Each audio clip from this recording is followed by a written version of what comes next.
Flat Earth Clues. End of the World by Mark Sargent. Written by Mark Sargent. Narrated by Mark Sargent.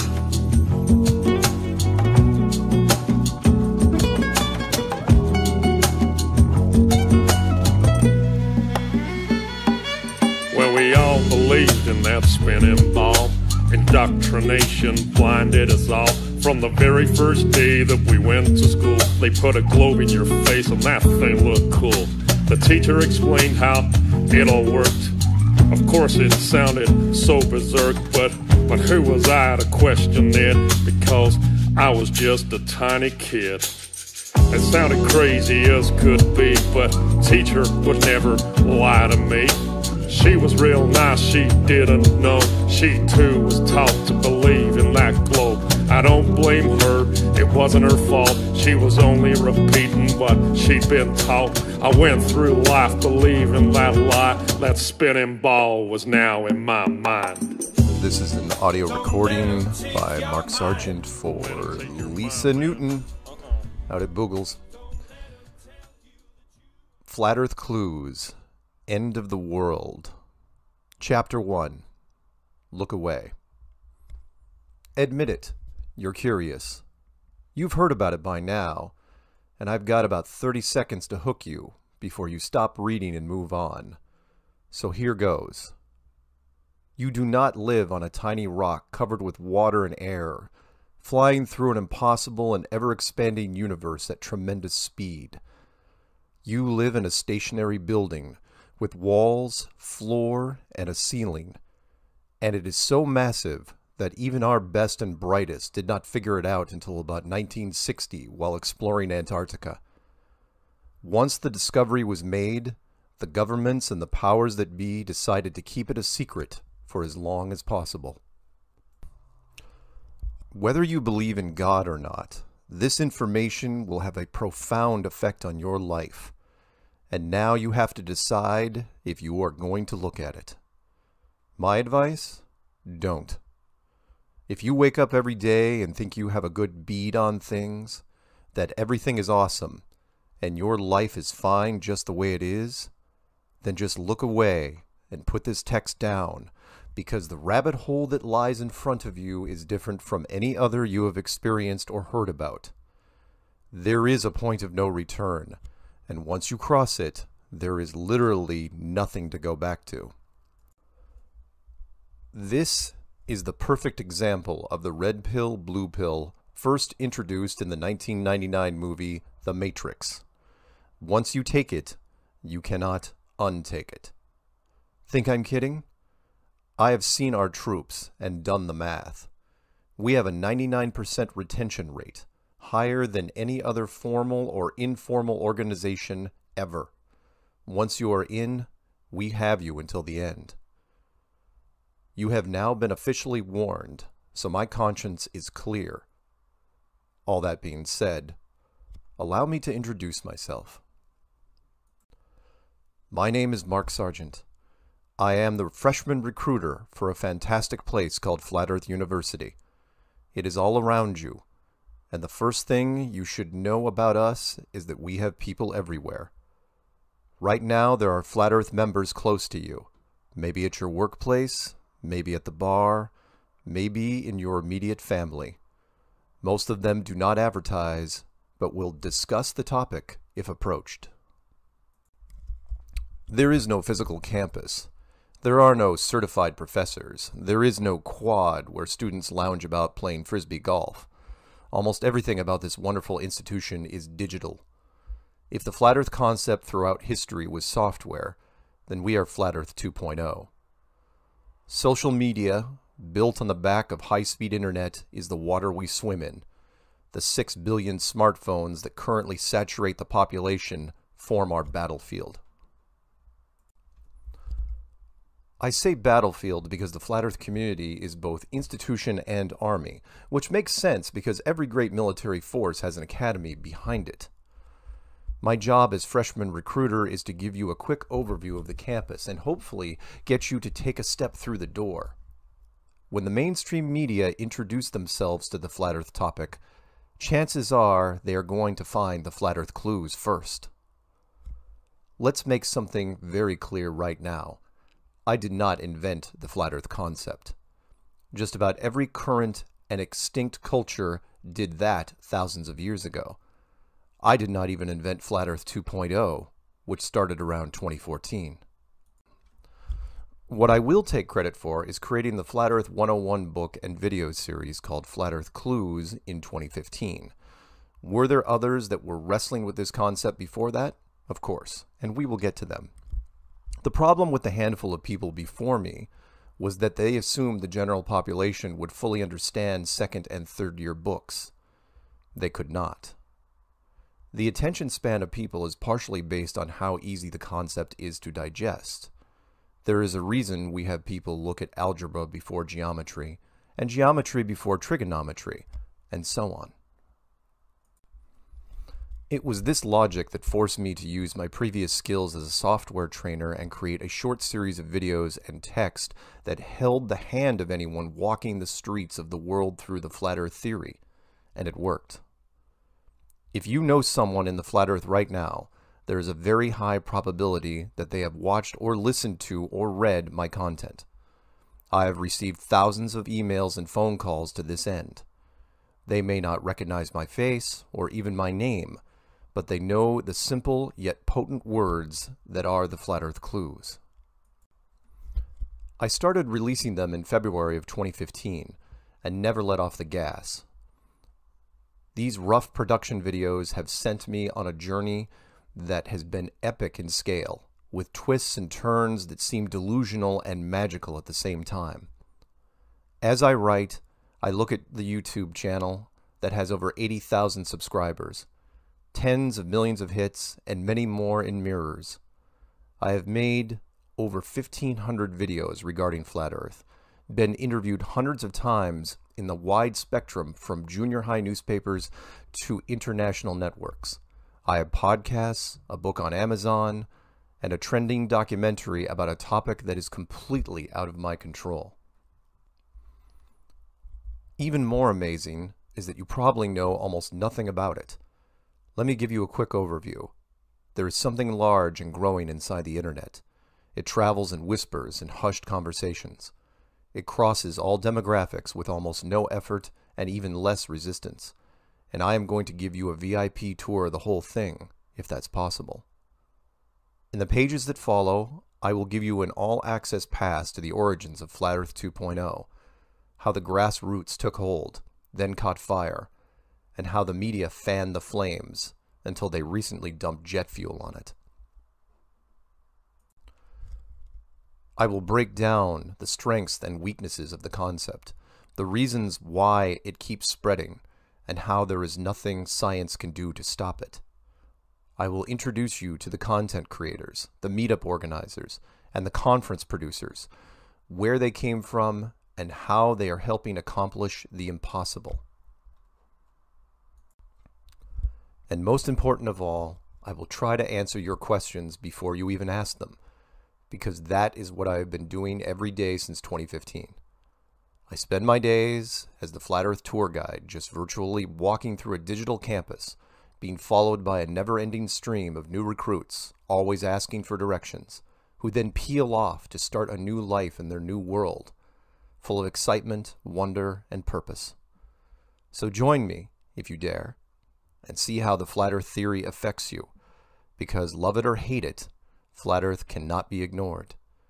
Everyone will be moved by this information wave one way or the other, and the more FE information you take in, the better off you will be to fight or embrace it.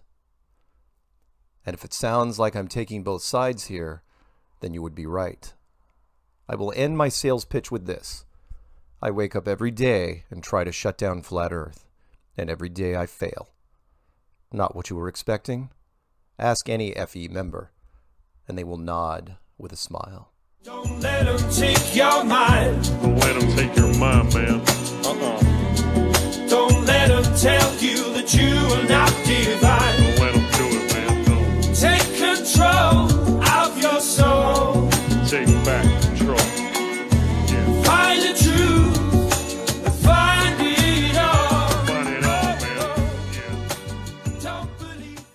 Chapter 2. How We Got Here. Every Flat Earth member started out hating Flat Earth, and some, including me, still do sometimes. It's true. There are, of course, a few exceptional examples of an extremely open-minded person that accepts the concept right away, but the numbers are so low they are not really worth mentioning. Spoiler alert, women tend to grasp the concept a lot faster than men. Women tend to be more open-minded in general, so no real surprise there. One example that caught my attention was during the documentary shoot at an FE meetup in Pasadena, California in 2017. I was there with about 50 hardcore FE members on a restaurant patio when a woman came up to me and shook my hand. It was obvious she was new to the team, and one of the first questions all members ask each other is, "How long have you been in?" The woman looked down at her watch and said, "What time is it now?" It turns out that she was an Uber driver in Los Angeles and was giving a ride for one of our members to the event. In the 20 minutes that the car ride took, our member had converted her. She parked at the event and did not take any more fares for the day, instead choosing to walk and talk with the enthusiastic FE members at the restaurant. To the reader, my apologies for making assumptions. I should have probably mentioned earlier that the initials FE are a thing now. Ask anyone. If you start seeing the initials in different places, you will now understand why. As I was saying, most Flat Earth members start out loathing the concept. There are many variations on the theme, but the easiest to understand is, I became a Flat Earther because I tried to disprove it. From the outside, where the globalists live, it sounds like the easiest thing ever to debunk or shoot down, and that, of course, is the bait, the trap. Metaphorically, the Flat Earth concept looks like a simple child's toy lying on a park bench. You pick it up, already convinced in your mind how childish it is, like a puzzle designed for a 6-year-old. But the more you play with it, the more complex it becomes. The puzzle plays tricks with your senses, and 5 minutes later you are now convinced that what you are awkwardly trying to manipulate in your hands is not the same object you picked up. By then, of course, you are already doomed, because the idea is now firmly stuck in your head, like a marble in a paint can, and it cannot be shaken loose. One of the more elegant quotes I use regarding how people get sucked into Flat Earth theory is by George Orwell, legendary creator of the bestseller book 1984. Keep in mind that George was not a Flat Earth member, but was instead commenting on the responsibility of science to release provable facts through the scientific method, because the public would believe almost anything that the scientific community puts on paper. And why wouldn't they? They are the intellectual authority, after all.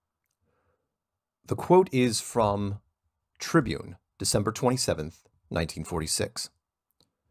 Most people, if asked to prove that the Earth is round, would not even bother to produce the rather weak arguments I've outlined above. They would start off by saying that everyone knows the Earth to be round, and if pressed further, would become angry. In a way, Shaw is right. This is a credulous age, and the burden of knowledge which we now have to carry is partly responsible. I found this interesting for several reasons. The first is that it was written in 1946, a full 12 years before NASA was even founded, and almost 30 years before the first blue marble shot was taken from space, and yet everyone knew the world was a sphere. It was already an absolute fact, a given. This fact was known to the world's population, even though no human being had ever been above the altitude of a commercial airplane. Nobody knew. They were simply told. And there is a huge difference there, which George Orwell explained. People, when asked to confirm facts that they do not fully understand, become embarrassed and angry, especially when it is something they have assumed since childhood. I was the same way, maybe even worse. My condo in Boulder, Colorado was covered in geographic maps of different shapes and sizes. I had some disposable income and collected eccentric trinkets, some of them being antique globes. I would joke with friends that if I ever woke up and suffered from amnesia, I would at the very least be able to get my bearings because there would be world maps staring at me in the face from the view of my bed. I loved the globe. As an icon, I thought it was wonderful, spinning with blue, green, and a tinge of brown or tan. The globe even felt great in my hands, and I enjoyed turning it over, viewing it from different angles. I had globe bookends, globe murals, and antique models from classrooms, both on and off the spindles. The globe felt comfortable. It felt like home.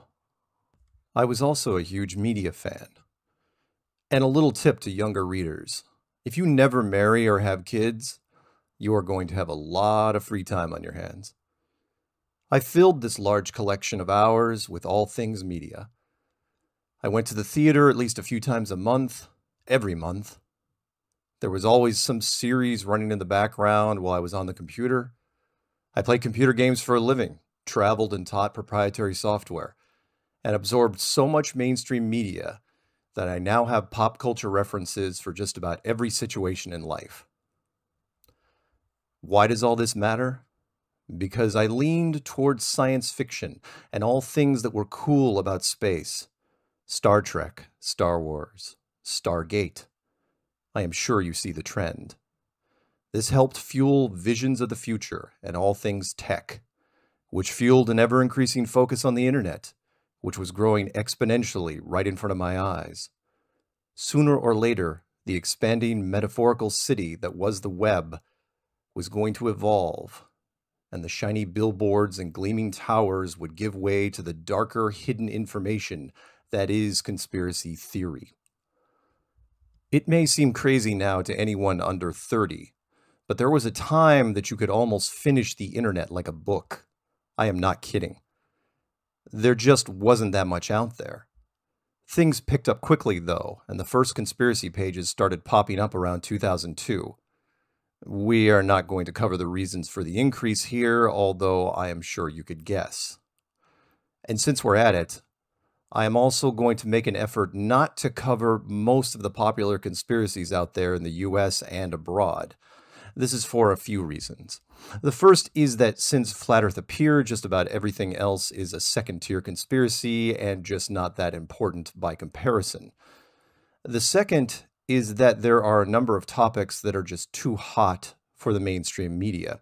The personal emotions they invoke start conversations that many people find anti-patriotic and or depressing. That being said, I am not shy about mentioning conspiracies that mainstream will talk about, and I will touch on a few later. I will get back to the point. Between the years 2002 and 2014, I looked into just about every conspiracy you could think of. I was probably overinformed, for lack of a better term.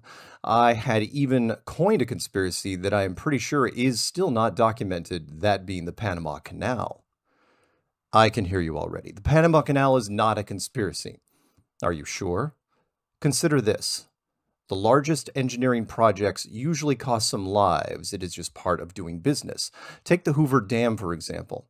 This was a huge undertaking that used massive amounts of cement at height, similar to a skyscraper. During its construction, it took the lives of about 70 men. This would be considered acceptable losses by any city building project manager. The Panama Canal, however, was a much simpler design with no height. It was just a giant concrete ditch that connected two oceans and a lake. Do you know how many Americans died during the construction? The number of U.S. dead totaled close to 6,000. This may seem utterly incredible until I tell you that they died of malaria and yellow fever. Most people, upon hearing the malaria part, quietly nod their head with acceptance because we all know it's deadly and things like that happen. They say that it would also be the cost of doing business. Not so fast. You see, the Americans did not start the Panama Canal. The project was already partially completed before they got there. The canal was initially started by the French, who saw the military strategic value. The French lost over 20,000 men before the Americans even thought of picking up a shovel. So many French civilians died, in fact, that the citizens of Paris started protesting the body count. And with no solution in sight, the military and engineers withdrew forever. Where is the conspiracy? The Americans knew all this, and even armed with advances in mosquito netting and repellent, were fully aware that thousands of civilian lives would be lost, and they sent them anyway, without telling them the odds. If you had a 10% chance of dying from a jungle-borne disease, would you be eager to sign up? That, by very definition, is a conspiracy. You do not tell the men how many lives are being lost each month so that the project will be finished. The Panama Canal was completed by the Americans, and in hindsight, the end justified the means. As you will read later, you absolutely can put a price on human life. We do it all the time. It was these conspiracies and many others that kept me away from Flat Earth. All of them had their interesting facets, and all of them were far easier to believe than Flat Earth. In fact, there was a point where I put Flat Earth so far down the list that I considered it more of a joke than a conspiracy. Most of the time when I saw Flat Earth appear on my screen, I would bat it away like a slow fly heading towards a sandwich, or just roll my eyes and shake my head, something I see every day in the eyes of globalists faced with this topic. I was right there with you. And then one day, during the summer of 2014, I did the unthinkable. Bored with everything else on the internet, I decided to go to my bucket list and clicked on a link that was tied to Flat Earth. It all went downhill from there.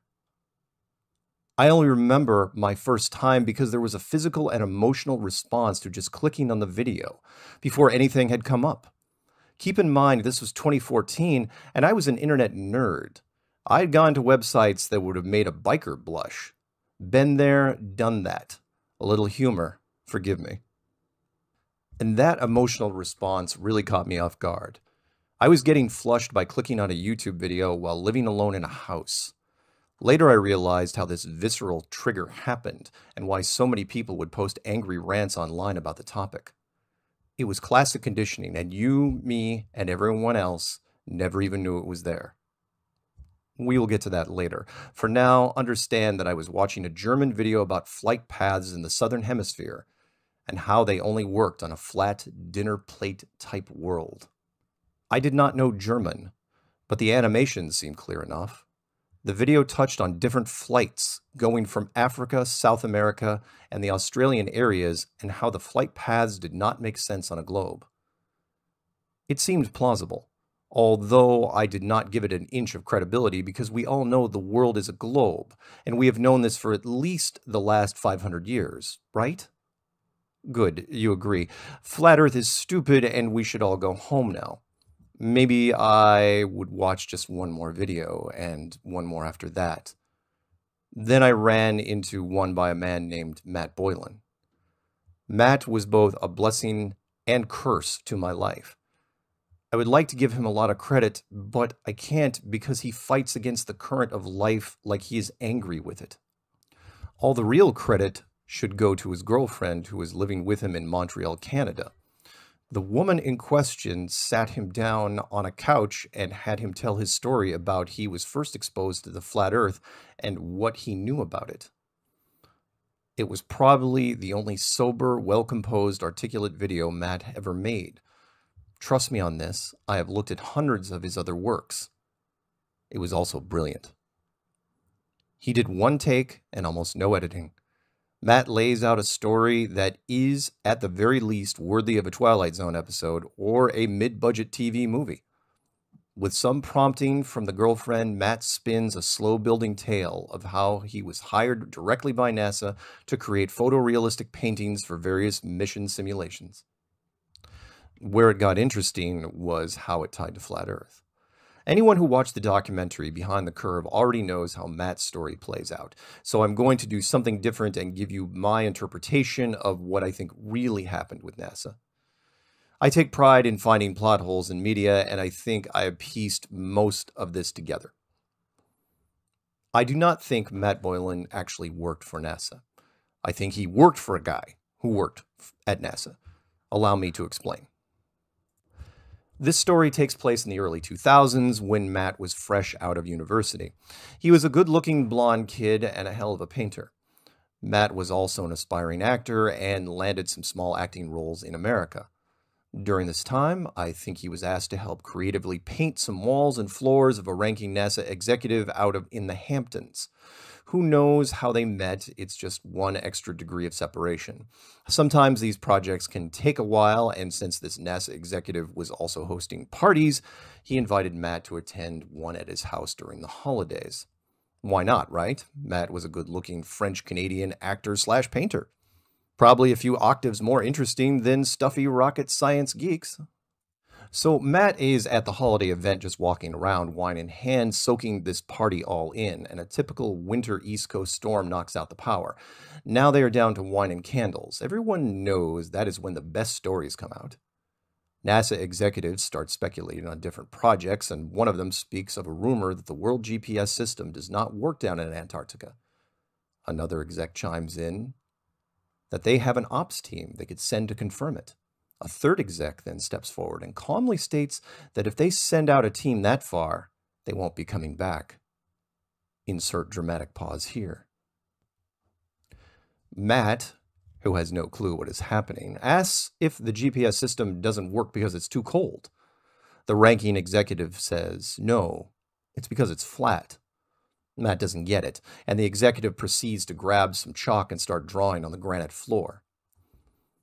As the ranking executive is drawing continents, he is talking about energy and how the world system runs on temperature changes. He goes on for some time, and when he is done, Matt notices that the man has essentially drawn the UN flag on the floor.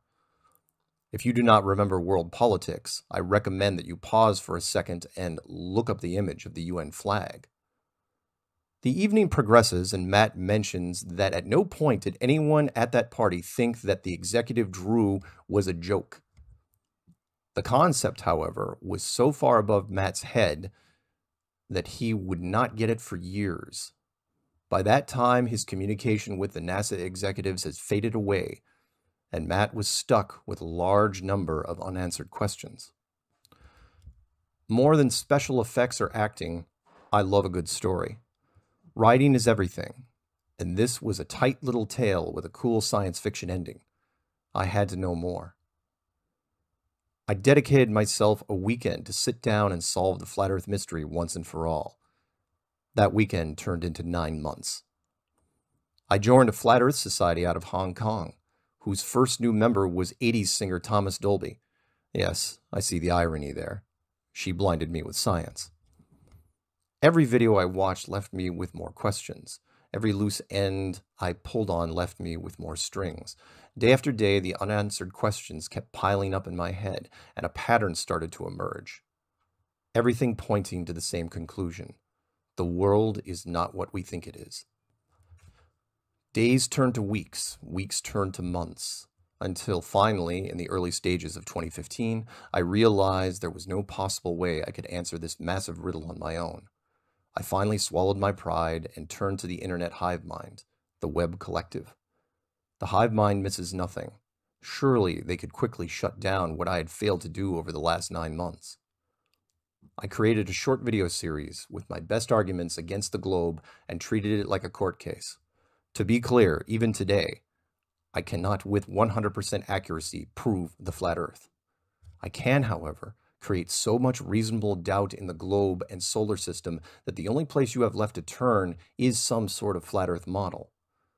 If you think that reasonable doubt is not enough, I assure you it is. Reasonable doubt works in court every day and is strong enough to build an alternative science army. We will elaborate more on that in the next chapter. My internet cry for help, my web distress call, was sent out in February of 2015 in the form of a video series called Flat Earth Clues. It was accompanied by all my personal information, full name, email address, phone number, physical address, all of which are still out there to this day. This was done to make it even easier for the internet to contact me with the answers, and I fully expected them to come back with a short paragraph giving me the globe proof that would shut me and the flat earth down. I was hardly prepared for what happened next. I should probably frame the situation with a little more detail. My YouTube channel at the time was only for viewing videos and had no subscribers. This content, like a lot of people in the Flat Earth community, was the first I had ever produced and uploaded. While I was excited about the series, it was never really intended to be for the general public. While I was being forward with my personal information, I did everything else to discourage participation from the general YouTube community. I did not allow thumbs up or down, did not allow comments, and did not monetize anything, further limiting the viewing audience. And the one thing I did as an afterthought was making the videos Creative Commons license. That license came back to haunt me and lit the match to the series. For those of you who are not familiar with Creative Commons license, let me explain. You are marking your video copyright free so that others can put it on their channel without fear of getting a copyright strike. You are not signing away all your rights to the content, but when it comes to YouTube, it's the next best thing. What I did not know was that there are people in the social media world who look for interesting content that is Creative Commons licensed.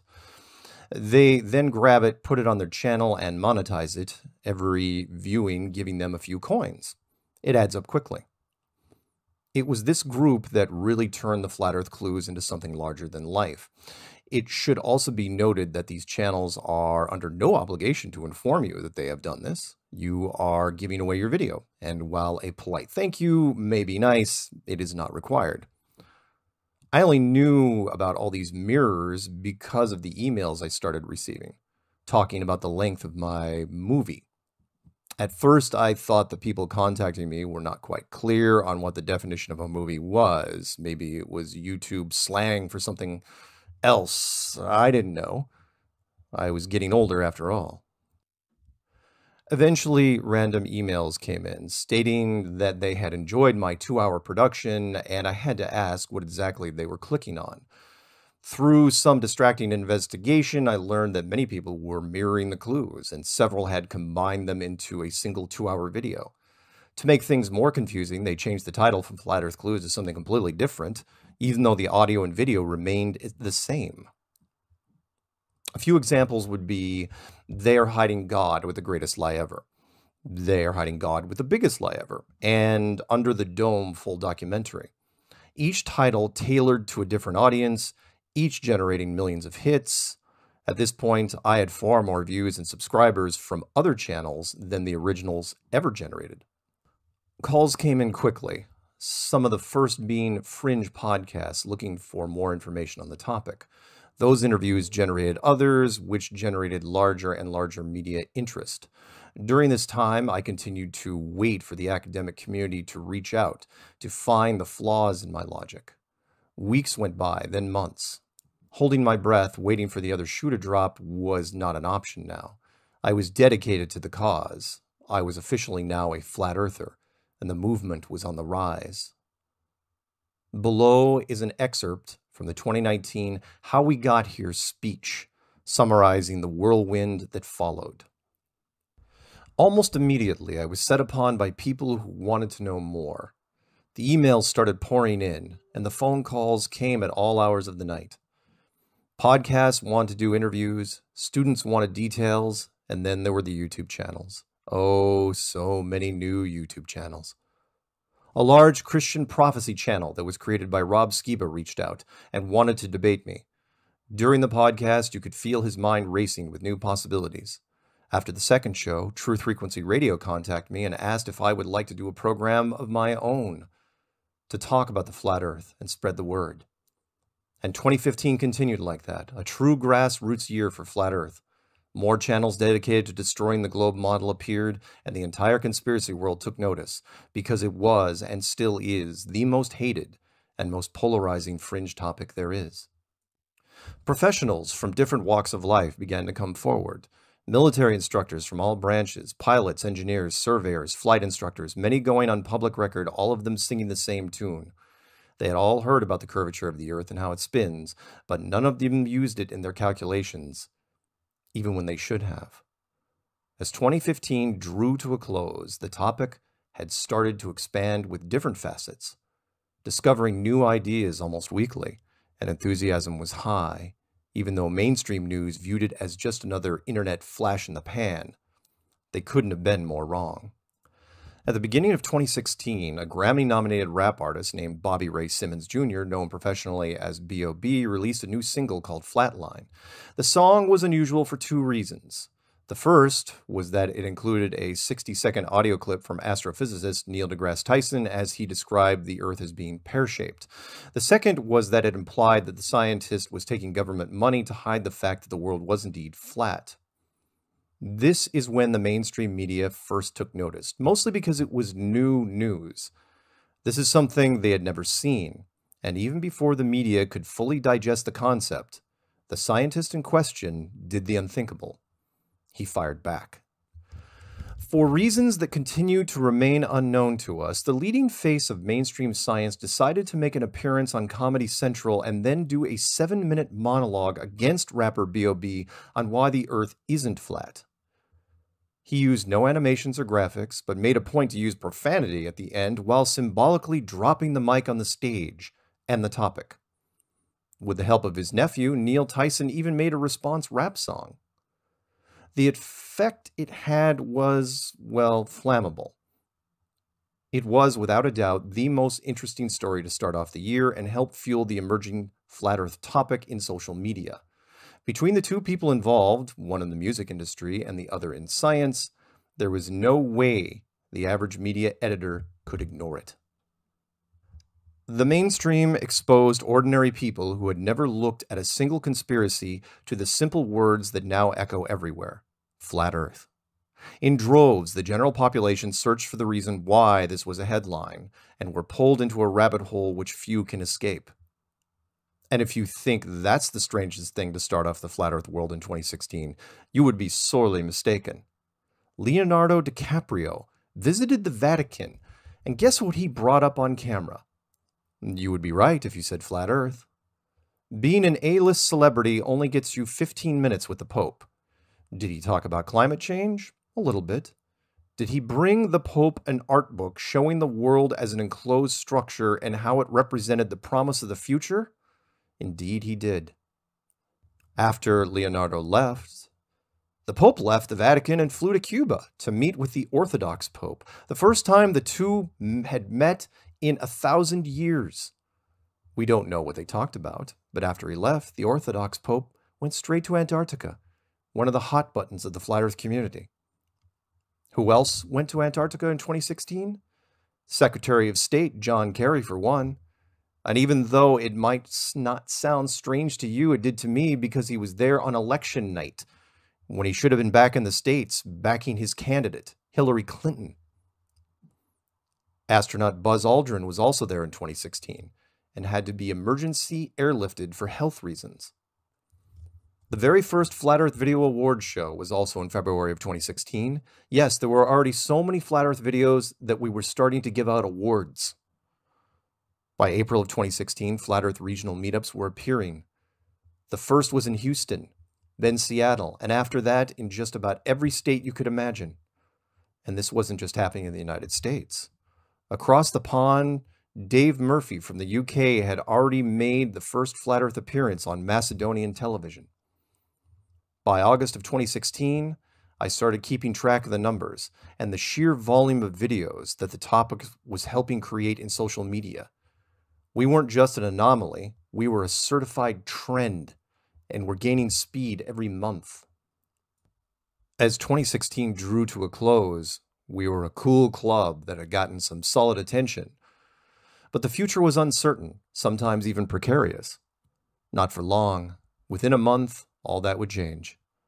In 2017, like a sign from the heavens, someone had carved into a hillside in Los Angeles, Google Flat Earth. Even now, this person responsible has never come forward. That very night, basketball all-star Kyrie Irving announced during a podcast that he believed in Flat Earth, and the day after that, LeBron James, the most popular face in American basketball, supported him. I cannot overstate the shockwaves that Flat Earth was creating in the sports world. We could have raised millions of dollars and approached LeBron's agent to say those words, and probably would have been refused. Without asking, LeBron ended up saying Flat Earth on camera for free. Every sports periodical in the world covered this story immediately. Then the general media dived in. Over the next few months, it was the water cooler topic. The crossover media was surreal. There I was, reading a Rolling Stone article about Jimmy Kimmel and Dave Chappelle on late night television discussing Kyrie Irving and Flat Earth. To be honest, it only surprised me a little. And when I saw actor Chris Pratt debating Flat Earth on ESPN with a panel member, I wondered how far this could go. To add to the fire, NBA Hall of Famer Shaquille O'Neal supported Kyrie as well during a live broadcast, but only stood by it for 10 days. Turns out some of his sponsors weren't thrilled with the idea, so a hasty late-night talk show retraction was put into place.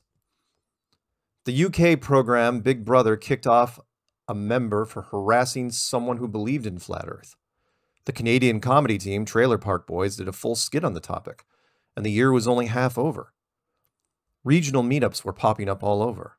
We had events in Denver, Boston, Phoenix, Las Vegas, Florida, Hawaii, Canada, and London.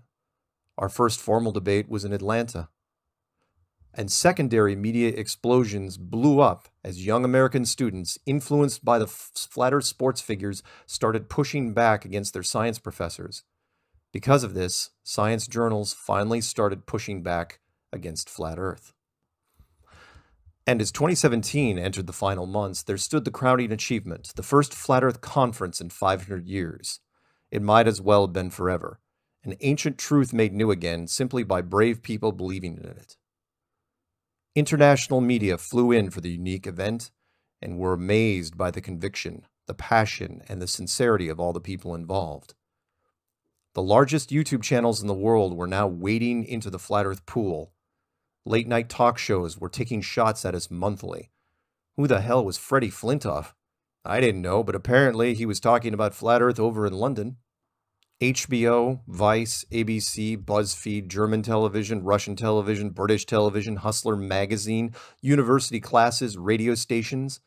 The last day of 2017, rapper B.O.B. was preaching Flat Earth to Bill Nye the Science Guy, and I didn't care. That same week, Kyrie Irving was using Flat Earth in his shoe commercials, and still, mainstream science thought we would just go away. In 2018, we changed gears. If some is good, then more is better. We did more meetups, not just every month, but almost every week. I had to build a special playlist on my YouTube channel, and there are now hundreds of regional meetups on it. You would think at this point that nothing could surprise the media when it came to Flat Earth. They had already seen a rap battle between a Grammy nominee and the world's most popular scientist. They had watched the sports world openly debate the shape of the world. What other rabbits did Flat Earth have in its hat? Well, this, for one. Mad Mike Hughes, a California stuntman, put a giant Flat Earth sticker on the side of a homemade rocket and literally launched the topic to a new level. Did it prove Flat Earth? Not at all. Was it covered again and again in social media as the launch was delayed twice? Yes, it was. In 2018, there wasn't just one Flat Earth conference. There were 3.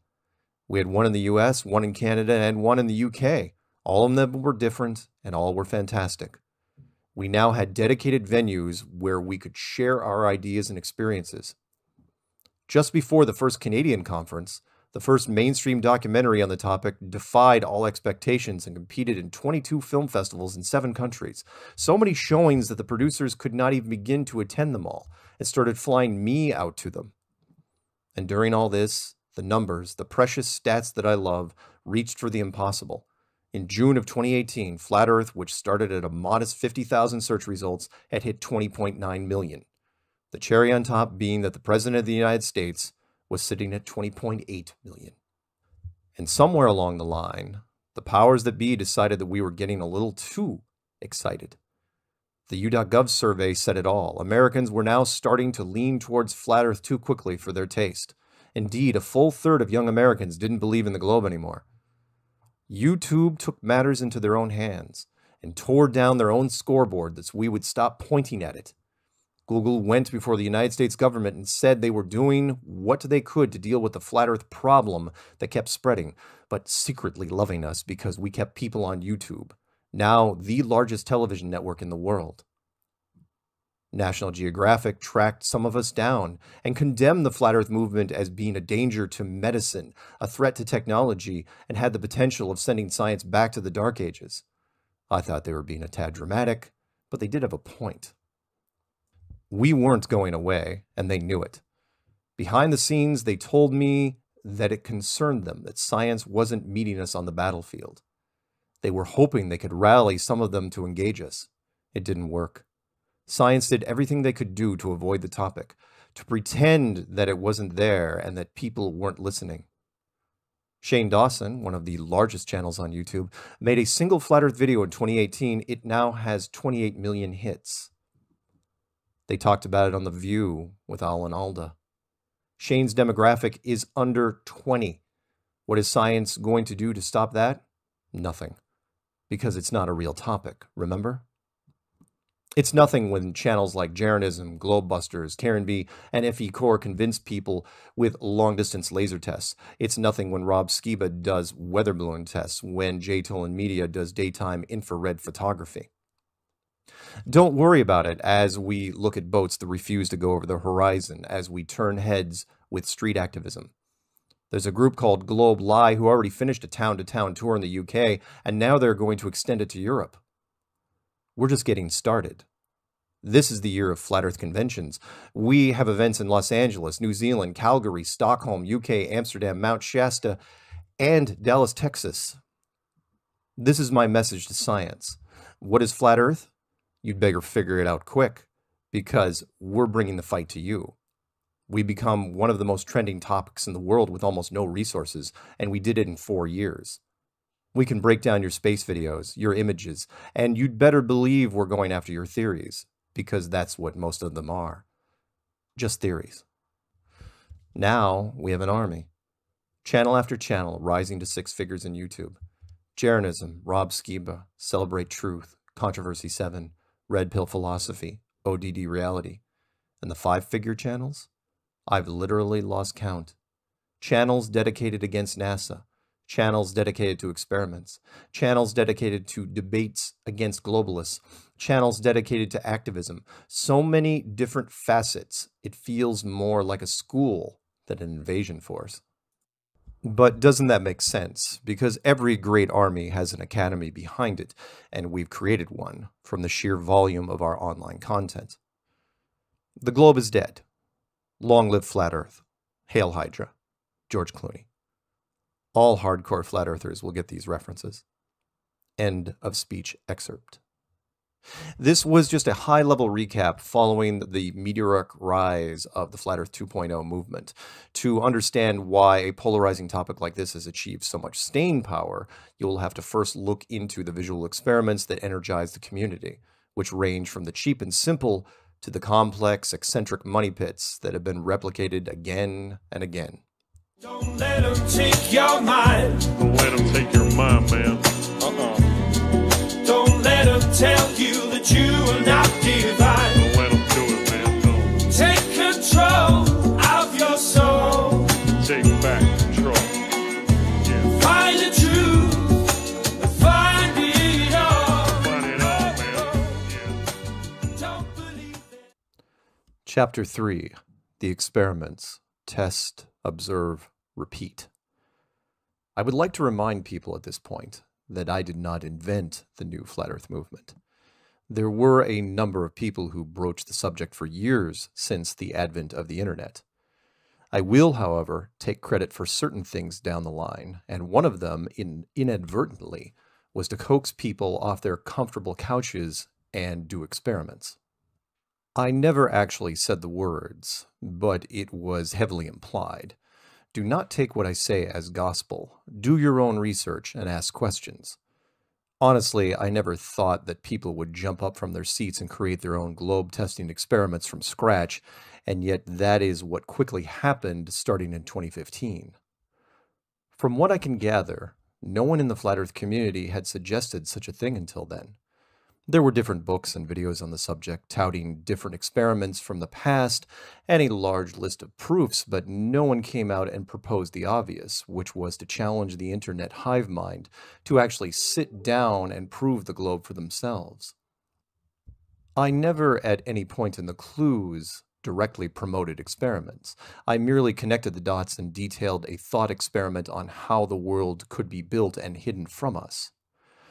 After the clues were released, I would mention in interviews things like the Orlando Ferguson map from the 1800s that looked similar to a roulette wheel. Right away, listeners were contacting me and pointing out a few things. First was that I should not bring up a roulette wheel ever because all the numbers on the wheel add up to 666. Believe it or not, that little factoid is true, and since the conspiracy world and pretty much everyone else stays away from that number, I took that to heart. And the other was that a number of people were already starting to do experiments, and the first thing observed was that there was zero Earth curvature detected. So the Orlando Ferguson map needed to be classified as secondary reference material. Maybe it was out of boredom, maybe it was subliminal hot sex messaging, hard to say, but the challenge was accepted by the internet, and one of the first things people did was run to the beach with HD cameras and start doing long-distance photography. Let's take a look through the viewfinder. Part 1, long-distance photography. The most damaging piece of evidence against the globe model is lack of observable curvature, otherwise known as the curvature of the Earth. It was picked up on immediately by the community, and it is still today the most heavily used FE reference in the war against scientism. Simply put, long-distance photography is the easiest and most convincing argument that Flat Earth has. How it works seems a bit complicated at first, but I have a way of breaking complex and semi-complex subjects in different ways, so one of them is going to resonate with you. Mainstream science says that the curvature of the Earth is easily measurable, and that measurement is 8 inches per mile squared. I did not remember anything about high school algebra either. This little formula is not as bad as you think. 8 inches per mile squared means 8 inches times each mile per mile. A quick example is 10 miles, which is 10 times 10, which equals 100, times 8 inches, or 800 inches. So at 10 miles, the curvature in the distance should obscure around 800 inches. Not a lot, I agree, but it gets more severe as you get further out. 50 miles is 50 times 50 times 8 inches, which is around 1,670 feet. That means if you were looking at an object 50 miles away, the object should be hidden by 1,670 feet of curve. Whatever thing you are looking at has to be taller than that. To make it as easy as possible, at 50 miles, you should see nothing shorter than 1,670 feet high. Well, that is a problem because we can see everything at that distance, and some much, much further. For people over a certain age, including me, this will seem confusing because we should have run into this paradox a long time ago, especially over water. I mention water because it always lays level, hence the name water level. Water does not curve, and it is the most reliable medium for these tests.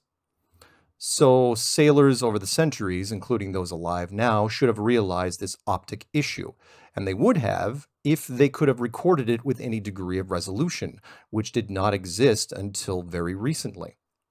I have to sidetrack for a minute to set the stage. There are a very small set of arguments against the flat Earth theory, and most of them have to do with one of the space programs, which you have to set aside immediately. You are required to do this because NASA did not invent the globe in 1972. They merely confirmed it with the first blue marble shot from Apollo 17. It is not like scientists woke up in 1972, wiped their nervous brows, and said, "Whew, glad that wasn't a mistake." We apparently knew it was a globe for at least 500 years before that. But how did we know? Once the space programs are temporarily off to the side, there are only two main arguments globalists have left. One is sticks and shadows. Don't worry, very few people know it. And, of course, ships going over the horizon. We see them go out, their hulls appear to disappear first, and then the boats vanish forever. The curve is confirmed, and I would have been right there with you until about 10 years ago, when our cameras got much, much better. I am a big believer that our gleaming, shiny future has been taken from us, hidden like a lot of things. Anyone who is old enough to attend a World Expo or even watch a single episode of The Jetsons knows what I mean. We do not have flying cars or robot servants, no teleporters or matter replicators or even holodecks. Everything now in life is still very similar to what it was decades ago, with the exception of one thing: computer technology. Yes, we had desktops and laptops for quite some time. Today, though, we can make them so small and so cheap, the computers have been put into almost everything, from toasters to, well, everything. This part of our future actually happened, and most people missed it. Everyone under the age of 30 just takes it for granted, but I can assure you it exceeded most futurist expectations. Between high-speed internet, social media, and 6 billion smartphones, we now have the informational tools of the gods that far outpace even what the Jetsons had in mind.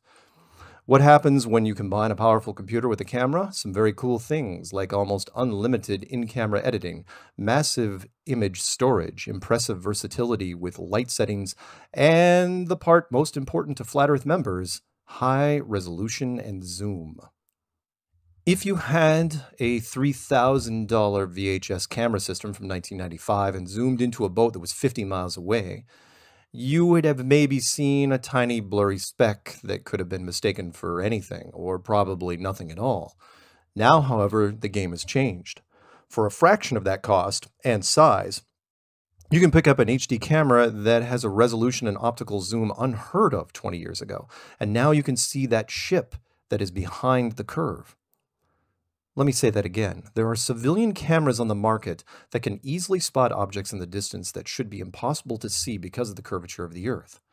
If the objects are visible, then what happened to the curve that should be hiding them? Right away, science-based skeptics started creating excuses, stating that it must be refraction or some kind of illusion or mirage. The Flat Earth community was quick to point out that those arguments just do not hold up, and here's why. The mirage in question appears to be visible and stable under any light condition, weather condition, and almost any distance. In addition, this mirage can be targeted by both degree beam radar, high-end lasers, can be seen in infrared, and destroyed by military technologies from all branches. If you have any doubt of the credibility of that statement, please jump to Chapter 8, Subject Matter Experts, or if you have the time, listen to their audio testimonies, which are all recorded and currently available to the public. It sounds pretty cut and dry when I lay it out like that. Coming to those conclusions took a lot of trial and error over the last few years. Suffice it to say that we had to relearn everything when it came to distance and photography. The first thing we had to burn into our heads was the curvature formula and how to simplify it. I'm sure there are math geeks out there who will say 8 inches is too clean a number, and they would be correct. After about 500 miles, you have to factor in some additional geometry equations, and things get too mathematically messy for the average person. Yes, that includes me. Since the Flat Earth community rarely completes experiments anywhere near a distance of 500 miles, most people on both science and FE side agree that at less than 500 miles, 8 inches squared works just fine.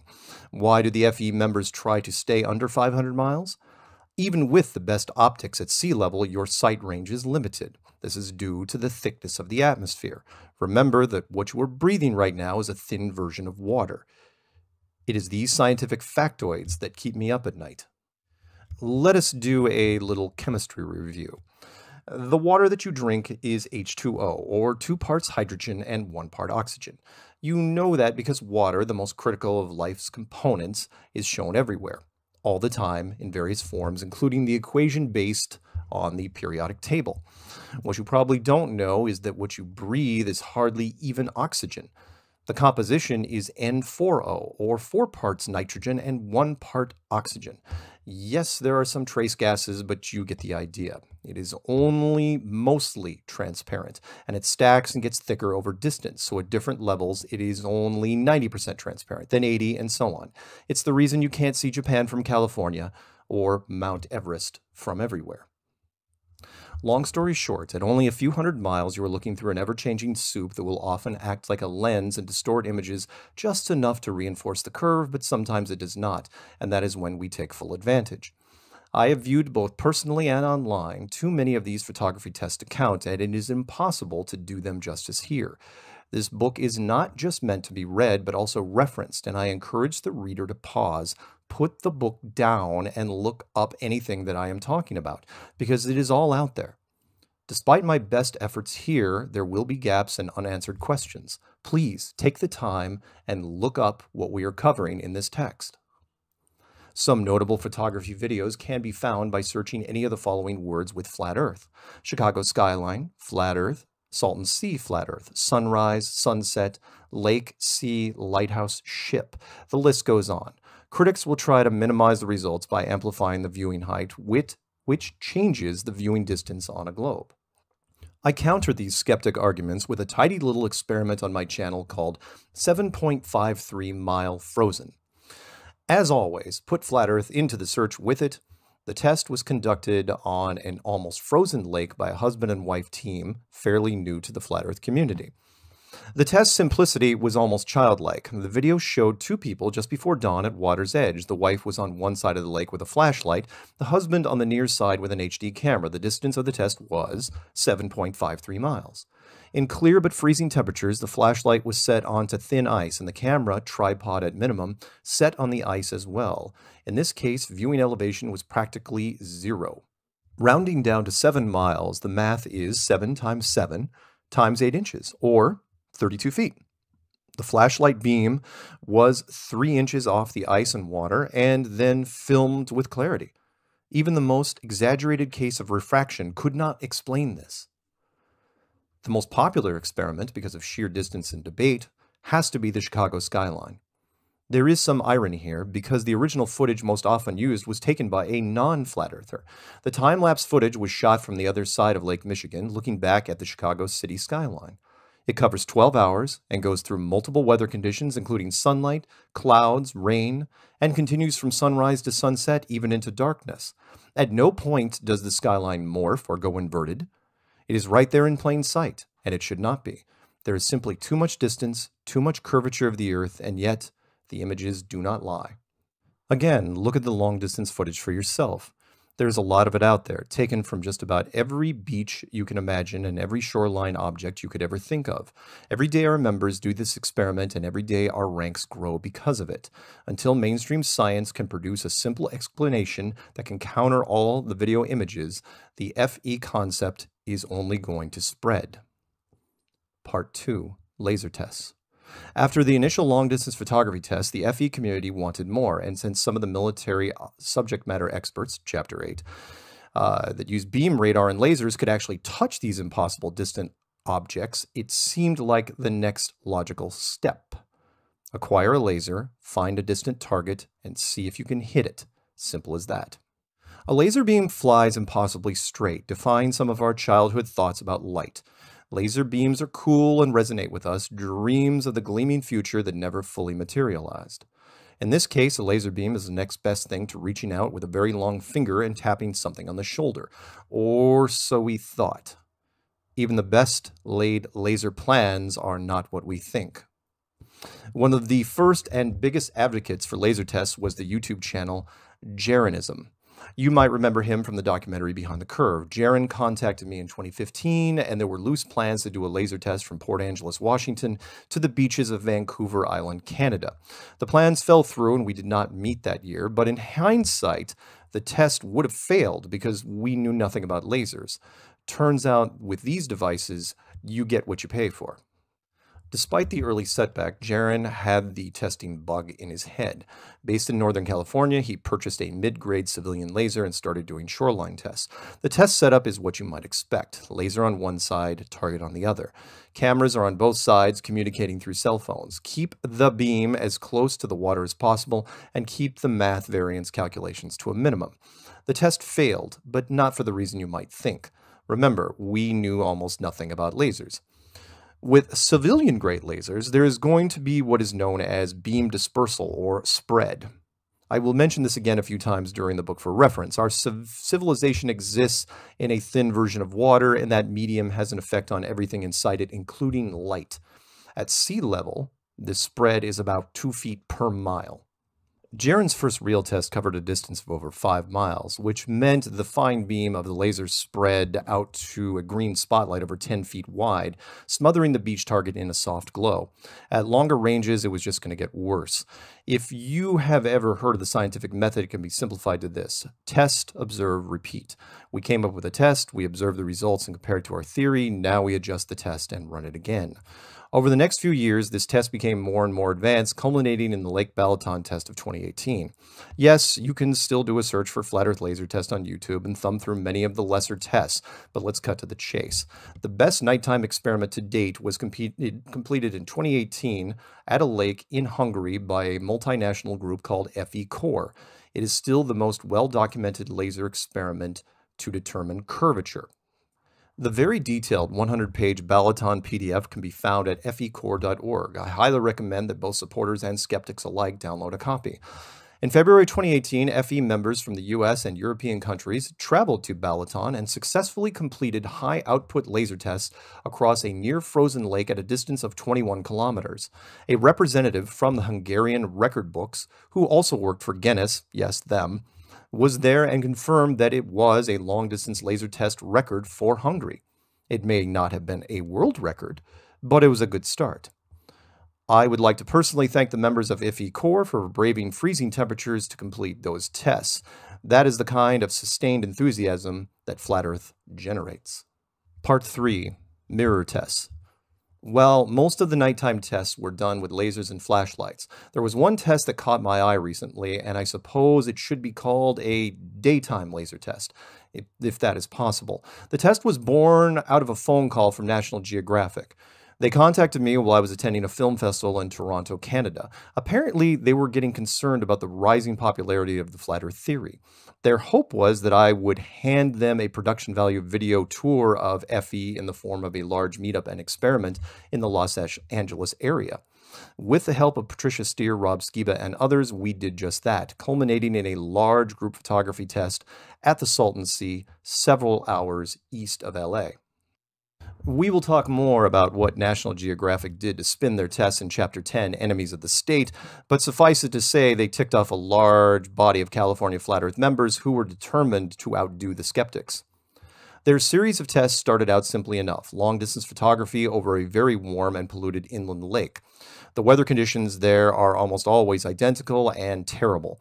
The air was room temperature before dawn, increasing to 100 degrees Fahrenheit before lunch. The lake is thermally heated and mostly dead, with beaches made up of tiny dead fish bones.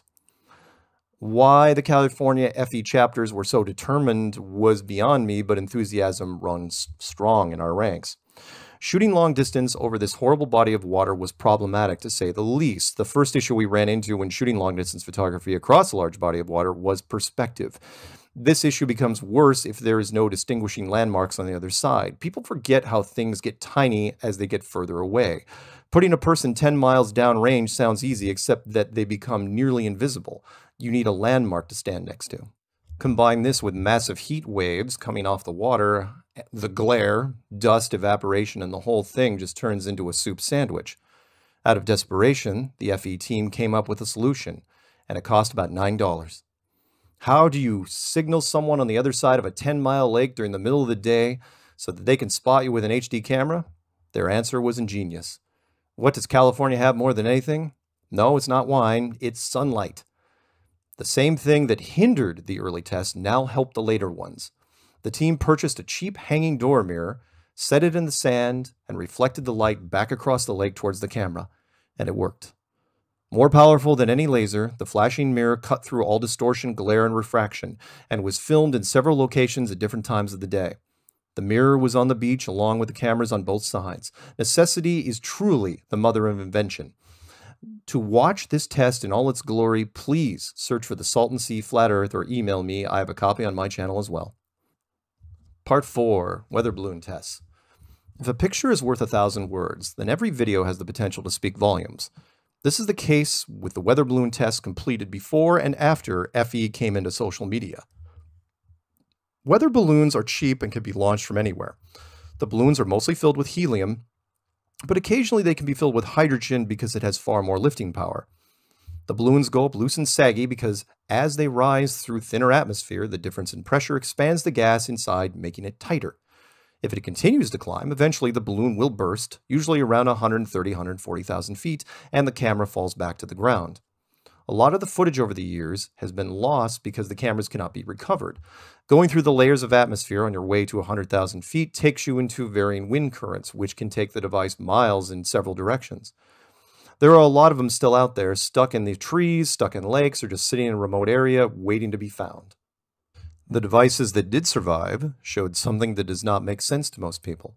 A peaceful, flat, blue, white, and brown landscape. The camera rocking, slowing, back and forth, sometimes the sun in frame, creating a local hotspot on the water or clouds below. Because of our conditioning, we do not even notice the elephant in the room. The horizon is flat. This is a strange paradox. On one hand, Neil deGrasse Tyson says that it is impossible to see the curvature from that height, so the video validates that statement. On the other hand, Felix Baumgartner, the pilot of the 130,000-foot Red Bull jump, said he could. He would not be alone. People against flat Earth state every day that they can see the curvature from a plane at 35,000 feet, and others from 10,000-foot mountain peak, and many people have claimed that they can see the curvature from the beach at sea level. Let that sink in, because it is important. Every day, Flat Earth members hear a statement that goes something like this: "No curvature? Haven't you ever been in an airplane?" I was one of the first to get that question in 2015, and so I put forth one of my early challenges. You think you see the curvature from a plane, or a mountain, or a beach. Fine. Take a picture of it and then bring it up on a computer screen and hold a straight edge up to it. See if it's still curved. If it is, email me the image and I will quit Flat Earth. Scout's honor. I have received thousands of emails and not one taking on that challenge. To be fair to all the people who took the images and then never sent them, it is not your fault. You did not see the curvature, but you wanted to see it. You were conditioned to see it since a young age. This is why so many FE members stand tall, chin out, waiting for someone to show them the curvature. We have all looked for it, and all of us have found nothing. Do your own research and tell me what you see from any elevation other than the International Space Station, because we are going to take a closer look at that in Chapter 5, How NASA Failed. Part 5, Moon Temperature Tests.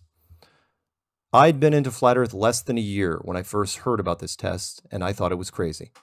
You will too, if I just blurt it out. The moon is generating a cold laser light. I know how it sounds.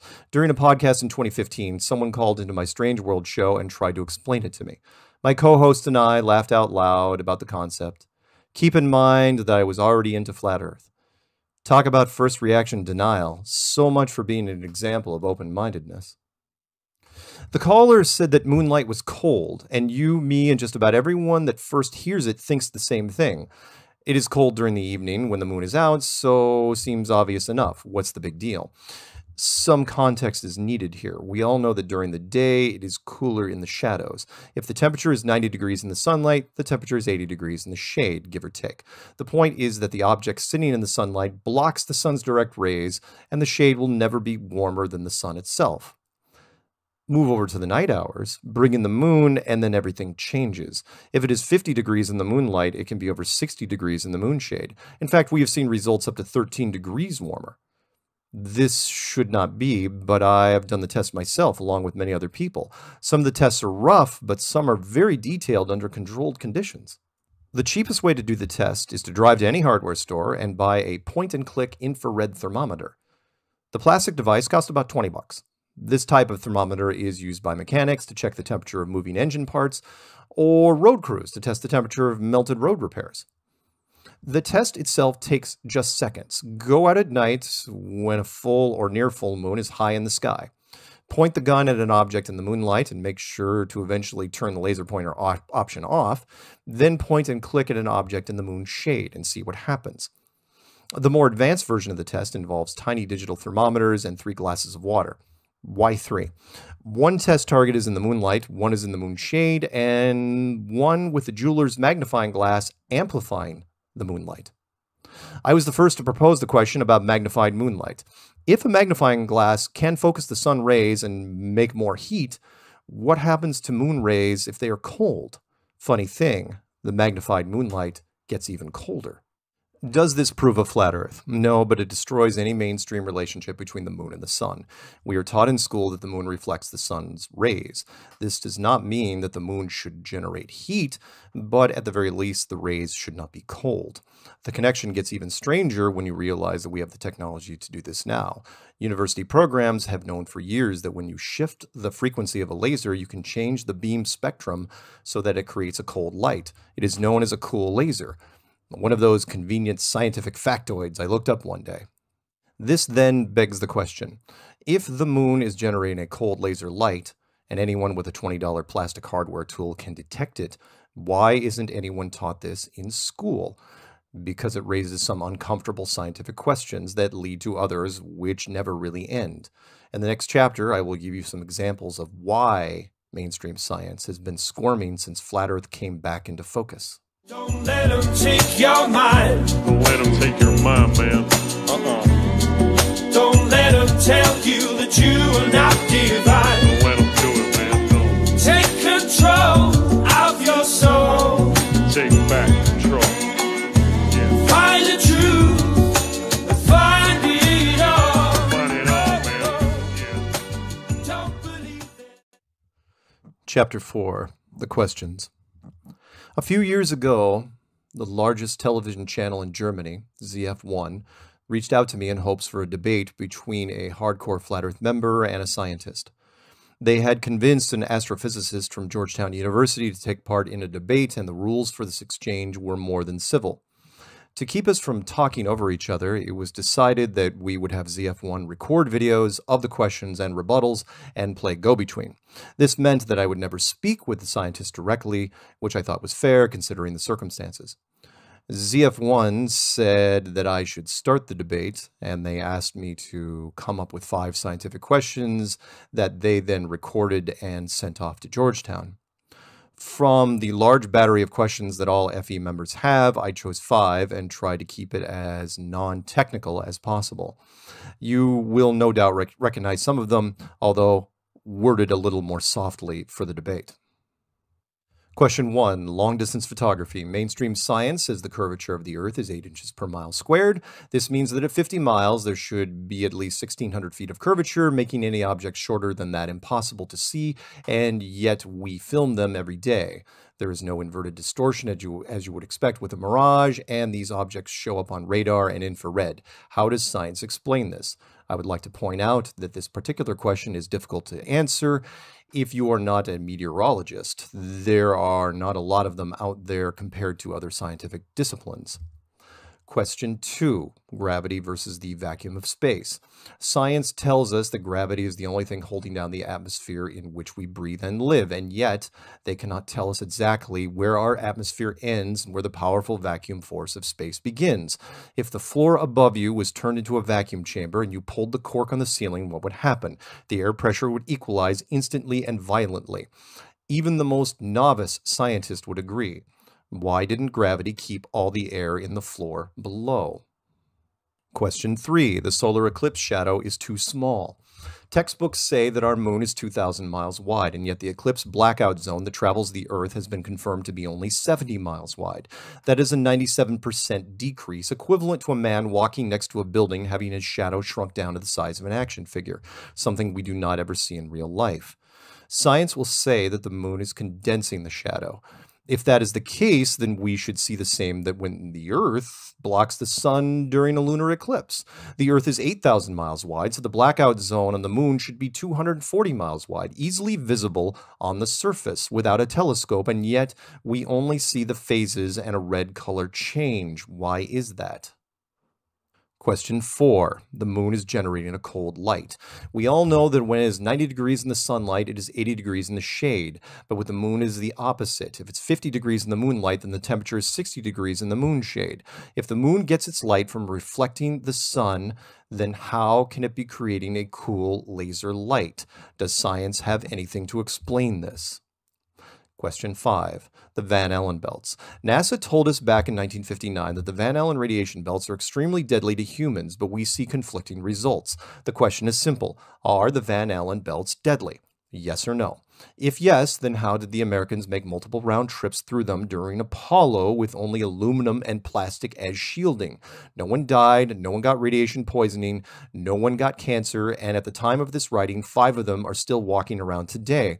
All others died of natural causes. If no, they're not deadly, then why did NASA make a video in 2014 called Orion Trial by Fire, in which they clearly state that they cannot test manned capsules outside of low Earth orbit because they have not solved the radiation problem yet? ZF1 took this recording to Georgetown, and the scientist folded like a card table. There would be no video responses to these questions, and the segment never aired. The audio recording of the initial ZF1 interview is posted on my YouTube interview playlist. Feel free to listen to it. I could not make this up if I tried. To be fair, the scientist in this case did not have a chance. I was surprised he even entertained the initial television proposal. This is because most PhDs are limited to their very specific discipline. Rarely will they wander outside of their comfort zone, and most of the time I'm going to hit them with a shotgun pattern of questions. After the German segment was canceled, I took those 5 questions and posed them to others in the scientific community, and the results were always the same. The higher you get in education, the more your field of study becomes specialized. Let's say your area of expertise is physics. My first question is a question of meteorology and photography. Not impossible to answer, but you will not find a lot of academics that specialize in this.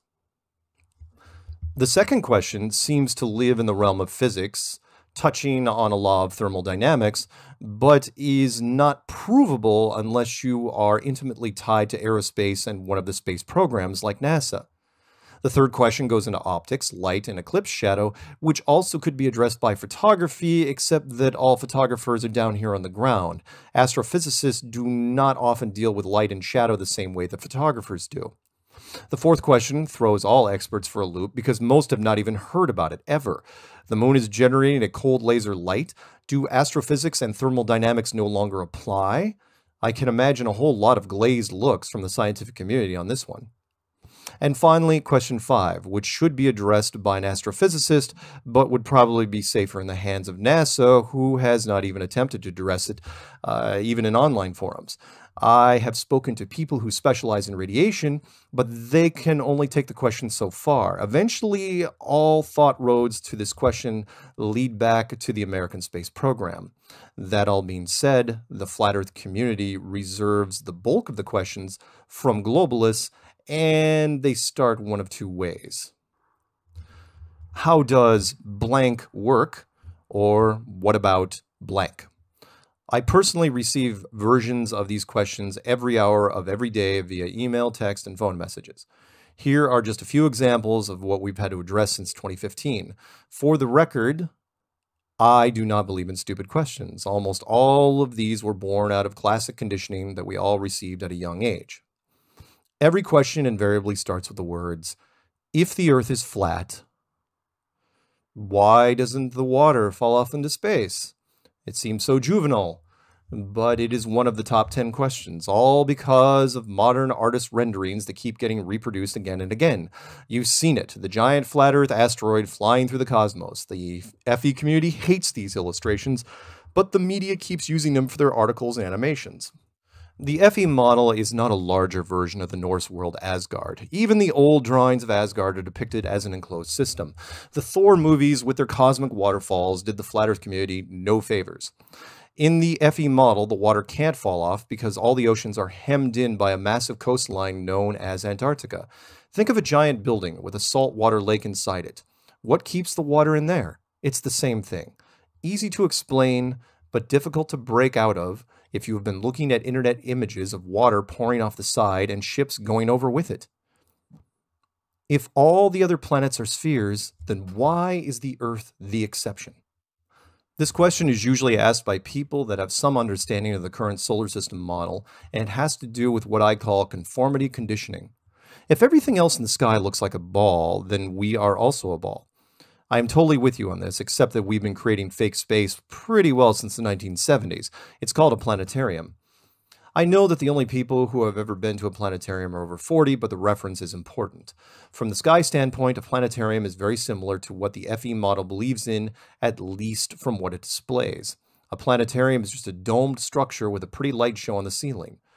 The technology used is primitive compared to what is being used in the outside world, but the principle is still the same.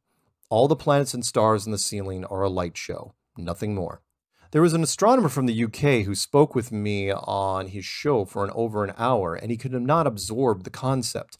He kept bringing up more examples of different planets, all with the same argument. He seemed somewhat proud that he could see the moons of Jupiter through his telescope. I asked him if he brought a pair of binoculars to a planetarium and looked at Jupiter on the ceiling, did the binoculars make Jupiter look more or less real? The astronomers said that was not a fair question because a planetarium Jupiter was merely inside a building, to which I responded, who is to say that when you don't walk out of that smaller building, you haven't just walked into a much bigger one? At that point, he knee-jerked into how it was too big a conspiracy, and that NASA and the US government would never lie to us. We'll get to that. How do we have time zones? The first 100 times I heard that question, it surprised me because how it is phrased is more complicated than it should be. The real question is, how does a giant sun not light up the entire flat Earth world all the time? It is interesting that people would immediately go to the next level, that being time zones. I say that because I worked in the time and attendance software industry. The average person knows very little about time zones other than they exist. Case in point, many Americans even today think that the United States only has 3: Pacific, Central, and Eastern. To answer the question, it's a big jump for someone to believe that the world is a disk instead of a globe, but you can't just stop there. You have to throw out everything you know about our solar system and the known universe, including the sun being 400,000 miles across and 93 million miles away. I can tell you from experience that when you finally get your head to mentally change the world from globe to flat, you barely have enough energy left over to change anything else. The rest of the universe still clings to you, so the sun is still huge, which means it shines on everything all the time unless you make it small, very small. This is unfortunate for the flat Earth community because most of our sun models are less than 50 miles wide. Why is this concept a bad thing? If the FE enclosed system is at least 20,000 miles wide, then a 50-mile wide sun would be barely a single pixel. This does not show up well in artist or physical renderings, but you have to show the sun and the moon, so you blow them up a bit, making them hundreds, if not 1,000 miles wide. At that point, there is a conflict with the FE model. The globalist has to ask about it, and we have to break it down just like I did. If I fly in a straight line, keep going, and arrive in the same place that I started, did I not just circumnavigate the globe? Now we're talking. You are starting to think about not what you know, but how you know it. Using a modern example is what I like to see, a thought experiment with the tools that are available. Circumnavigation, however, is also easy to do on a flat world. Run your finger along the outside edge of a dinner plate. Technically speaking, you are circumnavigating that plate, but the plate is not a globe. What about compass headings? In the FE model, magnetic north is at the center of the disk.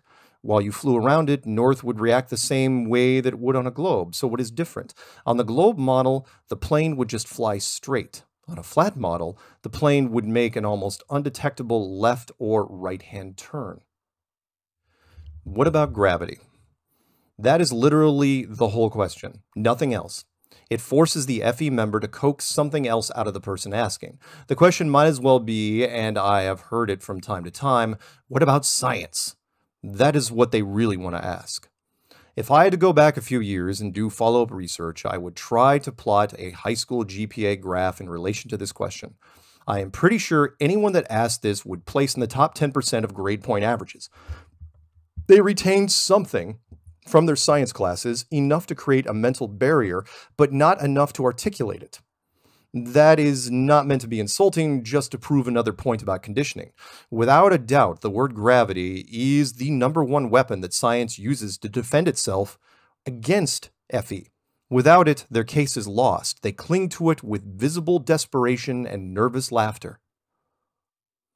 Why is the word gravity used so much in the flat Earth arguments? It goes all the way back to Newton, the falling apple, and the early bricks of the scientific foundation. Gravity holds down the atmosphere. It has to. Gravity keeps the world together. It is the linchpin of the entire scientific world, even though they do not like to admit it. It's a dicey topic because even now it cannot be proven. It is just a theory. Research it for yourself. The face of science, Neil Tyson, has said in many interviews that they do not know what gravity is, only what it does. They know the symptoms of gravity, but cannot reproduce it. Let me say that again. Gravity is a theory that science built an institution on, and now it is under attack by a new player, that being every member of the FE community. Why keep Flat Earth a secret from the public? At least 1 in 10 FE questions goes down this path, and it is a great start because it allows us to open up a series of different angles that develop the intriguing plotline. We have heard versions of why conspiracies are hidden in TV and movies for years, one of the first being Donald Sutherland's character in JFK. Our version would sound like this. When was the Flat Earth discovered? Who benefited? Who has the power to cover it up? From the research that I have done, it appears that the true shape of this world was discovered by the American Navy during Operation Deep Freeze around 1960. That part you already know. Who benefits? Anyone who wants to retain true power, because as the saying goes, power perceived is power achieved. The short version is that you cannot be the highest authority if you are not the highest authority, even if the higher power above you is silent. If there is visual evidence of an omnipresent being or civilization, then that higher power severely undermines the perception of world governments who rule the general population. Combine that with the potential chaos that I outlined in my first book, Flat Earth Clues, The Sky's the Limit, and it's easy to see. As I've stated in many interviews, I would have taken the same steps as the governments in 1960 and years afterwards. This is a secret that is part mind bomb. There will be consequences to setting it off. There is one other large question which is inevitable in any FE discussion. It is not just the mere earthbound players who helped keep the secret, but also the builders of this amazing place. It is a topic that expands quickly and tends to diminish all the great technical issues leading up to it, so we will save it for Chapter 13. For now, let's take a closer look at the most common globalist group that Flat Earth has been successfully attacking since 2015, NASA, and everything that went wrong with their space production since 1958. Don't let them take your mind. Don't let them take your mind, man. Don't let them tell you that you are not divine. Don't let them do it, man. Don't. Take control of your soul. Take back control. Yeah. Find the truth. Find it all. Find it all, man. Yeah. Don't believe it. Chapter 5, How NASA Failed. I imagine that someday soon there will be people in the FE community that create entire books dedicated to the downfall of NASA. Of all the topics tied to FE, this one generates by far the most passion. For me, everything is about the story, the plot lines, and for decades, the script writers of NASA have been absolutely terrible. Let's begin. First and foremost, let us address something that UK journalist Piers Morgan reminded me of during an interview. I am an American, and proud of it. We have no shortage of flaws, but even now, as our inevitable decline gains speed, we are still the best game in town. We build it bigger, faster, stronger, stranger, and we only pull things back and set limits after we have gone too far. God, I love this country sometimes. I say this because America has its go-to icons. Baseball, apple pie, the Stars and Stripes, and since the 1960s, NASA and the Moon program, known as Apollo. Despite how long it normally takes for a civilization to make advancements in medicine and technology, no one thought it was strange when a brand new agency, founded in 1958, went from nothing to the moon in 10 years. I cannot overstate this. We were told that a new branch of the military was being formed using experimental rocket technology, and after destroying a slew of test rockets, immediately kicked it into a higher gear and made, 9 round trips to the moon with no fatalities? Then, after this whirlwind tour of impossible engineering, they shut it all down in 1972, citing bad TV ratings, and that was the last we heard of it. No one ever went to the moon again. But I am getting ahead of myself. I believe in good script writing, and even though this was not the last season of the Game of Thrones, the Apollo program is still awful. Let's back up a bit and look at Apollo. In plot writing, you have to keep things consistent. It's not like the old days when a TV cowboy western could get away with having a minor character die, then show up alive again for no apparent reason during the final scene. This is the internet era.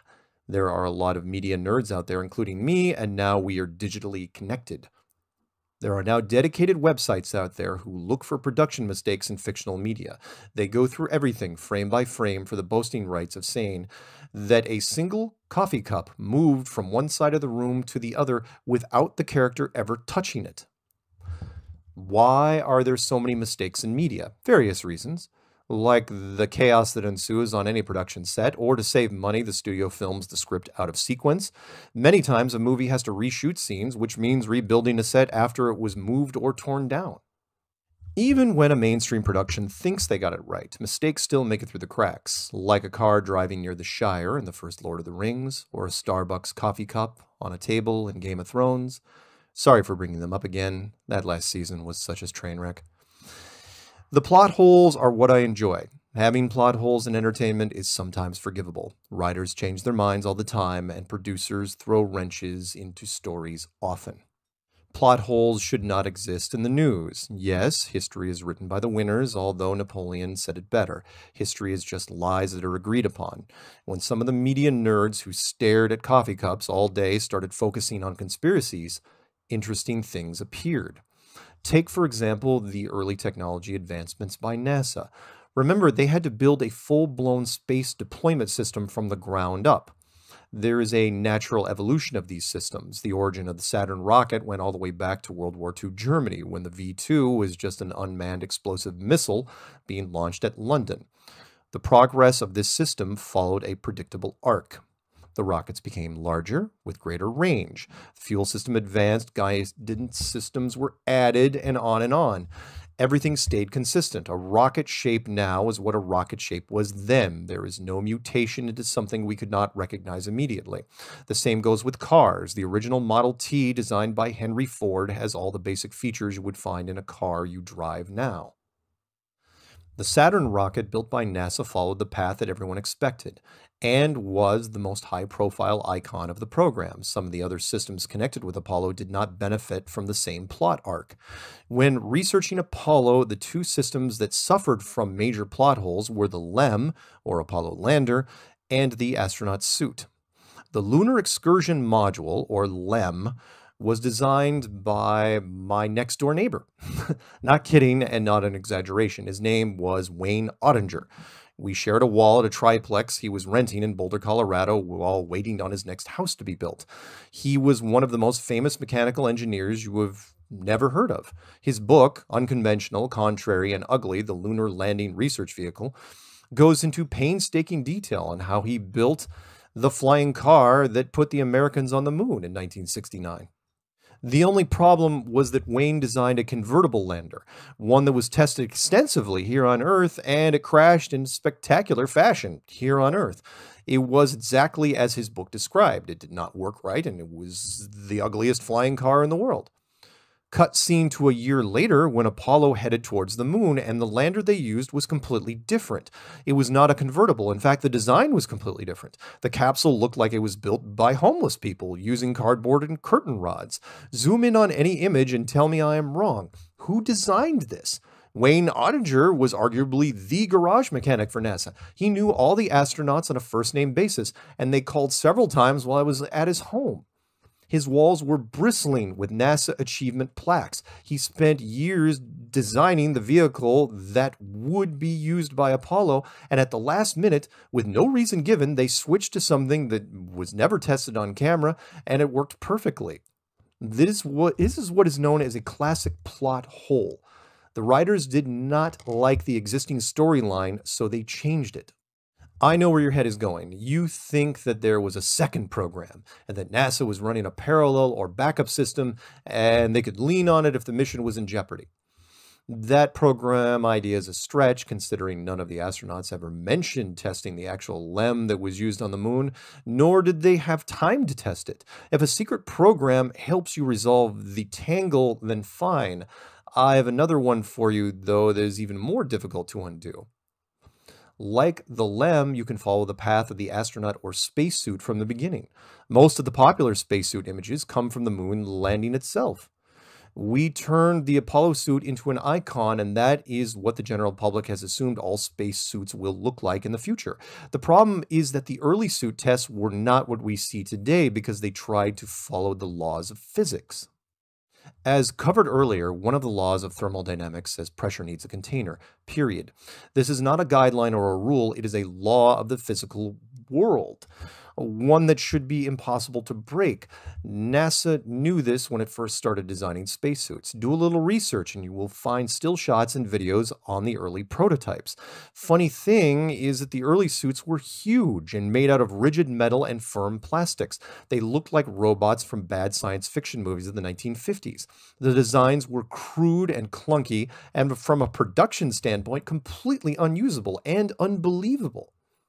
None of the suits were flexible enough to be used in a small spacecraft, or even a large one for that matter. To get the astronauts on the surface with hard suits, you would need a large dressing room with a LEM that was 10 times larger than what they wanted. So the writers just changed the script, took a huge risk, and it paid off big. It is one of the boldest pieces of writing I've ever seen.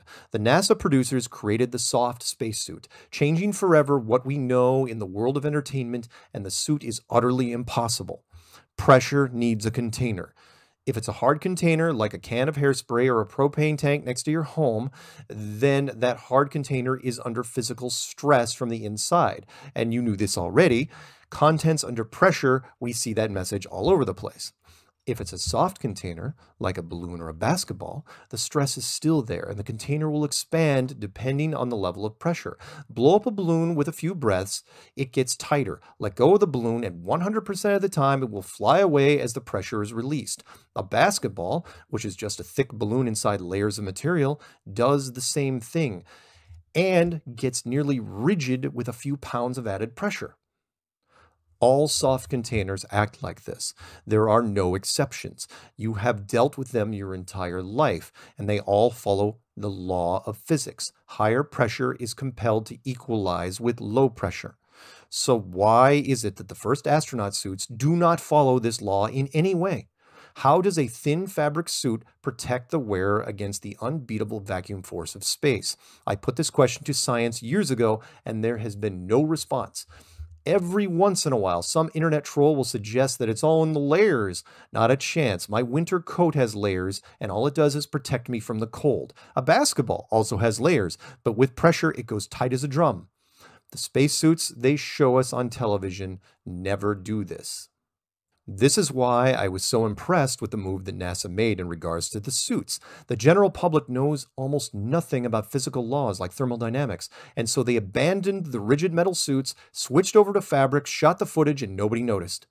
The astronauts were on television walking on the moon in their flexible fabric suits with full articulation points. They could squeeze in and out of their never-tested LEM. They could run, fall, play golf, and build complex electronic systems on the moon's surface with gloves that should have been inflated oven mitts. No one in the mainstream media questioned the impossibility of these things. NASA was too big, too iconic. It could not have been done, and therein lies part of the paradox. NASA is the poster child of cutting-edge science, but everything that they were showing us on TV was at best science fiction. To clarify, yes, I'm saying that NASA and the space programs that eventually followed are limited fiction. 99% of the employees working for these groups have no idea that there is a problem.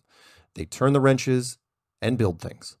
Once the rockets leave visual range, that is when the illusion starts. Yes, I am saying that most NASA people are innocent of the conspiracy, so for everyone that knows someone that works for aerospace, you can keep your blood pressure down. Most of the media do not know what is going on either, and NASA started early in setting the rules for them. During Apollo, for example, the major U.S. networks were not allowed a direct feed from NASA, but were instead told to come to the main control building where they could film the missions from a giant television screen. No explanation was given for this, and even though the networks were not happy with the terms, they accepted it and moved on. Even today, with a huge amount of independent journalism, everybody gives NASA a pass. The media will often run stories on crimes committed within all other branches of the military, but their aerospace counterpart stays out of the headlines. Yes, NASA is military, part of the Department of Defense since day one. In fact, they are uniquely military. Founded on the still burning embers of the Nazi war machine, their first champion, Wernher von Braun, who developed the V rocket program, would have been convicted a war criminal, but his IQ was too high. It is one of the hypocrisies of war. If you are intelligent and specialize in a field that can be useful to the opposing military, then you quickly become assets and are quietly integrated. The practice is not a secret, and I agree with it. Wars are based on monetary resources, and those resources can take on many forms. After World War II, the Soviet Union and the Americans split the Nazi scientists as best they could, each developing their own rocket program, and the space race was officially underway. The media then had a great story with different angles. Not only were the Americans chasing an impossible technological challenge with the space program, but Russia was creating drama by creating an informal space race, which was hyped every month. This was another plot hole which I bring up to science on a regular basis. The Russians, with Sputnik and the help of the American media, created a sense of paranoia and dread and gave politicians the motivation needed to ramp up the U.S. space program, culminating with the now famous JFK speech where he declared that Americans would be on the moon before 1970, a remarkably accurate prediction with Apollo 11 making its landing in 1969. The space race, which was hyped for years, was written out of the script with no reason given. The Russians, who had the upper hand, simply gave up once the Americans landed. Again, with no reason given. Never in the history of competition have I ever seen that. When the first person crosses the finish line, the other competitor walks off the track and never comes back? That is not how the story goes. What should have happened was the Americans land 2 people, the Russians then land 3, we build a small base, they build a bigger base, until finally Time magazine runs the story, has the Cold War reached the moon? Instead, it was the exact polar opposite. Not only did the Russians quit, but then the Americans themselves quit 3 years later in 1972. Since then, no nation has ever attempted to take a manned mission to the moon. Do a search for government space agencies and you'll get a list as long as your arm. No one goes to the moon. No one even attempts it. And this is a plot hole. Technical plot holes appear in just about every photo ever taken by Apollo on the moon's surface. Pick one that has an astronaut, the lander, and the communications dish in the same picture, and I will tell you what I mean. I will let the most common photography mistake slide, which is the total lack of stars in any photo taken on the moon's surface. Photographers are quick to point out that the exposure setting did not allow for the stars to be visible.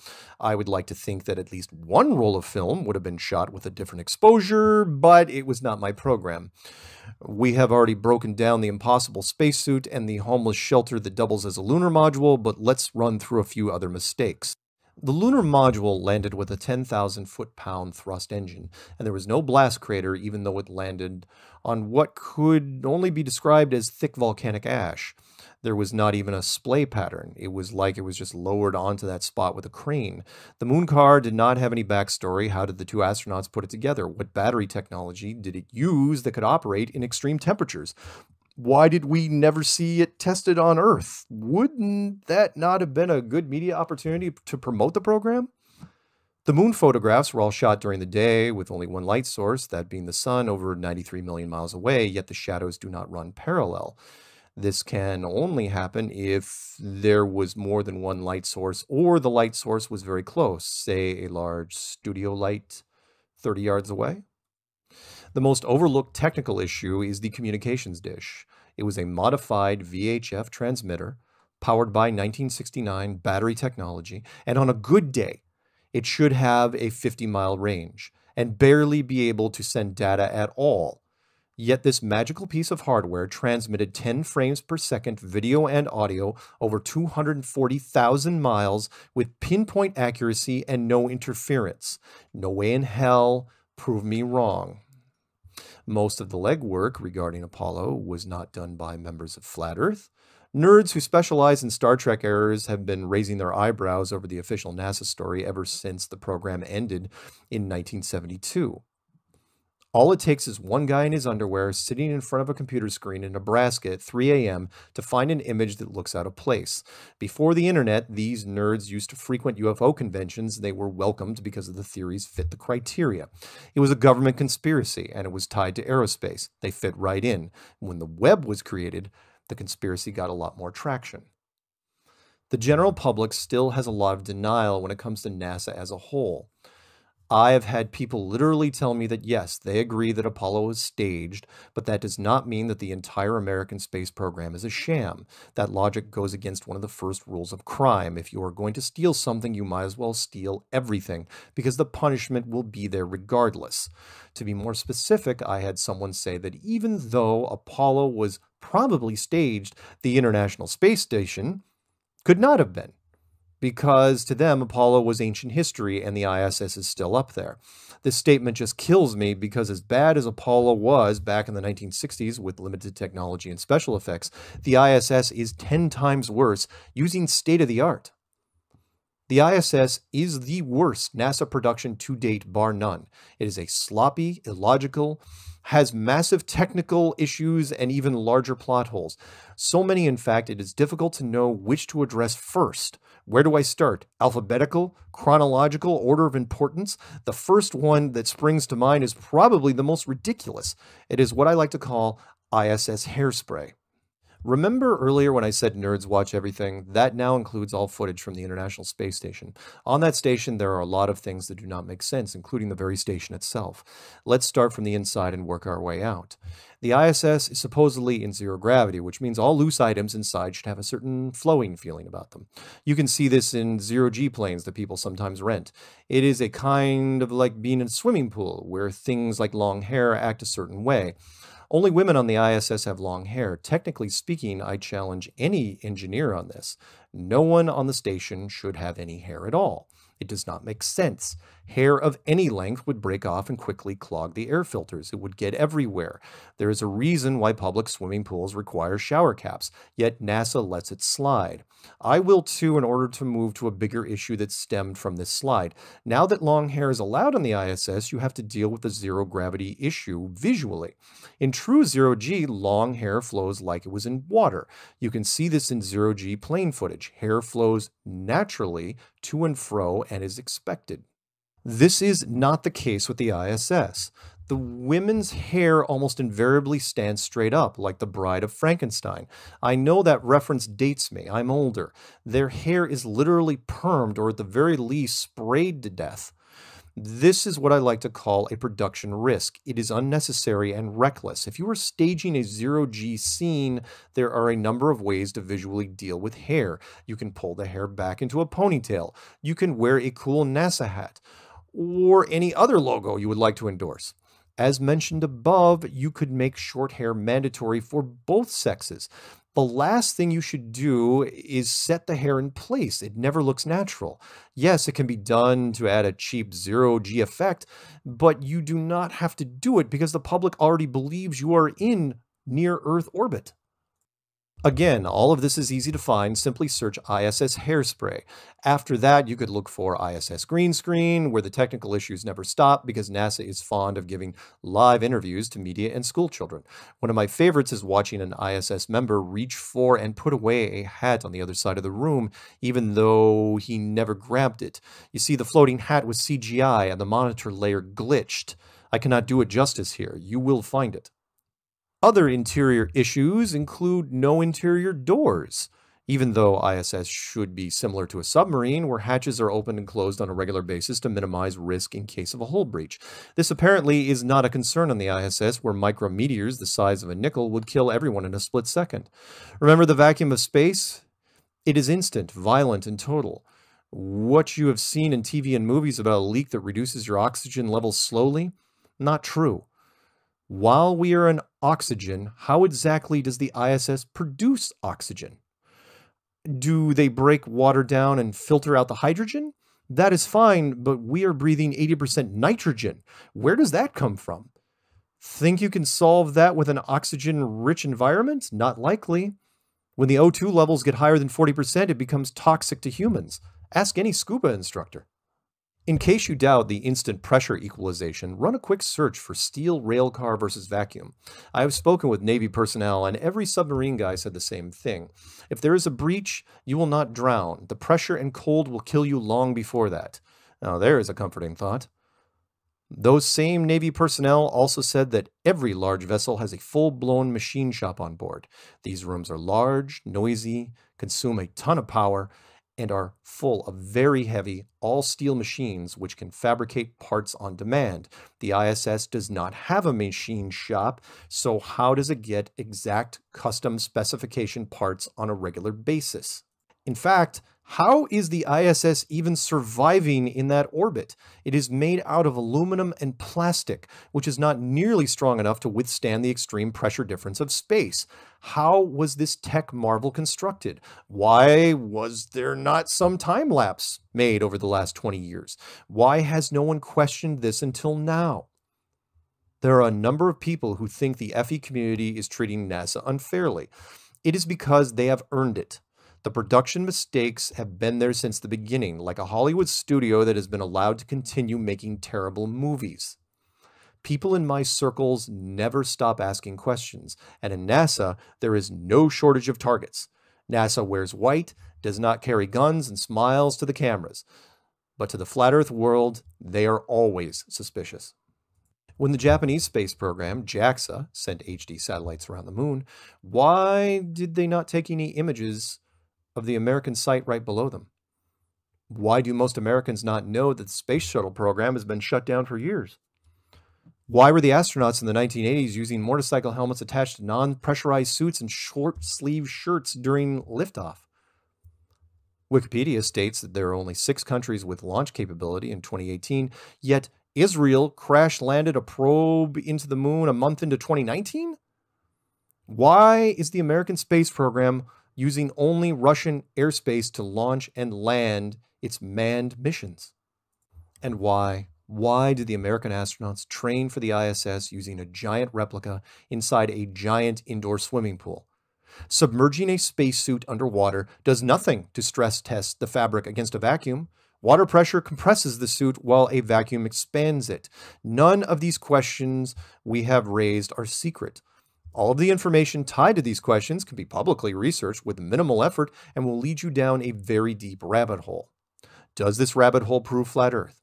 Not directly, but I guarantee the opinion you currently hold of the National Aeronautic and Space Administration will change. Now let's take a look at some of the higher profile people in the FE community who are asking these questions every day. Don't let them take your mind. Don't let them take your mind, man. Don't let them tell you that you are not divine. Don't let them do it, man. Don't. Take control of your soul. Take back control. Yeah. Find the truth. Find it all. Find it all, man. Yeah. Don't believe. Chapter 6, Word on the Street. When I do public Q&A sessions, I invariably get asked about different FE members, sometimes professional questions, sometimes personal. This chapter is dedicated to a number of people who have walked with me along this journey, friends and adversaries. If there is one thing I can say for sure about the FE community, it is an interesting mix of people. Here is the inside scoop on some of the more interesting and eccentric Flat Earth members. Let the gossip begin. Matt Boylan, aka Math Powerland, aka the originator. Matt was the first FE person to ever call me and has been there since the beginning. If you listen to his version, he was there before the beginning. He often emails in all caps, even though he should know better. Matt called me in February of 2015, less than 2 weeks after the clues had been released, and pretended to be someone from an education system. Matt wanted to feel me out before giving me his real name. He is a bit paranoid, but a lot of fun to watch. Almost every producer that has ever reached out to me was looking for Matt. They saw what I saw. Matt is a very creative guy, a hell of a painter, a small-time actor in his younger days, but when he plays guitar, It sounds like someone is hitting a baby with a cat. In 2015, Matt refused to do interviews. He was an aloof artist from Montreal with a chip on his shoulder, so I did his interviews for him. Matt then decided he could dictate to me the talking points of those interviews, and he wanted me to attack the Catholic Church. More specifically, he wanted me to discredit the Jesuits. I had no reason to do this and said I would take the Flat Earth journey alone if needed. He said he would side with another high-profile FE member named Eric Dubé and discredit me if I did not fall in line. I keep strange emails like that even now, just in case. They say that behind every great man is a great woman, and that is the case with Matt. It was his 2014 girlfriend in Canada who sat him down on a couch sober to tell his sort of true story about the NASA party he attended in the Hamptons. I do not know all the details of his exodus from Canada, but at some point Matt decided, for whatever reason, not to pay taxes, which in itself is a little strange considering that Canada has some of the most relaxed tax laws anywhere. So he flees Montreal and drives across America, starting in Florida, heading west across the U.S. looking for, well, a wife and citizenship. Matt would do video updates every so often, and in several you could see interested women in the background. Matt is a good-looking guy with no shortage of talent and confidence. At one point he called me while I was in Boulder, Colorado. He wanted to come up for a visit. His vision was to rent a large loft in Denver and do late-night comedy music shows, drug-fueled to soften the audience. After Matt's routine, he wanted me to come on stage in a suit and deliver a Rod Serling-type flat earth message. The whole idea was a little out there, even for me. What I did not know was that Matt had almost run out of money and was just couch surfing his way across the states. He reached out to others in the community during the trip, like Patricia and Orphan Red. From what I have heard, once he showed up in your living room, he was difficult to remove. Bullet dodged. Eventually, he made it to Northern California, where Matt met his eventual wife. They just had their first child last year, and despite the antagonist role he had in the documentary Behind the Curve, Matt has resigned himself to the sidelines, which is a good thing. Ironically, it turns out he cannot do a decent interview to save his life. He is wound up so tight at this point that he has a real difficulty staying on topic and is convinced that every interview is being interrupted by government agents who are hacking his machine. Speaking of which, Eric Dubé. Eric was into FE before I was by a couple months. There, I said it. Matt was there before Eric, along with an interesting guy named Paul Michael Bales, who turned Eric on to FE. Eric did not invent Flat Earth, and most of the early work that Eric posted is long gone because his YouTube channel has been burned down twice. Why? Because Eric is also anti-Semitic, aka he hates Jewish people. I had to get that out there early because it comes up in my circles often and it has hurt us a bit. Eric used to make a lot of FE videos, do podcast interviews, and his YouTube listener base grew by leaps and bounds.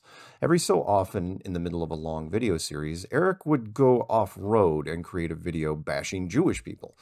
Then, like it never happened, he would start making FE videos again. This infuriated me. I had to develop an entire response monologue to explain why demographic views like that have no place in the flat earth world. It is called the I hate Eskimos speech. I would like to think I am everyone's potential friend. Since getting into FE, I decided I will never commit a malicious act against another person, and I have no issue with any demographic group. That being said, I hate the Eskimos.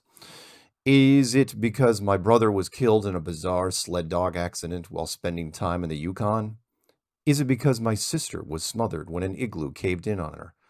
Is it because my father died when his whaling ship was rammed by a giant Eskimo canoe? Are any of these things true? No, but they help with the revenge narrative. What's my point?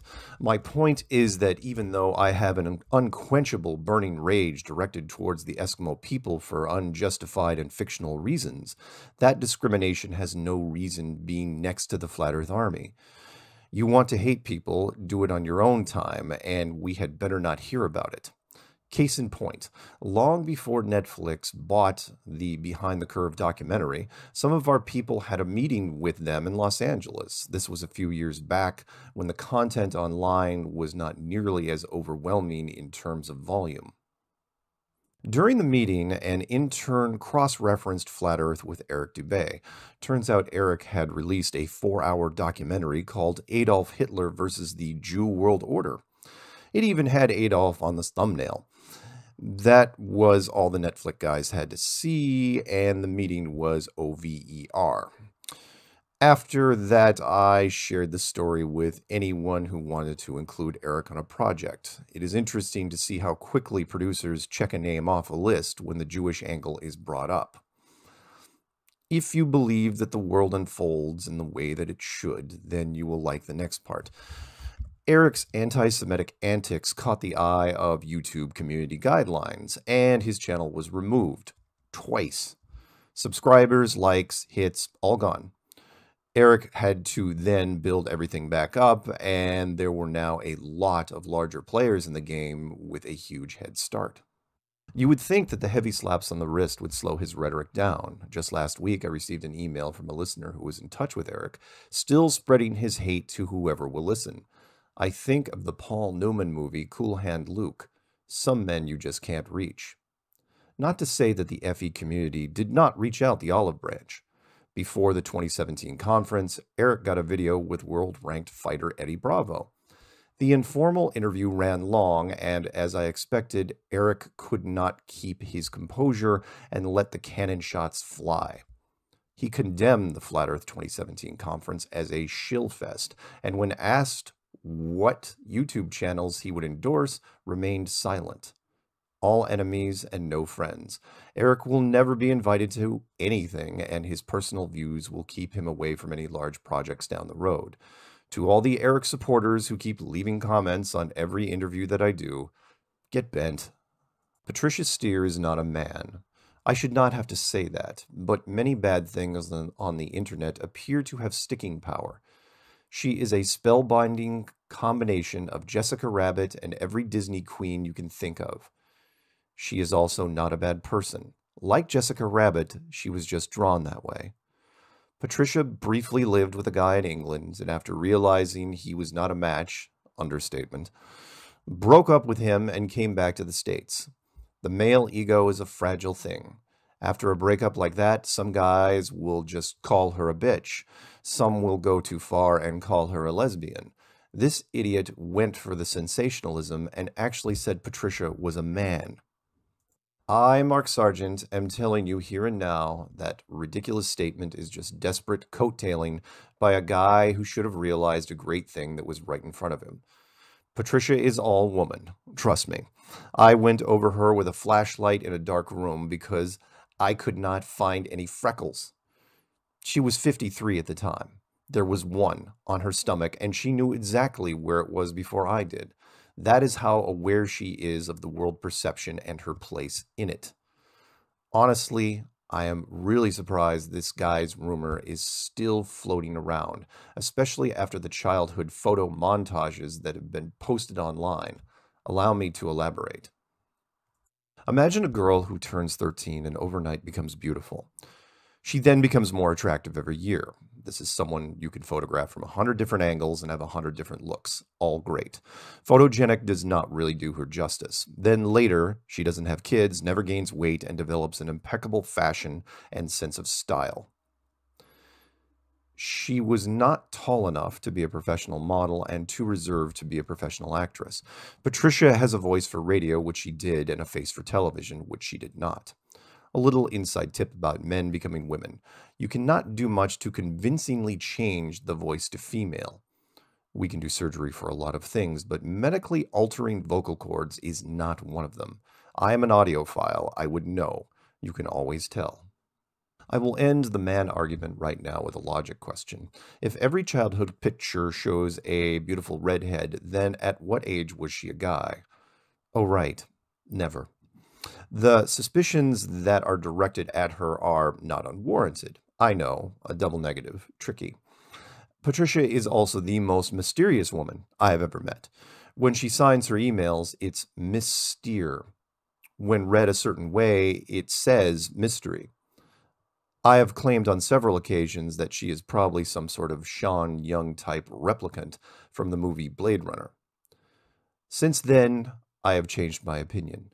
I now think that Patricia is either another life form from a different civilization that long ago crashed her Mercedes spaceship here, bumped her head, and has been wandering around being fabulous, or if the world is a simulation, she is a special part of the world system, and she was placed here for a very specific reason. If you believe in the world as software, she would be known as a hot fix. What can I tell you? She is a riddle, inside an enigma, wrapped within a vegan burrito. She has also done a great deal for the Flat Earth community and interviewed almost all of the higher profile members on her Flat Earth and Hot Potatoes show. Patricia works hard, takes the hits, and keeps on coming. We are lucky to have her. Jaronism. I like Jaron. He has been with the FE cause since 2015, and his YouTube channels are impressive considering the topic. Over 100,000 YouTube subscribers, a spin-off channel with Globebusters, and the whole thing started because he thought my video production techniques were entry level. And they were. When I first got into Flat Earth, I knew nothing about narration, video editing, or video publishing. I literally sat down with a video editor that came free with the machine, called Windows Live Movie Maker. I fumbled through the first months, probably should have watched a tutorial, but instead chose to dive in and use the recommended defaults. This gave the Flat Earth Clues an unpolished, fast production look that did not impress Jaron. He did like the topic, though, a lot. The Jaron quote I enjoy most goes something like this. Well, if this Mark guy can make a popular video, I can totally do it.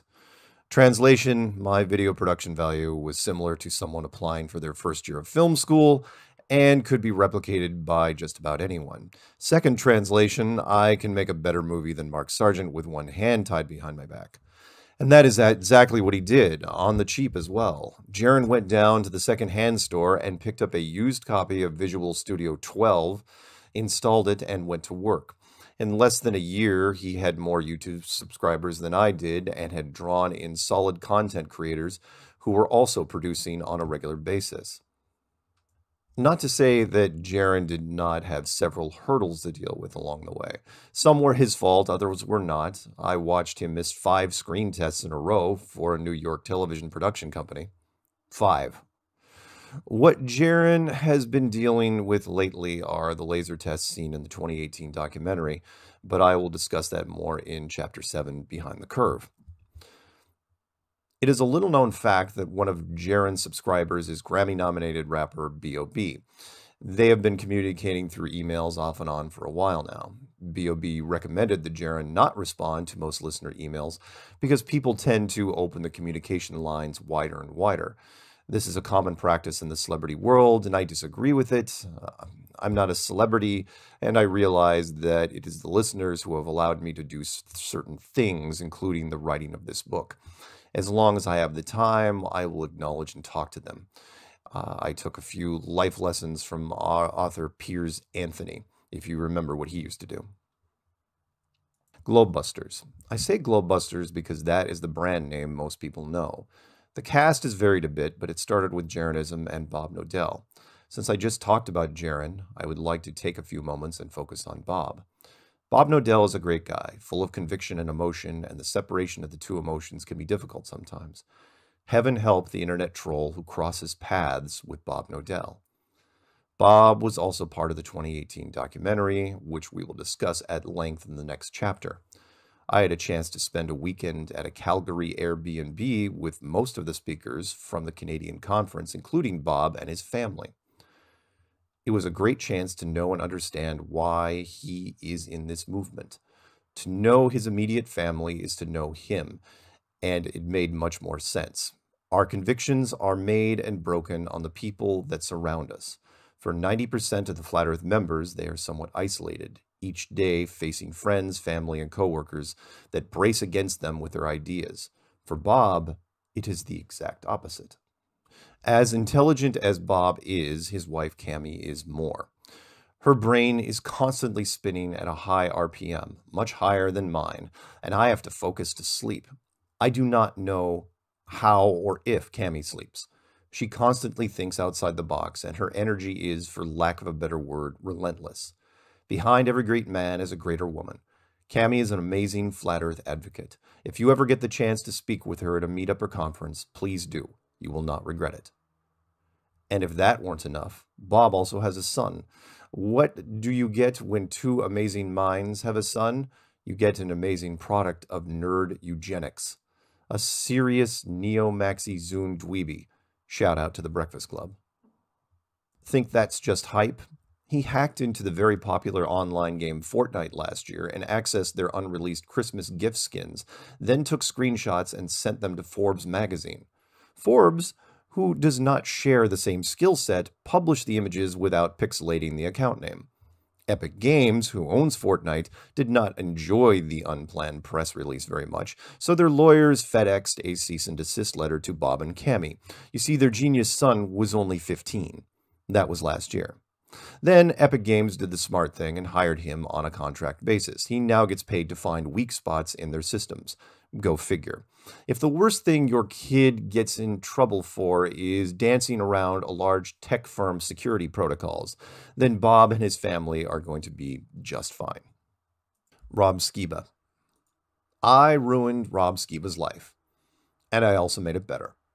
Rob first got into Flat Earth because he heard an early 2015 interview I did with Canary Cry Radio. It was a long drive, and he listened to the whole thing twice. Once there and once back. He was stunned that the Canary Cry team could not break down the Flat Earth theory and dismiss it as silly pseudoscience. So he decided to attempt it himself and bring me on his TFR show. We debated FE on that show and another one about a month later. Shortly after that, TFR asked me to do my own weekly podcast. Yesterday, I just finished my 200th episode. Without Rob, I would not be on TFR. Now that radio network has 6 programs that are based on the Flat Earth world. How's that for staying ahead of the FE wave? Rob worked hard to get where he is, and he had some bad breaks along the way. He went through the motions and paid his dues. Nothing for him came easy, so I felt a little guilty when he asked me how many times I had to reach out to Coast before they let me on the show. Unsolicited, Coast to Coast called me, even though I had almost no internet presence. The same thing happened with the book publisher in the UK, and the podcast, the documentary team, and everything else. Flat Earth has a life of its own, and I am just along for the ride. Rob's first love is in film production, and his public speaking material shows trace evidence of this. So when I had a chance last year to bring Rob up to a Hollywood celebrity's weekend house and watch his face as he sat by the fire and talked Flat Earth, it was really satisfying. He will be able to dine on that story for years. Out of everyone in the FE community, I root for Rob the most because he deserves it. He traveled a long road to get here and took the risks when he needed to. Part of what I do now is for guys like Rob. David Weiss, otherwise known as DITRH. I have heard from a trusted source, no wait. I heard from my father's brother's nephew's cousin's former roommate, and even though I do not have third-party confirmation, I am pretty sure that David Weiss is Jewish. I do not kid him much about this because the anti-Jewish rhetoric is alive and well on the internet, especially in the conspiracy world. If you've ever watched my videos and wondered who made all the great Flat Earth slides that are cycling through the background, you can thank David Weiss. Almost all of the images I use now are taken directly from his coffee table book. The images are packed with so much information, I had to bump up the slide time to almost 13 seconds each. David requested this change, of course. He is good about making technical suggestions to my work. I call it constructive criticism. David and I try to one-up each other when it comes to new FE information. The running joke is that if I call him to report a fresh story or angle, he will respond with, "That was so 7 minutes ago." Not kidding. It happens a lot. I best him maybe 1 out of 4. Maybe. David creates short but potent videos about perspective. He debates science advocates more aggressively than me, and sometimes that backfires. If you don't kill them with kindness, they will defend themselves. We share the same head frequency sometimes, which is good when trying to figure out a media angle.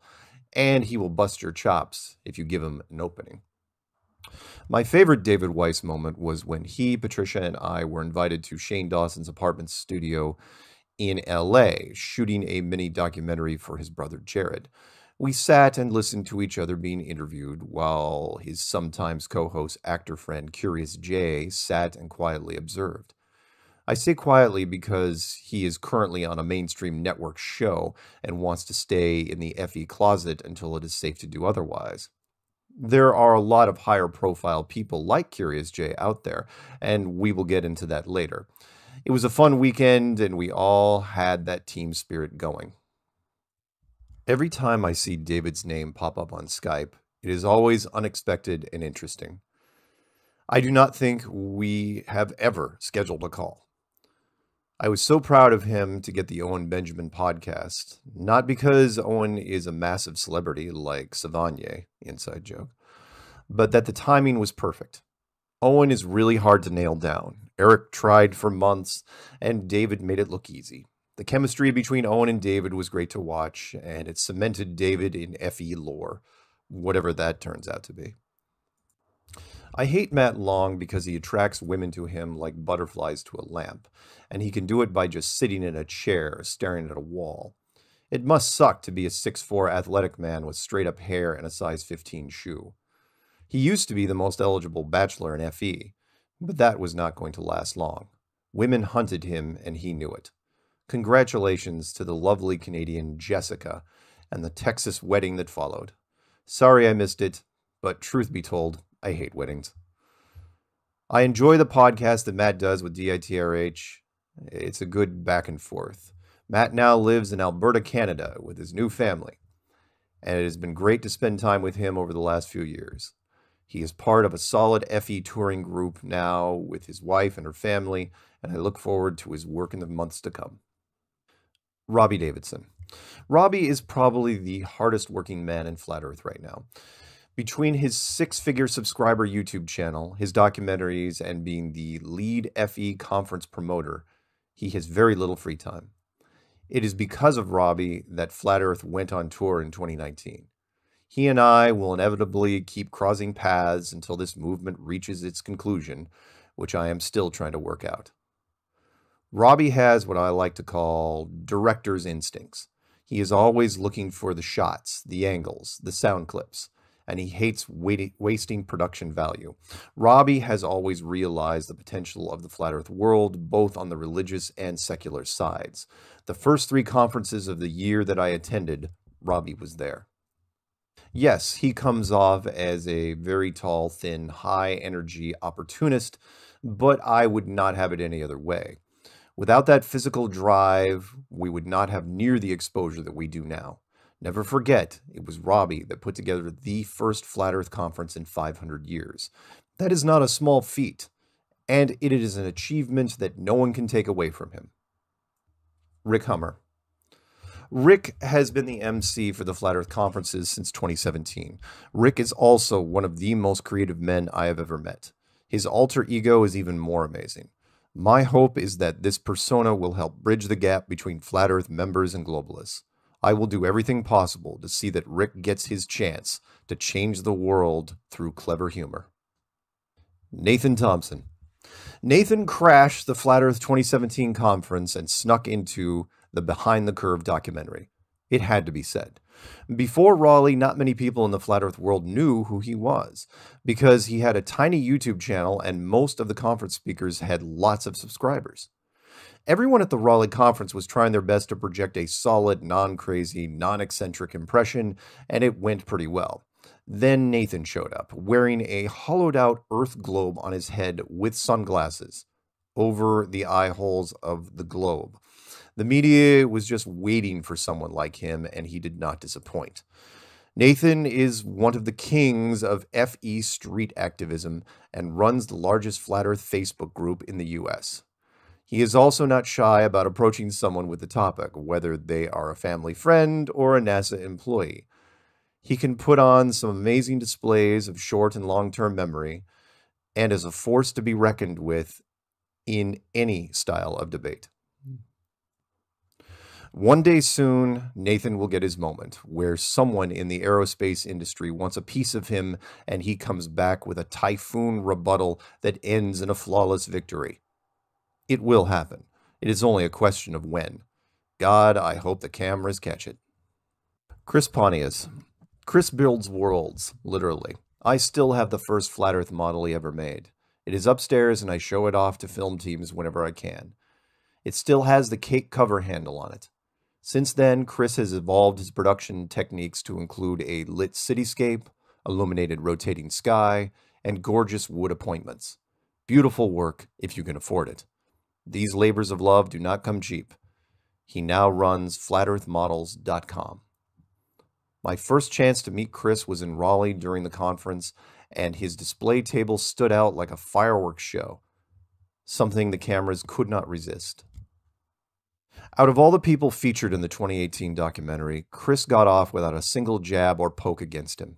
The director, producers, and editors just loved the footage of Chris. I was told that they would watch him build Flat Earth models for hours, but unfortunately the movie had to be cut to 99 minutes, so all that hypnotic building is still out there on some computer in Los Angeles. When Netflix released the documentary, his phone did not stop ringing. He told me his back order list is very, very long. I could not be happier for him. If you want a model, please email Chris and tell him Mark sent you. Karen B.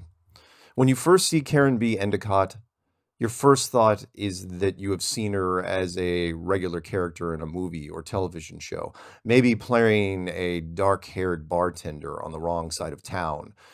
The strong, silent type, who is your friend until you become her enemy, and you do not want that. She also looks like she worked in a tattoo parlor and sports a lot of ink.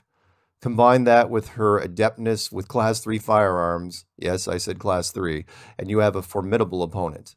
If FE ever comes under literal fire, I want her in my foxhole. For me, she hits all the right notes. Tech-savvy, a voice that was built for ASMR or radio, and a stare that could burn holes in your soul. I wonder how different my life would have been if I had met her years ago. It probably would have ended in a real Mr. and Mrs. Smith fight where we use dueling assault rifles at dawn, hit each other at distance, and we both fall flat on our backs. Then, 30 seconds later, she gets up with a shoulder wound and walks away while I lay there dead. There are worse ways to go. Daryl Marble. D. Marble is objectively the best-looking guy in Flat Earth, and I wish the media would pick up on it. He has an infectious smile and a laid-back personality that puts you at ease. He also spends most of his time in Seattle, my corner of the world, and we have done several meetups together. His channel has climbed the ranks and is over 50,000 at the time of this writing, which is no small feat for someone who lives the van life, staying mostly off the grid. One day, mainstream is going to figure out what a gem he is and give him the attention that is long overdue. Paul on the Plane. Paul pre-records a lot of Flat Earth shows on TFR and is rarely live on air. Yesterday, I caught a live show and was stunned because I could not remember the last time I heard him live. He is also part of the Flat Earth Northwest Connection, and I have enjoyed seeing him on different parts of the ongoing FE tour. His podcast airs just before mine on Truth Frequency. Check it out if you get the chance. ODD Reality. ODD is currently the largest hardcore FE channel in terms of subscribers. He broke 250,000 recently, and his listeners are enthusiastic. I was happy to see him show up at the Denver conference after I left, and would like to think he would have still attended if I stayed. To this day, he still does not trust some of the FE members, including me, which is a bit ironic considering his early criminal history. I'm not going to pull punches here. If you go to prison for a violent crime and then break out of jail, you do not really get to throw stones about trust. I'm just saying. On the plus side, behavior like that tends to further some music careers, and he is still pursuing those avenues. I wish him the best of luck and hope that one day he develops more bonds with FE members. IPS. The mysterious man known only as IPS, International Plane Society, came onto the scene a while back and made a great first impression, gaining quick fame with chat room raids where you create a hangout, accumulate people, and then send them into the chat rooms of other hangouts, spreading Flat Earth propaganda as they go. The guerrilla tactics worked well and generated a bunch of attention until some larger channels threatened to get YouTube administrators involved, something about inciting a riot. IPS then hosted a Flat Earth art show in New Mexico, met up with higher profile FE members, even made a brief appearance sitting next to Bob Nodell in the 2018 documentary. Everything seemed to be going well for him. Then his timeline gets a little fuzzy. IPS then changes alliances and starts attacking most of the community, finally saddling up with Mad Mike Hughes, the rocket stuntman. We will get to him in Chapter 10, Enemies of the State. Probably not the horse I would back in this race, but then again, most of the tickets on the racetrack grounds are losers. Nathan Oakley. If you are a globalist, the last FE member you want to debate is Nathan Oakley. Not because he makes points with grace and finesse. He makes them with a baseball bat, covered with nails. Nathan's earlier interviews, including a notable piece by Vice Media UK, shows a different person. He used to be quite the oral moderator, keeping hangouts in check, more of a politician than anything else. Recently, Nathan has decided to become a weapon, using globalist troll tactics against them. Yelling, berating, profanity, everything but the kitchen sink. The funny thing about this is that a lot of Nathan's audience responded favorably, and his numbers started going up across the board.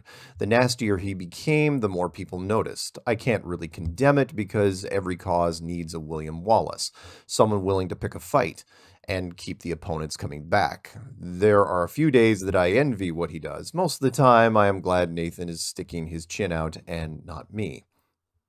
Roxanne Glenn. Roxanne Glenn is awesome. I would say she rocks, but that is too easy. She has helped develop the Flat Earth UK scene into a hotbed of activism.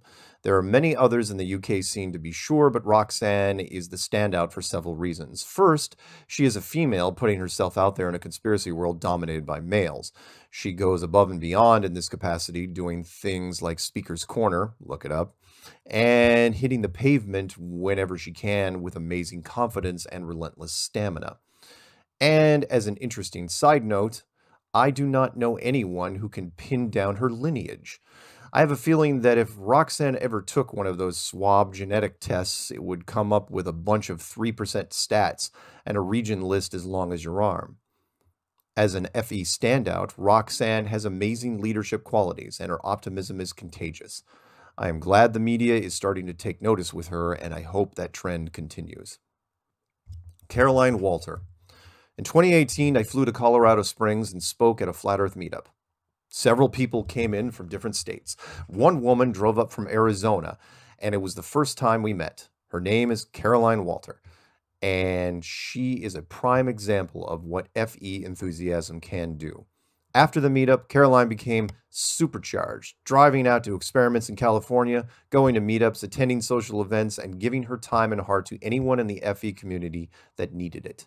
Flat Earth has a number of side effects, and she seemed to get all the good ones. If you get into our circles, ask about her and try to find one negative thing. And since I am not always a gentleman, I will share this. Within a few hours after meeting me at Colorado Springs, Caroline pinned me to a motel room floor and kissed me until the sun came up. Only kissed. That takes me back. Thanks, Caroline, for showing me that passion is alive and well. Jeff Grubb. Jeffrey Grubb has the largest head in Flat Earth. I should qualify this. I wear a size 9 hat. If you don't know anything about hats, that's big. I was teased about this a lot growing up in school until the rest of my body filled out. The most common nickname that I had was Waterhead. Kids are cruel. Because of this, I do not really notice the size of the average human head, at least until I met Jeff. He is a big lumbering guy to start, so it's okay. Jeff is a serious academic with degrees in multiple disciplines. He is also one of the most intelligent people I have ever met. For those of you picking on people with big heads, you should know something. That giant cranium has a lot of extra room for brain horsepower if you know how to use it. Jeff has made a lot of good videos on his YouTube channel, but to be fair, they are not for the first-year FE student. My favorite is one that I mirrored on my channel showing a 3-part moonlight temperature test in glasses of water with copper strips for sensors. Worth the watch if you have any doubts about what the moon is or is not. Flat Earth Man. Alex Michael, most often known as the musician Flat Earth Man, symbolically represents all the fantastic and creative artists who have submitted songs to YouTube, and me, since 2015. It appears that Flat Earth University also has a thriving music department. The music is what separates us from every other conspiracy out there. In most of the conspiracy world, the participants fit a certain profile, and we have all seen it. They are somewhat antisocial, look over their shoulders a lot, and like their conspiracy topics dark. These people also think The Dark Knight was the greatest superhero movie of all time, and I agree with them. Flat Earth is anything but dark. It has always been a message of hope and open-mindedness. It inspires people, and the music reflects that. Right away, I was receiving emails that either contained raw music files or links to brand new YouTube channels with music videos. They were all positive and expressed the flat earth in just about every genre you could think of. Rock, rap, folk, country, techno. They all spoke of an awakening, a disappointment, and a journey. I can think of no better background music to listen to while reading this book. The playlist on my channel, and I'm sure I do not have them all, is called Flat Earth Music 2015 to present, pushing 300 tracks now. At the top of this heap is a professional album by Flat Earth Man, a UK singer-songwriter who lives in Spain and sings with a heavy Texas drawl. I use his songs a lot for the meetup promos, and while they are great, his music videos are better. I had a chance to meet him at the Denver conference last year. I wish him all the success in the world for his efforts, and we could not ask for a better battlefield drummer. Peanut Gallery. If you have ever listened to my Strange World podcast on Truth Frequency Radio, then you will have heard this name at least once. It is a throwback to the grandstand audiences from the Howdy Doody Show, 1947 to 1960. I will not use his real name here. The secret is not exactly airtight, though. With a little digging, you could probably figure it out. Peanut is more of an unpaid silent producer for the show. He is not tied to TFR and mostly sits in a private chat room, sending me messages throughout the live broadcast, reminding me of time, sending me information on various topics, and, of course, trying to get me to break concentration with jokes and random comments. I do not think I could have done the show this long without him, and this is as good time to any to say thank you. He also took over my official website, enclosedworld.com. Take a look. It's free. The Funky Bunch. As with any growing organization, there are public groups and then there are the back channels.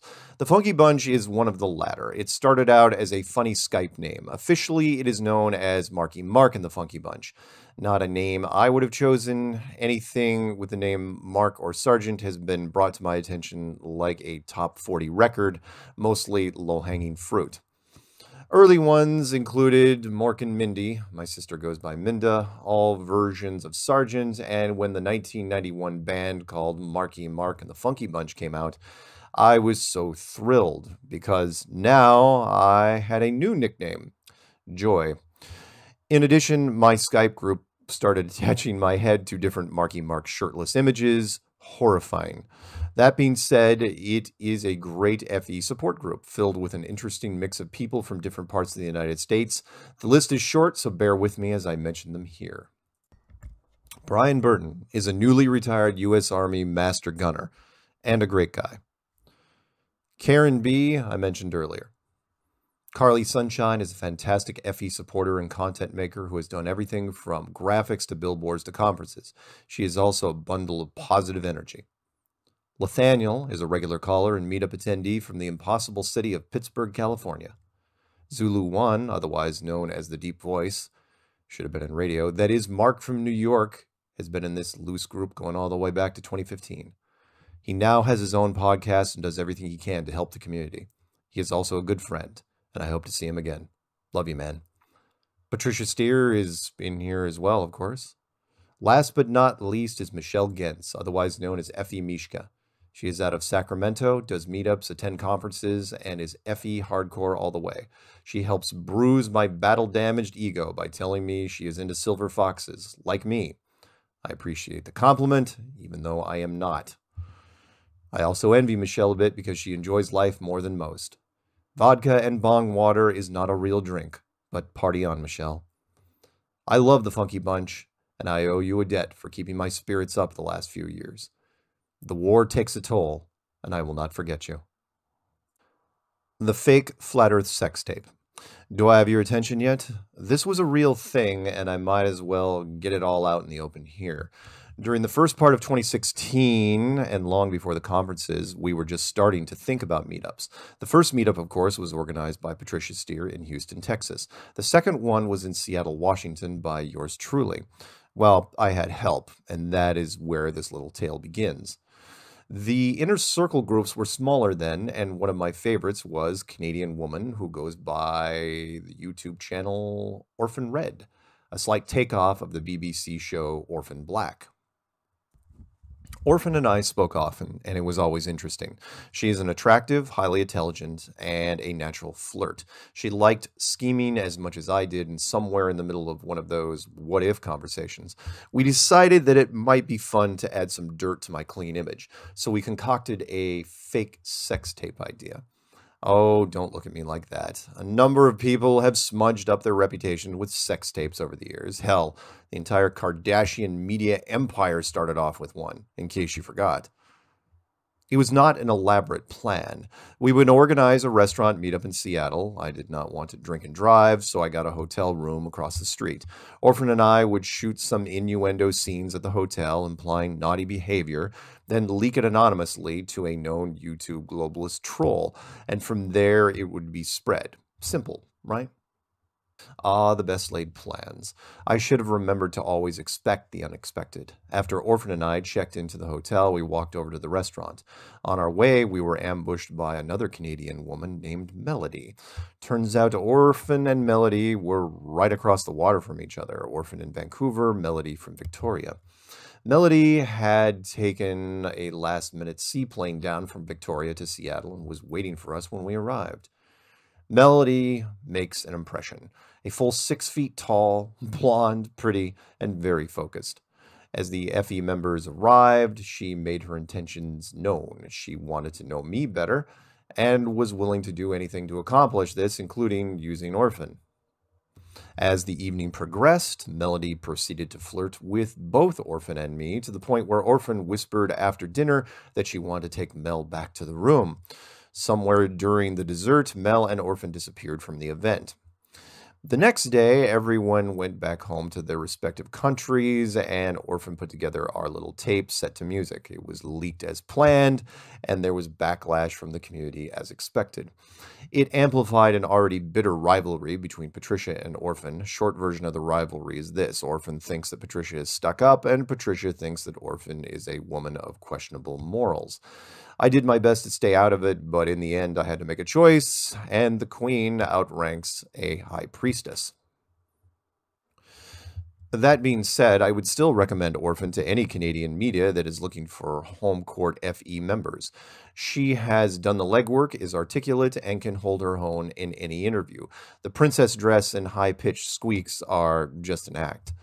Yes, I know, probably not the best idea to make a fake sex tape. I am only going to apologize to one person regarding this, and that is Patricia. She and I were trying to establish an example for the community, and I let her down, and hurt her in the process.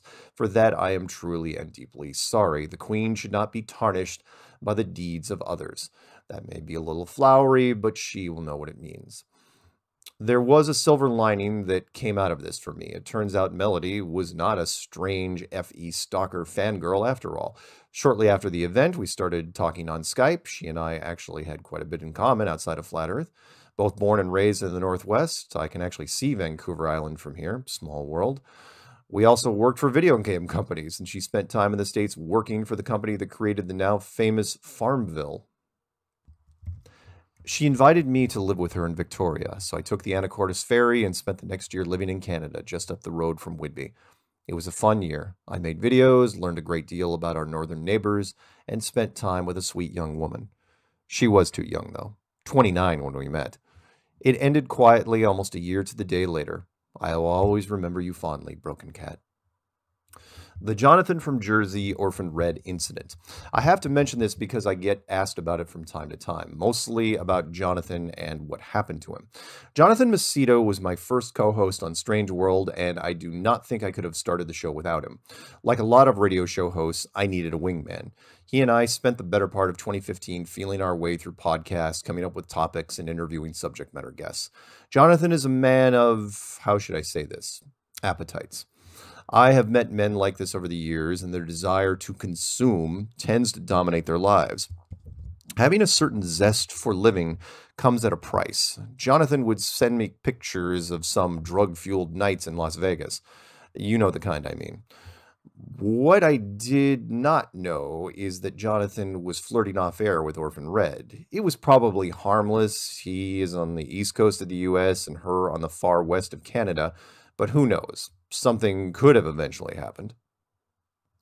Maybe the flirting was getting frustrating for Jonathan. Maybe he was just having a bad day. But everything came to an accidental head during a Strange World podcast he did in 2016. When you start doing radio and podcasts, sometimes you learn as you go. At Truth Frequency Radio, you really do have to feel your way. When a caller gets into the switchboard, they are put on hold and automatically muted. The host cannot hear them, but they can hear the hosts and the show even when they go to commercial. This is helpful unless the host forgets this fact. Jonathan forgot, or never knew this. When Orphan called in, was put on hold, he made a mistake. I saw the call come in, recognized the number, and mentioned to Jonathan that it was her. Unexpectedly, he goes off on a rant, telling me how done he was with all that. Then continues about her overly exposed breasts, her squeaky voice, and other things. It was all I could do not to scream into the microphone. He had no idea she heard everything, and before the commercial break ended, she dropped off. I was in a tough spot. Orphan was already going to be stewing about this, and telling Jonathan on air or during the next commercial would have made him useless for the rest of the evening. So we continued on. I never did tell him. Jonathan found out soon enough. There are types of women who take things sitting down. Orphan Red is not that type. Even after I apologized to her, she created a video where she tore Jonathan a new one. He did not see it for a few days. I was certainly not going to be the messenger. When Jonathan found the video, things got much worse. Normally, when you talk smack about someone who is walking around the corner and they are within earshot, you just fess up and eat crow. Jonathan did the opposite. Not only was he not sorry, but he had a few other things to say on the topic. So he posted a 3-page rant on Orphan's Facebook page. It was taken down later, but not before I got a copy. In the rant, he quit the show. I really hope that one day he gets back into it. I miss Jonathan and think he could still do a lot for the community. Wherever you are, man, know that I think about you often. Mark Sargent. Oh, that guy. Lord deliver us from Mark Sargent. Nothing is ever what it first appears to be. I am a great example of that saying.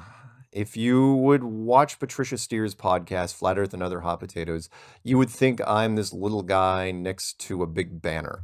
That's because Patricia is always looking slightly down at her laptop camera, while I, on the other end, am slightly looking up at a webcam that I cannot even reach. I'm actually 6'2". I mention it because this is almost always the first comment I get when making public appearances. You're taller than I thought. Amazing what perception can do. I was born and raised in the Seattle area and graduated from South Whidbey High School. When Flat Earth members reveal their high school or university, journalists quickly blame the academic credibility of that specific institution and that I was just some borderline student that barely got through the system. They could not be more wrong. I was an excellent student, graduated as class president, and helped lead the basketball team to its first ever state tournament. I did all this while not even being old enough to drive. You see, I graduated almost 2 years early and played my last basketball game at the age of 16. True story. So, no, I did not skate through a flawed system, and blaming any high school or university is just a knee-jerk response by people with closed minds. I am also a huge mama's boy. If you watch the 2018 documentary, you may have missed a little jab by the director because it was overshadowed by the flat earth concept electrocuting your brain. Yes, I currently live with my retired mother at her golf course condo on Whidbey Island. Before you start winding up with your Norman Bates parodies, it's not like that. I left Whidbey Island and lived in Boulder, Colorado for 20 years, then lived in Canada for a year. Most island grads do not even leave the state. I have nothing to prove there. Not that peer pressure ever had much of an effect on me. My mother is currently stage 4 and has refused chemo. I agree with the decision. Whatever time she has left in this world, it will be spent with me if all possible. I owe her a lot. When I was in Colorado, I did not come home much for various reasons, so Mom flew out to see me in Boulder when she could. My life would have been much shorter without her. I remember her retirement event that I attended years ago, and I know how much love the South Whidbey school system showed her. I have never met anyone who passed on so much positive energy to so many young minds. When she finally leaves this world, it will be the worse for it. I love you, Mom. I wrote the Flat Earth Clues in Boulder, Colorado in 2015. Everything about that story is true. I just woke up one night with all the text in my head, and the idea has consumed me ever since.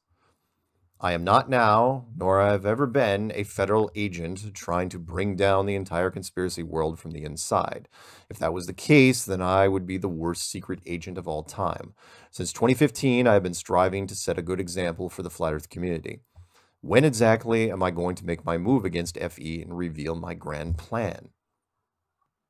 I've been accused of being a lot of things over the last few years. Everything from a Hollywood studio executive to a large Jewish woman. I could not make that up. The conspiracy world is naturally suspicious, and I cannot really blame them too much. Even though I sometimes squint when I see an FE member with more YouTube subscribers than me, it's natural. Envy is one of the 7 after all. And why anyone would envy me is puzzling. Take, for instance, how unphotogenic I am. Some members of the Funky Bunch have pointed out how the media seems to always get my bad side. A little secret I will share with you. When it comes to cameras, it's all my bad side. I have seen it over and over. Different journalist teams shooting me with still shots or video, each looking down at the camera like something broke. The truth is even stranger, because I am better live. Sounds like a band thing, right? Better live? In case you ever meet me in person, I'm just a goofy, warm, disarming guy who believes in Flat Earth so strongly that I want to share it with the world. I am humbled that the sharing has had so much of an effect. Don't let them take your mind. Don't let them take your mind, man. Don't let them tell you that you are not divine. Don't let them do it, man. Don't. Take control of your soul. Take back control. Yeah. Find the truth. Find it all. Find it all, man. Yeah. Don't believe it. Chapter 7, Behind the Curve. I learned so many little details about the filmmaking industry while taking part in the 2018 Flat Earth documentary. Timing is everything, and no one believes that more than me. I had just gotten back from spending a year with Melody in Victoria, Canada, when documentary filmmaker Daniel Clark called me from Los Angeles. He expressed his interest in making a human interest film about the Flat Earth community. It seemed innocent enough to me. I had been getting calls from different producers for almost 2 years at that point, and didn't think much of it. Producers come and go, but very few actually follow through with anything. This project felt different right off the bat. Daniel flew up to Seattle, and we had lunch at a small seaside pizzeria in Langley. We talked for less than an hour, and then he suggested breaking out the cameras from the rental car to start shooting. Daniel and I spent the rest of the afternoon in town and on the beach on Useless Bay, and that is where the first scene of the movie opens. Just Daniel and me talking on the sand about Flat Earth. Chronologically speaking, it was completely accurate. In the 7 months that followed, Daniel's team and members of the Flat Earth community built something special, but none of us knew that until it was released to the public. Many filmmakers in Hollywood start out in the documentary field for several reasons. Documentaries are much cheaper to make than fictional movies. They also carry fewer producers as baggage, and writing is really just a bunch of notes about who is going to be on the film and what locations would carry the most production value. The risks for documentaries are well known. The topics tend to delve into fringe, which the general public do not want to watch, and Daniel decided to go with Flat Earth. Was it madness or genius? Either way, it was going to be a fun, cheap little ride. I say cheap because Daniel's Los Angeles group was on a shoestring budget, and I'm talking shoestrings from the dollar store, in another country, where the dollar has a 20-to-1 ratio. All the people who built the film had day jobs in their production houses. This was a side project for them, and they still pulled it off. Think what you want of the topic, but the Behind the Curve team beat the odds in every sense of the word, so kudos to them. Until the movie went to its first film festival, I only met Daniel Clark and Caroline Clark. I mention their names separately because they are not married. It's just a coincidence. I once met a couple who ran a pinball arcade in Lyons, Colorado, who later got married. His last name was Carroll, and her first name was Carol. You work out what happened next.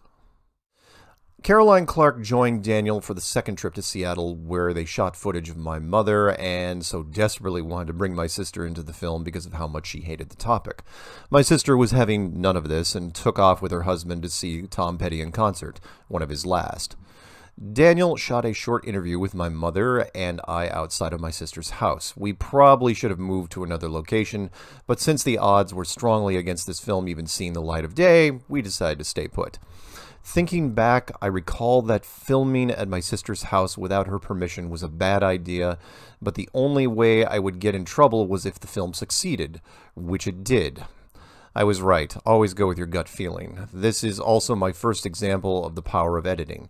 In the film, my mother was seen walking down the stairs from my sister's house, but the interior shots were of my mother's 2 miles away. Despite the bare-bones budget of the film, it was shot in a variety of U.S. locations, and I was there for the bulk of them. During one of the remote shots, the film team and I traveled to see the Great American Eclipse. We took 2 cars and drove down from Seattle to Salem, Oregon, staying at an Airbnb in Newburgh. Shout out to George Fox University alums. In Salem, I got to see my first total blackout eclipse, and it was gorgeous. Another example of creative film editing was when Behind the Curve portrayed an immense number of people who were supposed to invade the small Oregon town of Salem. The news footage even talked about deploying the National Guard.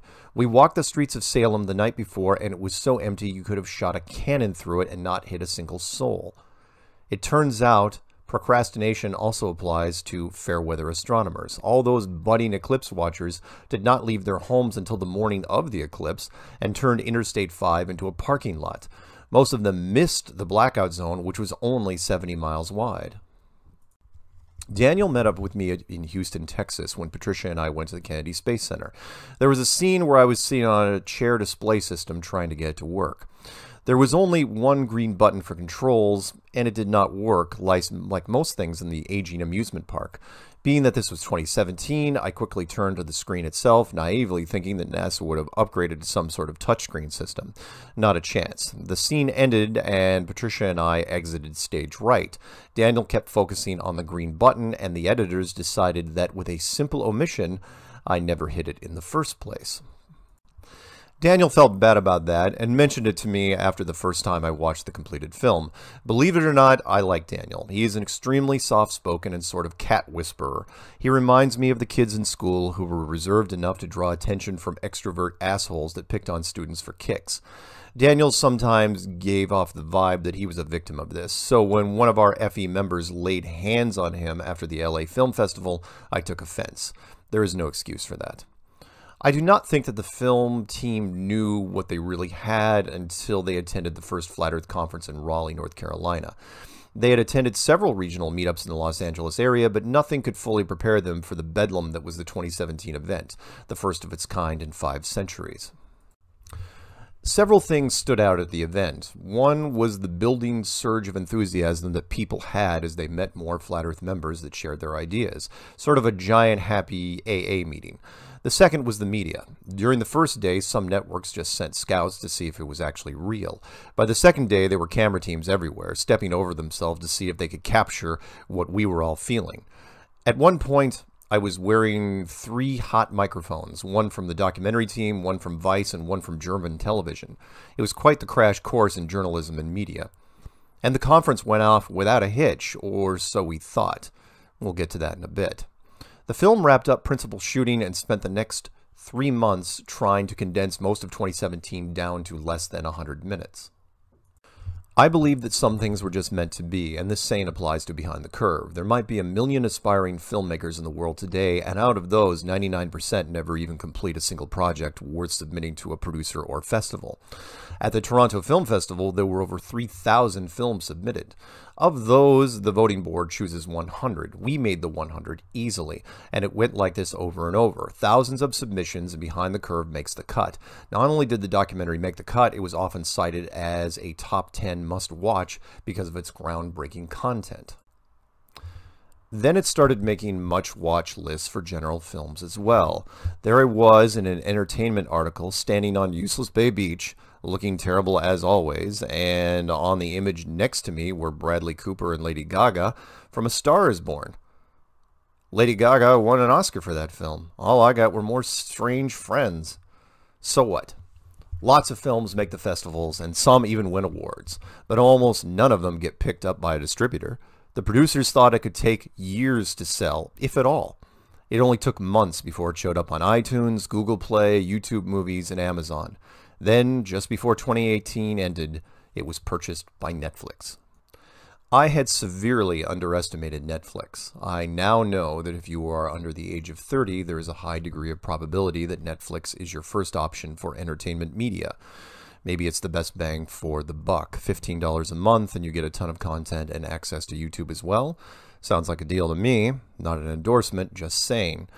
Netflix released it on their service in November of 2018, and the effect was immediate. My email load, which was already heavy, doubled within a week. People whom I had not heard from since high school started contacting me.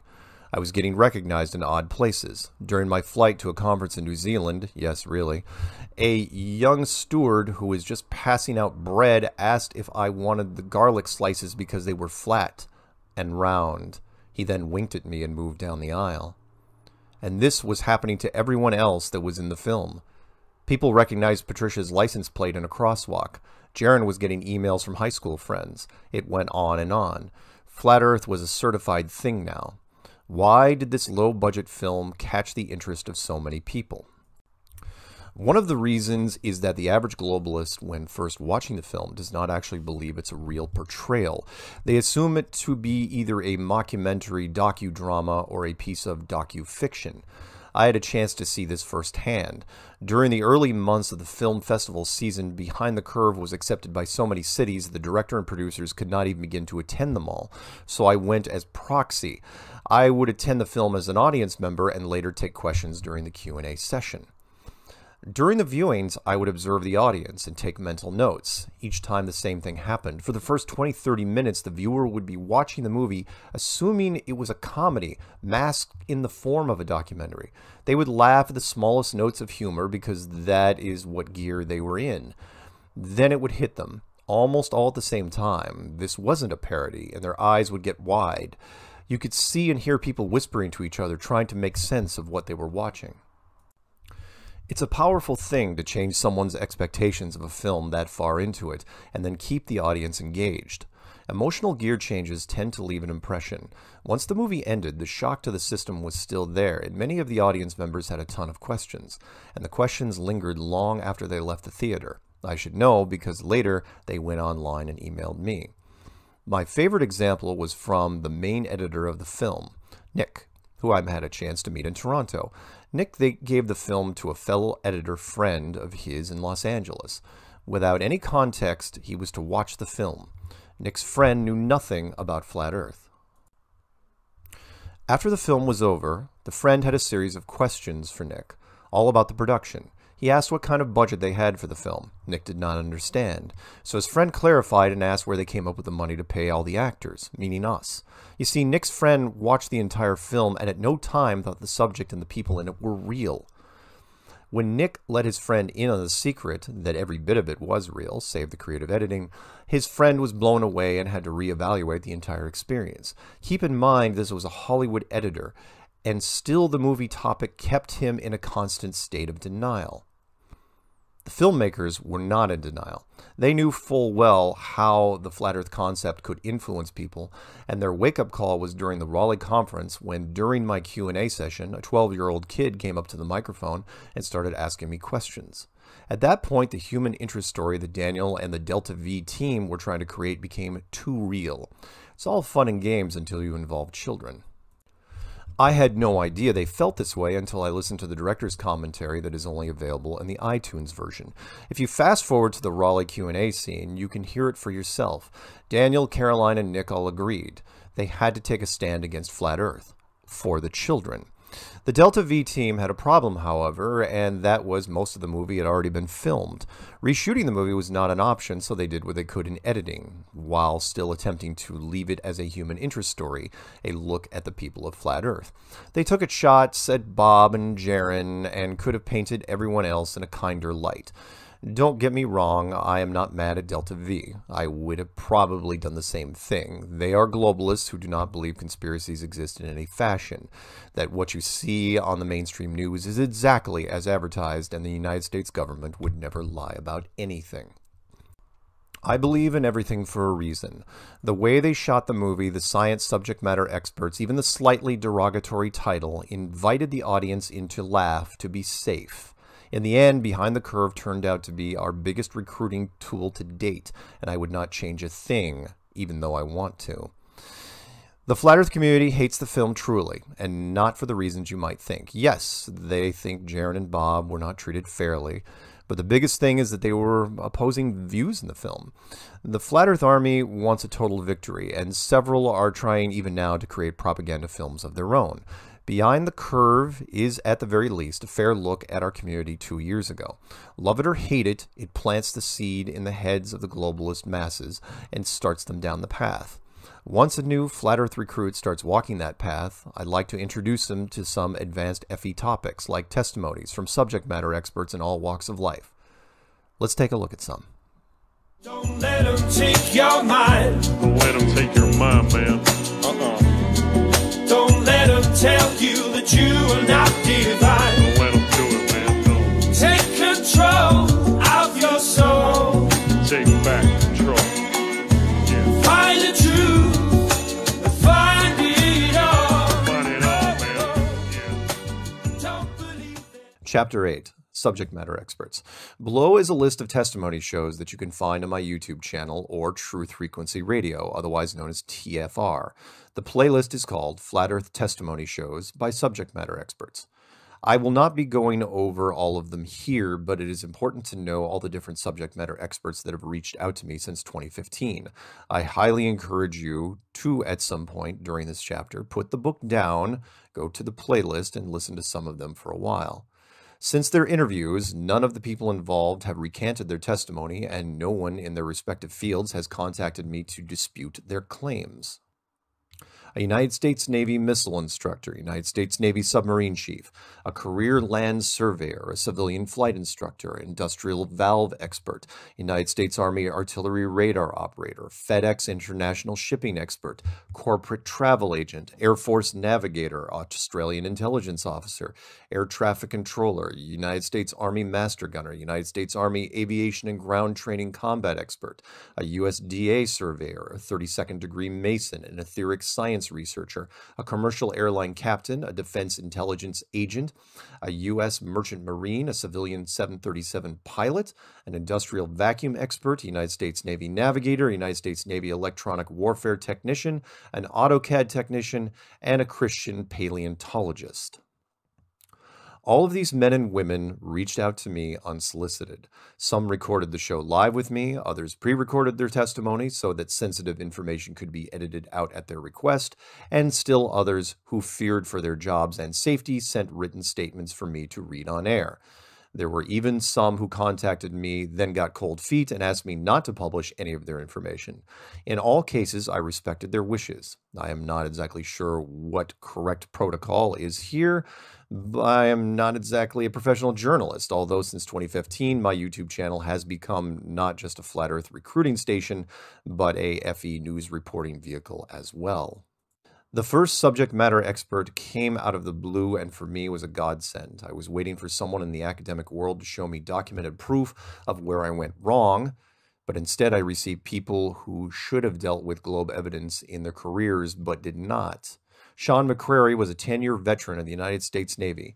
He was also an instructor for the Sparrow missile system, and he wanted to talk about flat Earth and how all the weapons and tracking systems in the Navy confirm it. My co-host Jonathan insisted that Sean remain anonymous and at the very least not give out any personal information during the live broadcast. Sean disagreed and wanted to go public with his testimony.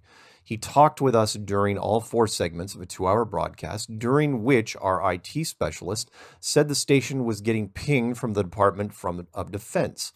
This was not surprising. You do not want a missile instructor giving out classified specs on one of your current ship-to-ship weapons systems.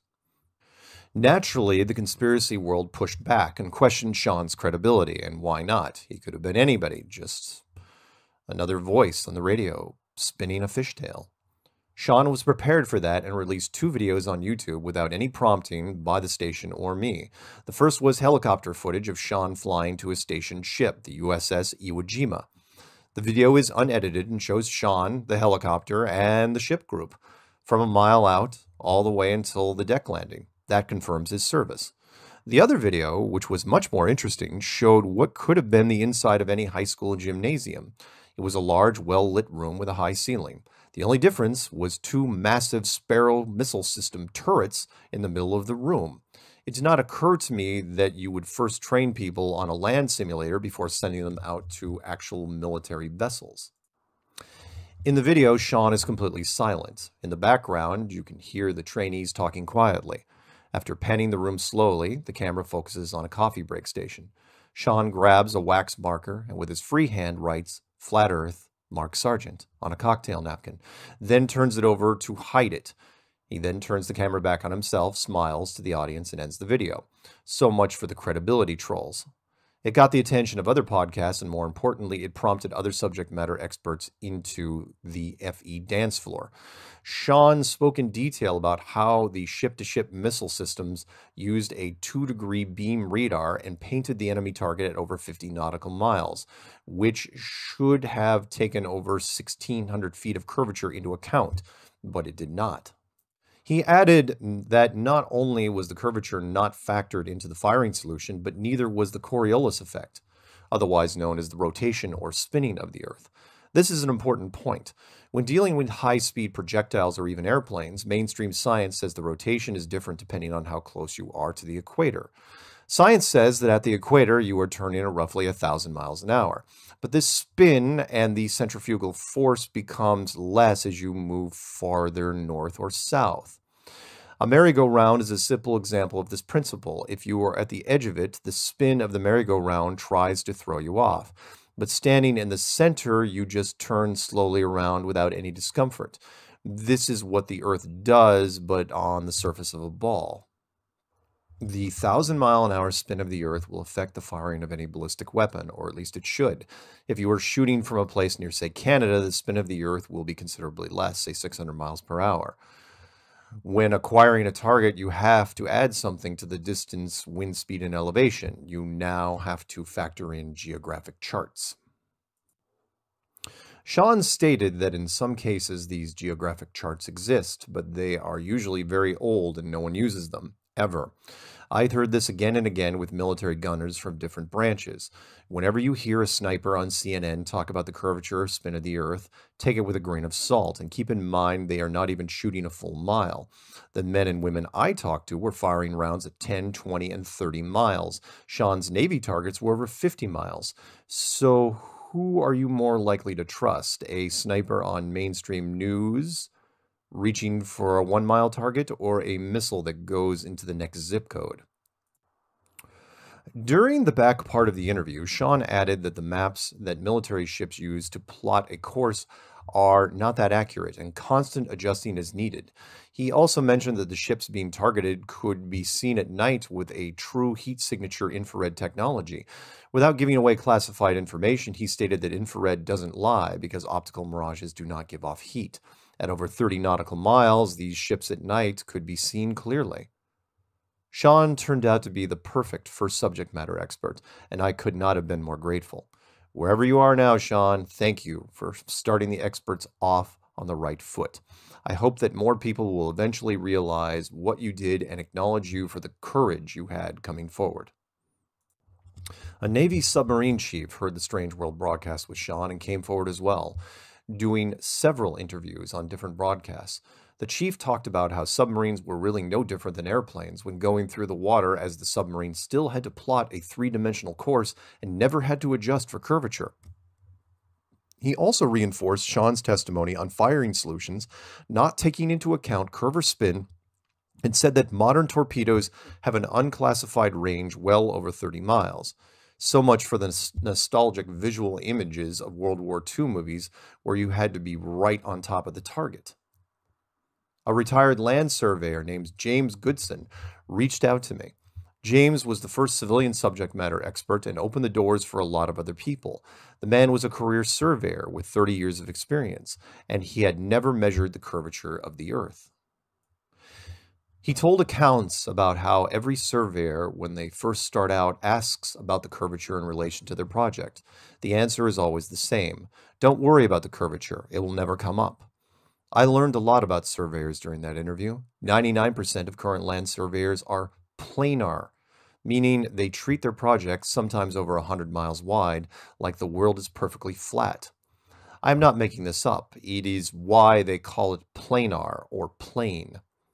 And these plane surveyors pose problems for globalists because every tract of land in a city is measured out by one of these surveyors, which means that if you treat each project like a square cracker, then every project that butts up against it is also a flat square cracker. North, south, east, west, and every other angle should fit perfectly. The surveyor I interviewed spent 30 years doing large projects like airports and car factories, and no one ever mentioned a job where the corresponding project forgot to take the curvature into account. A flight instructor from Iowa, inspired by military and civilian testimonies, called and added to their credibility. The instructor broke down how planes should fly on a globe, adjusting for the curvature either one way or the other, constantly dipping down or up, and how the plane always just flies perfectly level. He added a new wrinkle as well, that the GPS system did not just have massive coverage dead zones in the southern hemisphere, as I described in the original Flat Earth Clues series, but the dead zones were just as prevalent in the northern hemisphere as well. Even planes flying simple routes over the United States can run into large gaps, even though they should be covered by 32 overlapping military satellites. One of the most interesting experts that contacted me was from the field of industrial valves, and we were fortunate to get him. He works for one of only a handful of companies in the world who manufactures valves and seals for high-importance military vessels like United States submarines. The expert explained in great detail how in high-pressure systems, the tolerances have to be very precise and the margin of error often mean life or death. He publicly asked who supplies the high-pressure systems and parts for the International Space Station because he did not know anyone in the industry who was tied to NASA or any other space agency, and he should have. The industrial valve expert went into detail about how impossible the ISS was from an engineering standpoint, how the vacuum force of space would tear apart the ISS built with the same aluminum and plastic technology that we use on standard civilian aircraft. He was one of the first that pointed out the lack of door safety systems on the spacecraft and how the station was at a constant state of risk with all compartments being open. Meanwhile, the crew floats about with seemingly no care in the world, choosing to wear polo shirts, khakis, and socks over any sort of protective gear.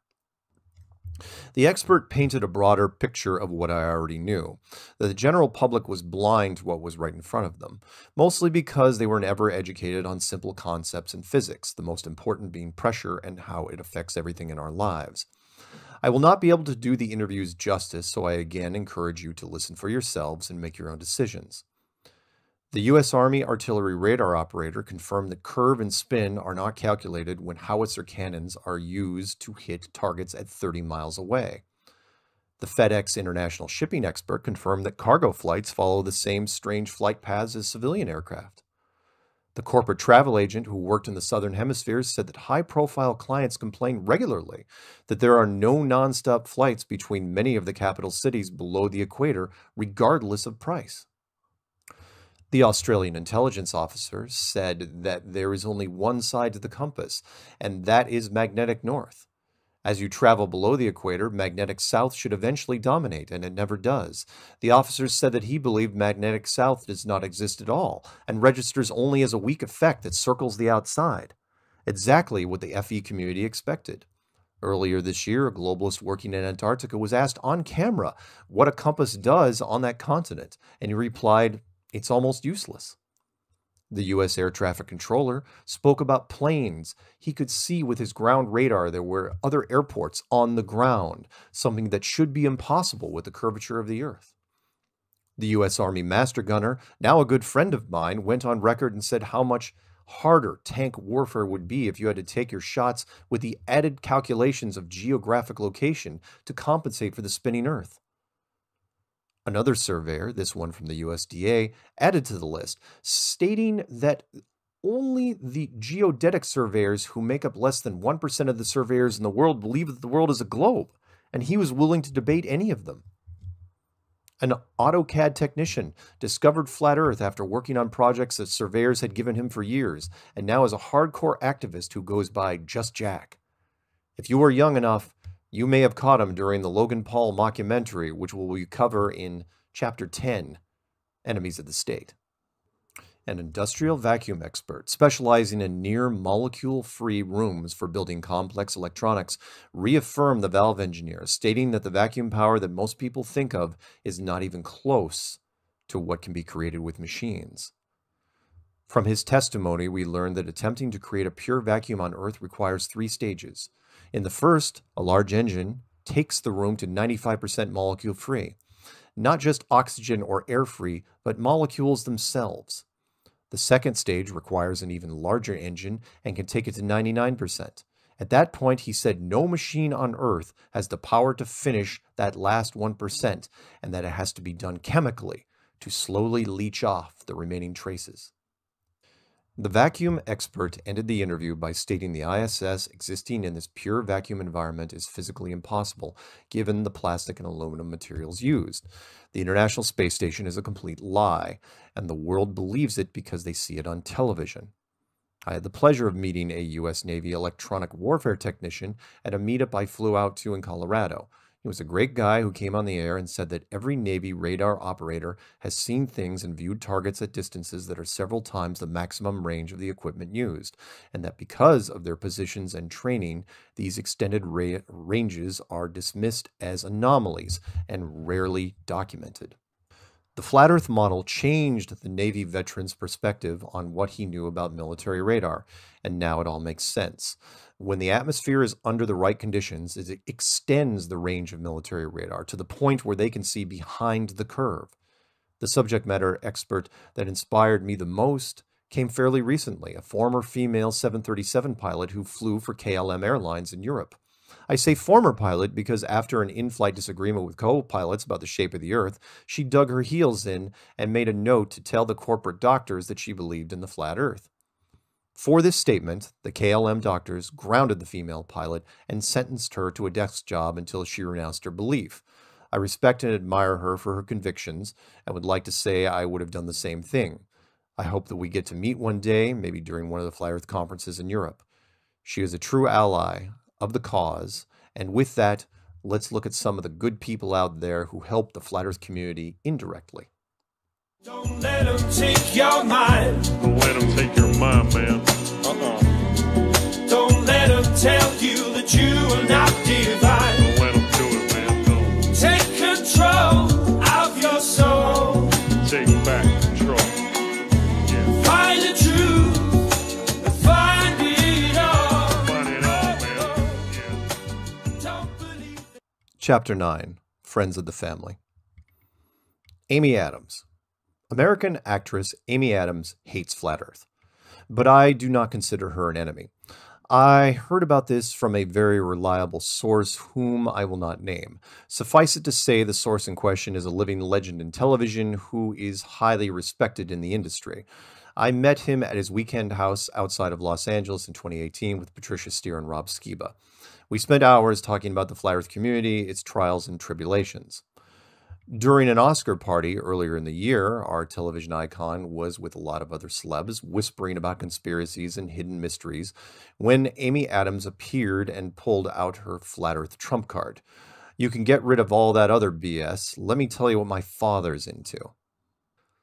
Amy then proceeded to lay out all the Flat Earth madness and how much she hated it.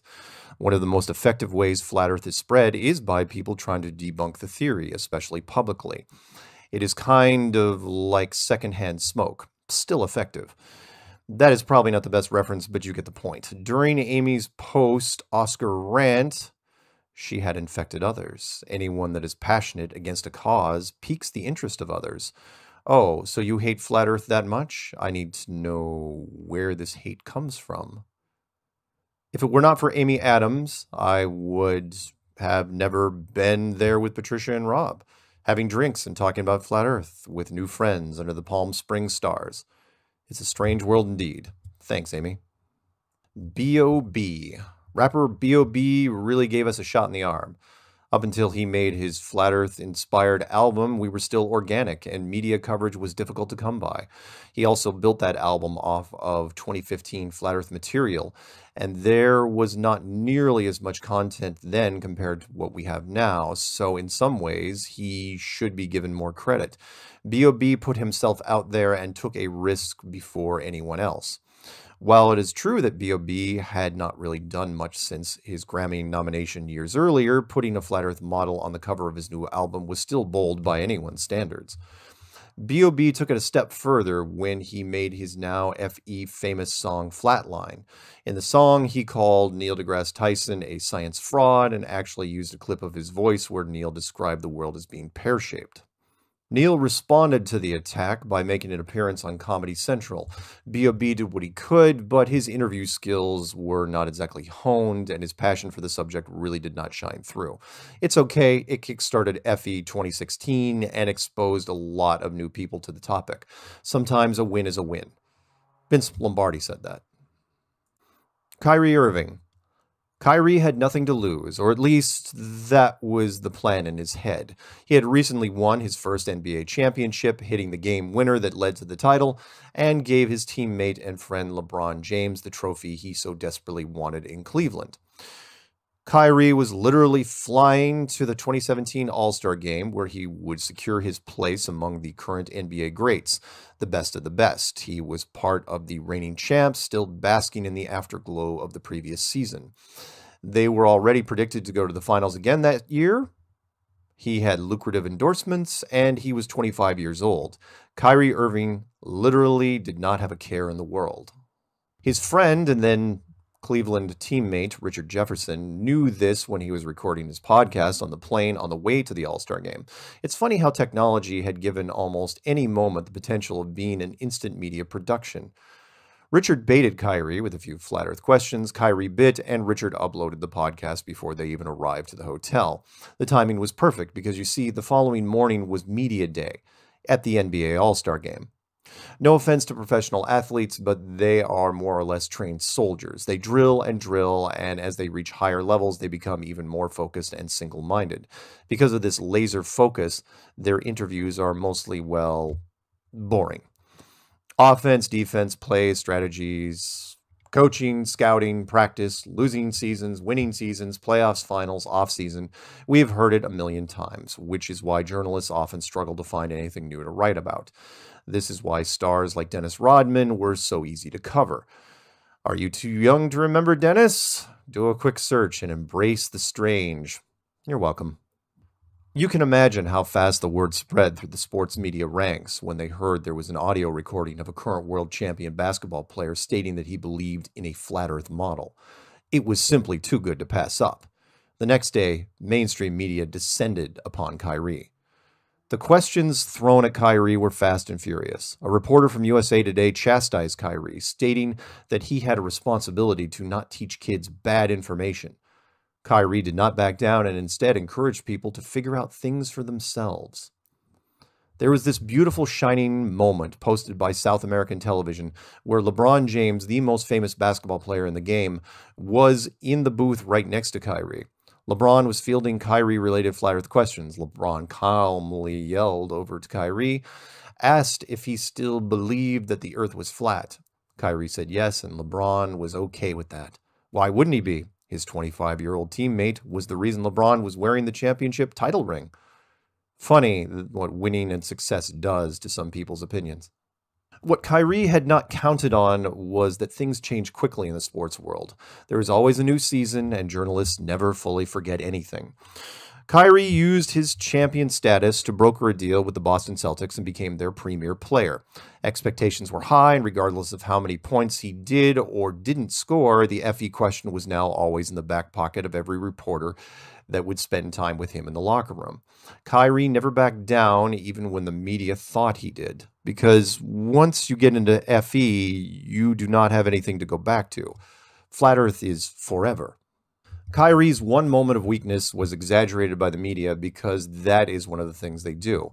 In a gathering for Fortune magazine's 30 Under 30, an acknowledgement of influential people under the age of 30, Kyrie was again asked about FE. In an audience cell phone recording posted later, Kyrie apologized to the high school science professors that had been contacting him ever since the 2017 All-Star Game. Kyrie's 2017 statements had created a problem with urban high school educators. Kids are easily influenced, we all know that, and in all demographics there are idols, in film, music, and of course sports. Kyrie was now an icon and spreading the FE good word. When a high school science teacher who makes maybe $40K a year talks about the globe, and some of the students hear from Kyrie who makes, say, $10 million a year, what do you think is going to happen? The kids started pushing back. They valued Kyrie's opinion more than the teachers, and it was happening again and again. The fears of the USA Today reporter were coming true. Kyrie apologized to the teachers for the grief he was causing them, but did not retract from Flat Earth because he could not. My opinion is that there are always casualties in war, and the science teachers were going to have to deal with this sooner or later. It was inevitable. Shaq. Shaquille O'Neal held on to Flat Earth for as long as he could, and the media attention he generated in the first 10 days was invaluable. Shortly after Kyrie came out at the All-Star Game as a Flat Earth member, NBA basketball legend Shaq joined in during a podcast of his own, much to the dismay of his co-host, who berated him nonstop until the broadcast ended. Over the next week, the sports world was on fire with FE rhetoric, desperately searching for answers.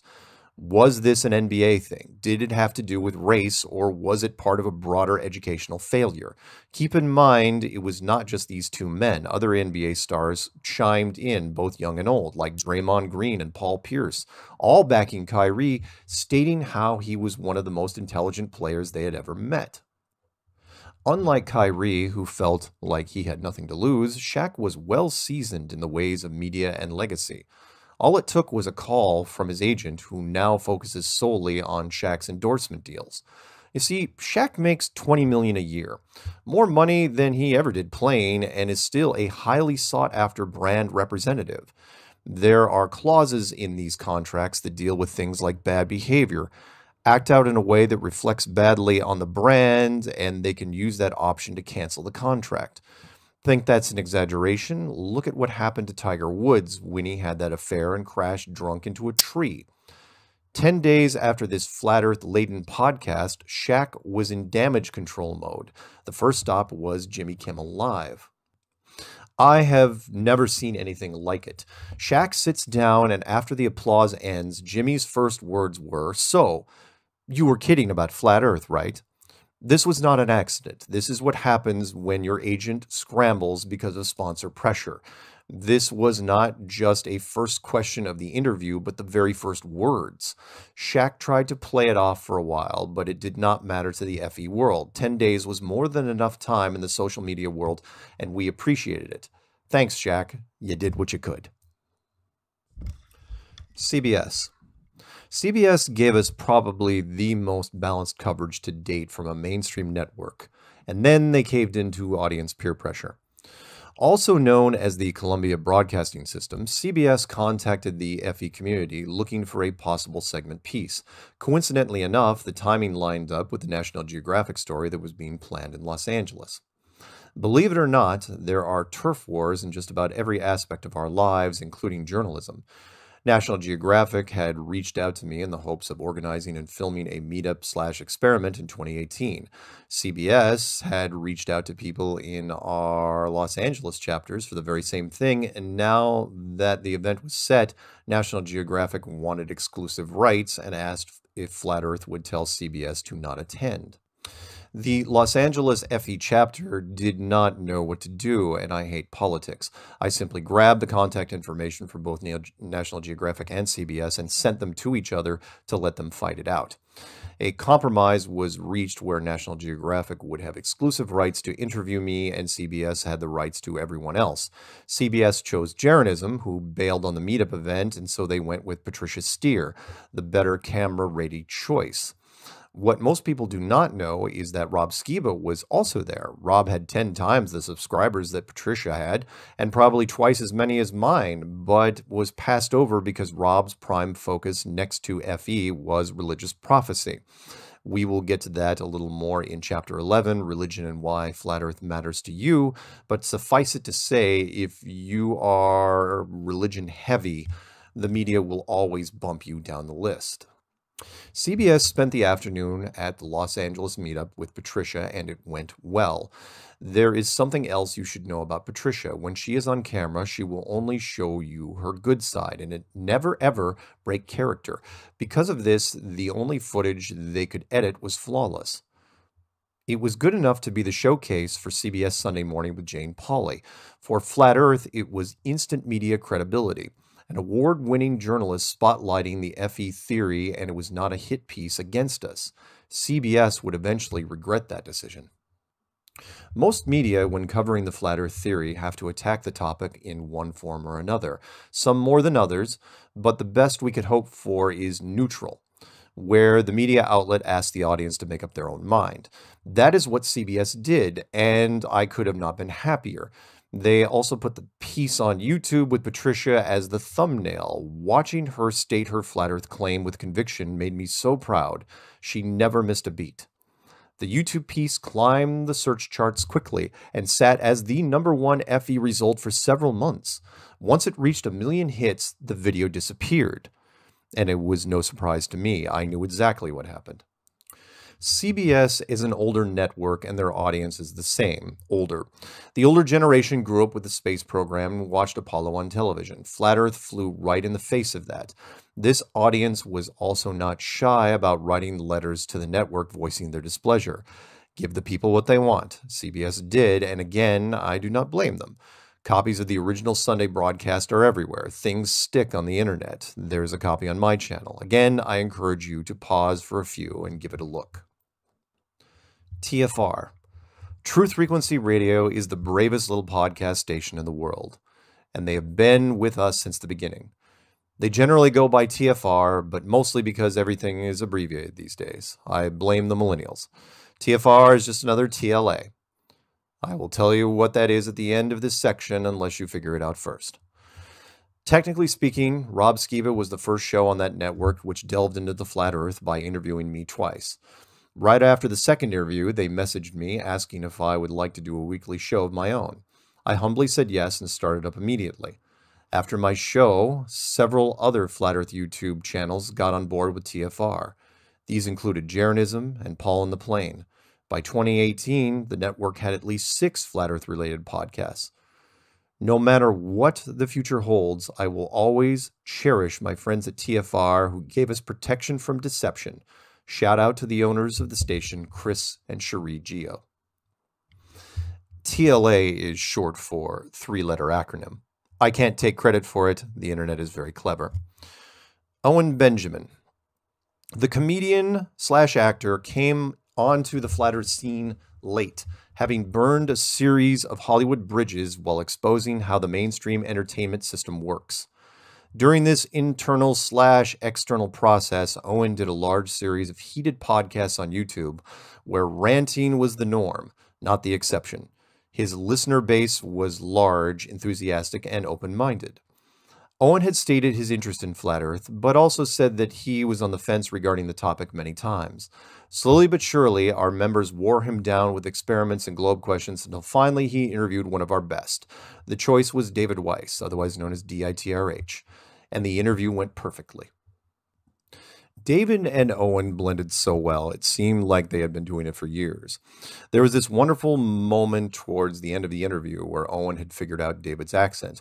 Owen said he had a friend that lived on the East Coast that sounded just like him. When the location was revealed, David said it was just down the road, and an instant connection was formed.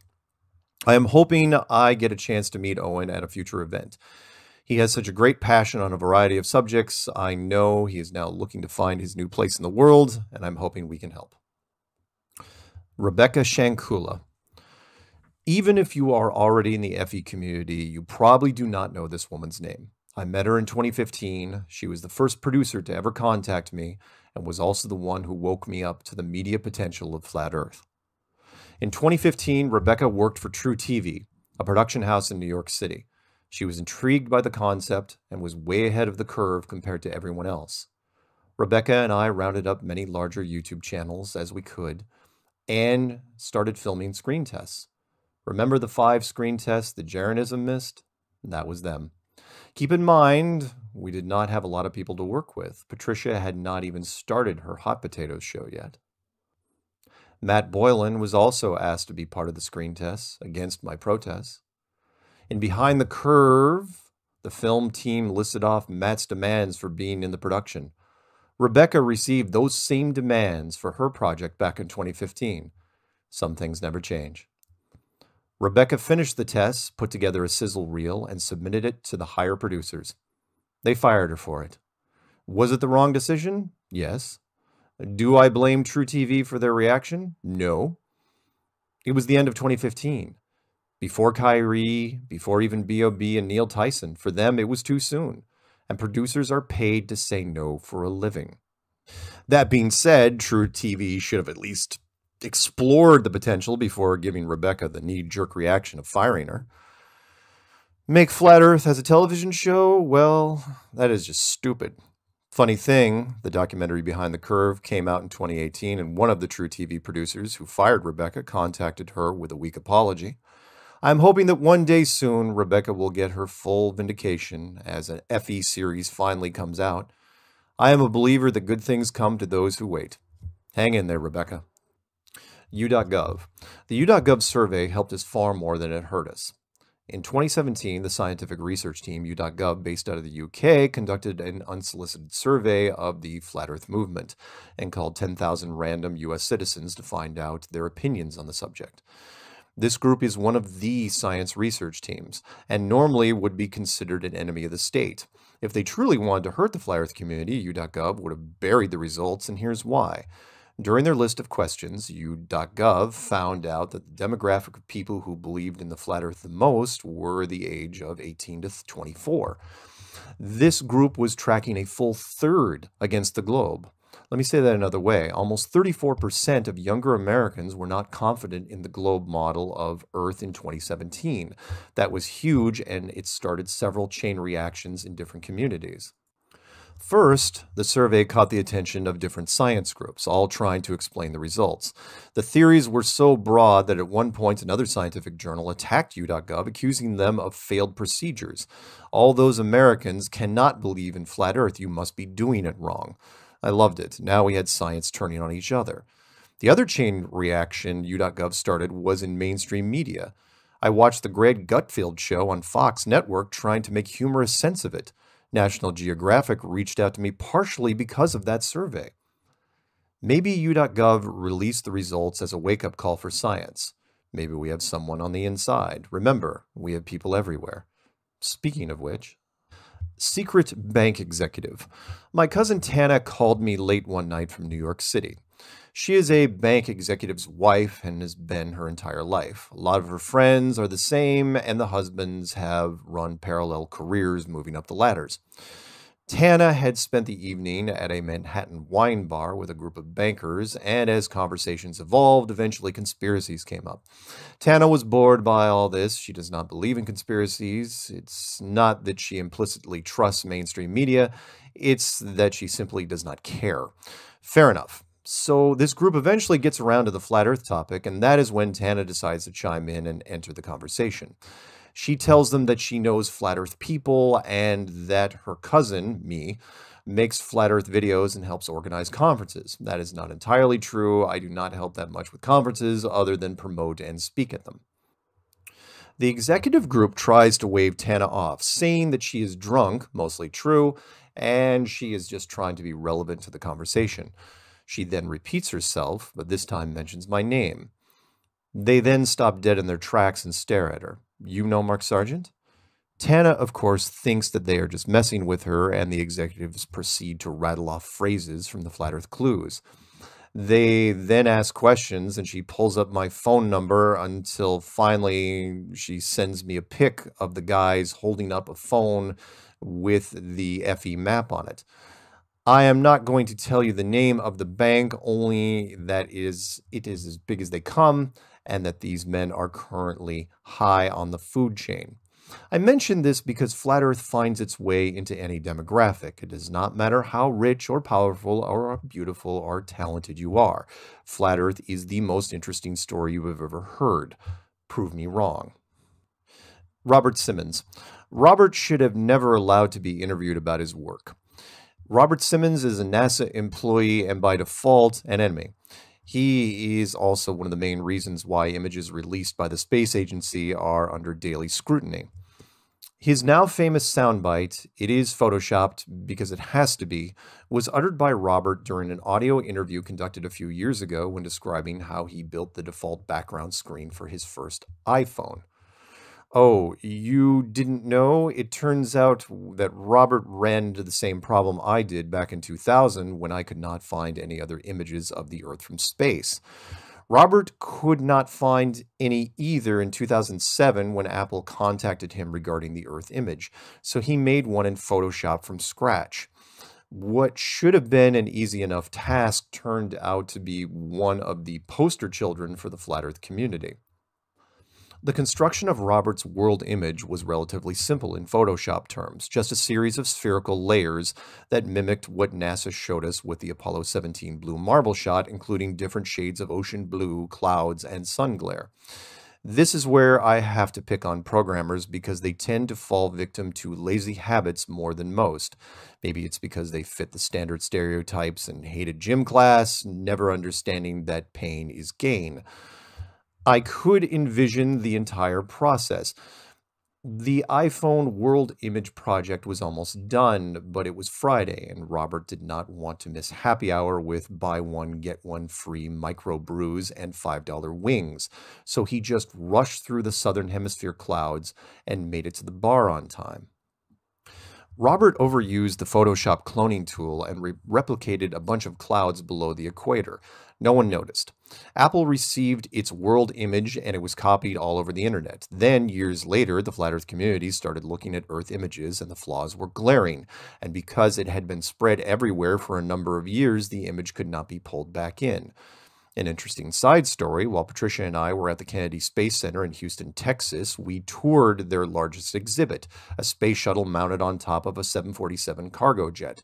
Right there on the wall was a blown-up version of that Robert Simmons image, cloned clouds and all. Why would NASA use an admitted photoshopped image of the Earth at their facility? Patricia and I also pointed this out to the 2018 documentary team there with us, and they filmed the scene, but it was cut out of the final film. Creative editing indeed. Wernher von Braun.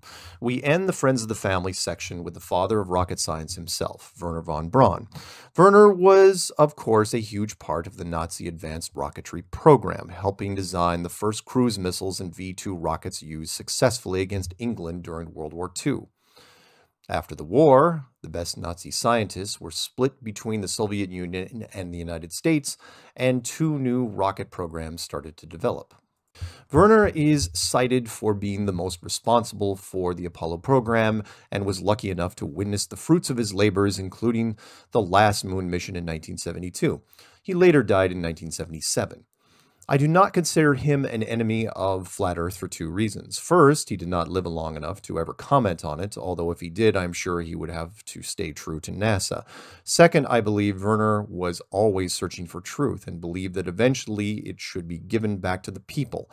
Remember what President Franklin Roosevelt said, only tell the public as much truth as they can handle. It was with this in mind that Werner tried to reach beyond the grave, literally. If you look up his headstone, you will find a simple marker, very humble for someone of his historical stature. It simply has his name, the year he was born, the year he died, and Psalms 19:1. No German markings, nothing tied to NASA, just Psalms 19:1. Yes, I was raised a born-again Christian, but still had to look up this chapter and verse. It reads, "The heavens declare the glory of God, and the firmament shows his handiwork." Now that is interesting. Why would the father of NASA, built on the still burning embers of the Nazi war machine, mention a biblical verse on his headstone? Furthermore, why would this verse talk about a domed structure that encloses us all within?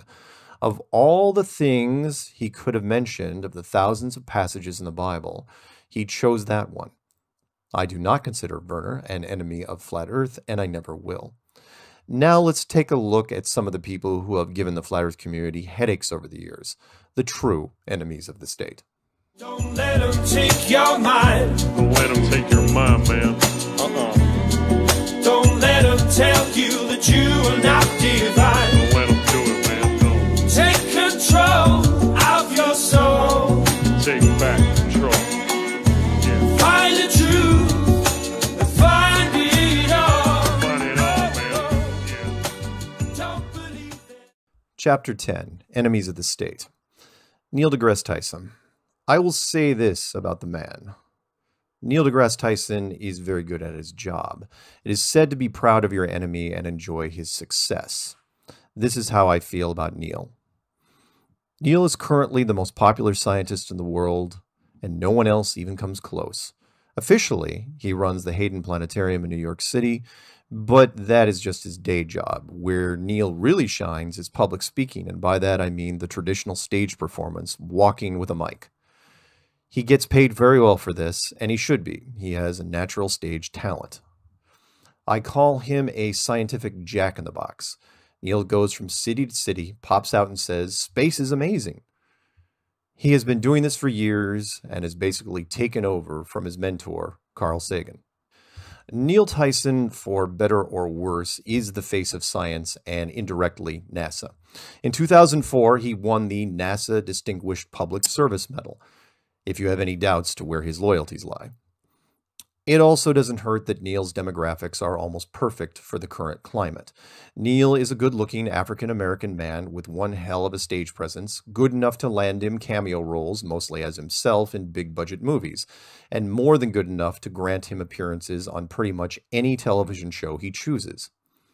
Neil first showed up on our radar after rapper B.O.B. produced the song Flatline that singled out Neil as a scientific puppet going on stage to further the cause of NASA.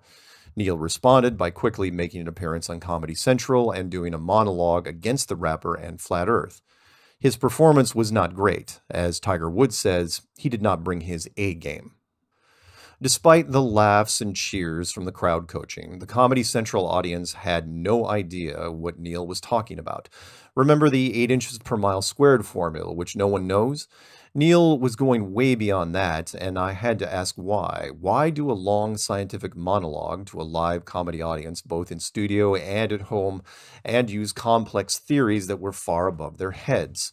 Why would Neil use no video or graphics when a picture is worth 1,000 words?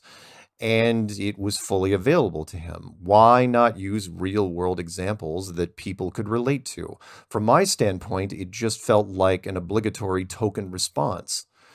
Since then, he has stayed out of the flat earth debate, mostly because Neil does not do debates. He has stated this many times in interviews. His role is simple, to be the articulate face of mainstream science. While on stage, Neil does not take questions, and interviews are intimate with no dissenting voices in the room. It is a good policy on his part. It would be difficult to keep up that smiling charisma when going up against a dissenting opinion. Neil Tyson is now, and probably will be for the foreseeable future, the #1 default enemy of flat Earth. He is also not loved by the physics community, and there's a good reason for this. Neil does not do experiments or research, does not debate, and only attends panels because of his media presence. He is a blessing and a curse for the physics community. With him, you get higher media exposure for mainstream science, but only at a surface level. Without him, does science even have a real voice in the social media world? Brian Cox. Brian is an astrophysicist out of the UK. He is the second most popular science in the world next to Neil Tyson, and he hates flat Earth. Brian Cox hates it so much that he is in complete denial of it. He will not even acknowledge it exists. He states that flat Earth is not a thing, nor has it ever been. Brian thinks that no one who creates flat Earth online content actually believes in the theory. Flat Earth is just a myth or legend, and that no culture anywhere ever believed in it. No one has ever believed in it, really. I find that interesting because there were a great many cultures that first looked at the world the same way, and they all drew the same thing. Let's rattle off some of them, shall we?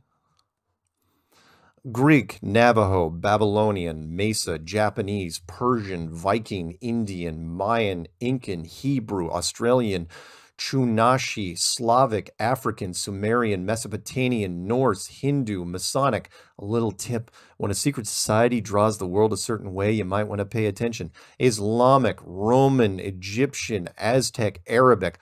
All of these large groups saw the world like this. This is easy information to reference. All you have to do is search for ancient cosmologies, and the same images will appear over and over again. Bill Nye. Bill Nye is a one-trick pony who was in the right place at the right time. Bill is also not a scientist. He has a bachelor's degree in mechanical and gave up engineering almost immediately to join a comedy acting troupe in Seattle, Washington called Almost Live. I know this well because that is where I grew up.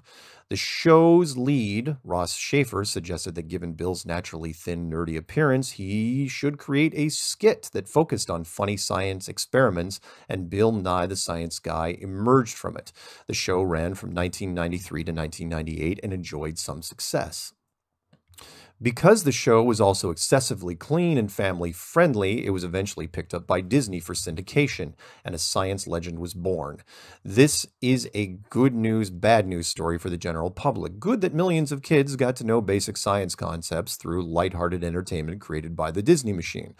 I am in the camp that people are better off with some science than none at all. The bad news is that because of network syndication, those kids who watched the show grew up and became media producers, and since they knew Bill as a television scientist for years, they now saw him as an actual scientist. Power perceived is power achieved. When a general science expert is needed for a TV appearance, Bill Nye is called, often. It drives me insane. He has a bachelor's degree in mechanical, and he gets invited to speak on topics like climate change, quantum physics, and the Mars rover. Bill also hates flat Earth and voices his opinion on it whenever asked. Maybe hate is too strong a word. Bill, like a lot of other science-based people, does not understand it. He also has a strong opinion against Christianity. They tend to go hand in hand. To be fair, and this is the only credit I will give Bill, he is a solid, credible nerd on camera. He gets shoulder-tapped because the average university PhD is just too dry for television. They usually cannot articulate things well, speak with brevity, which the media hates, and gets flustered easily. 20 years of hardcore math will do that to a person. Not that I'm against math, I'm just saying.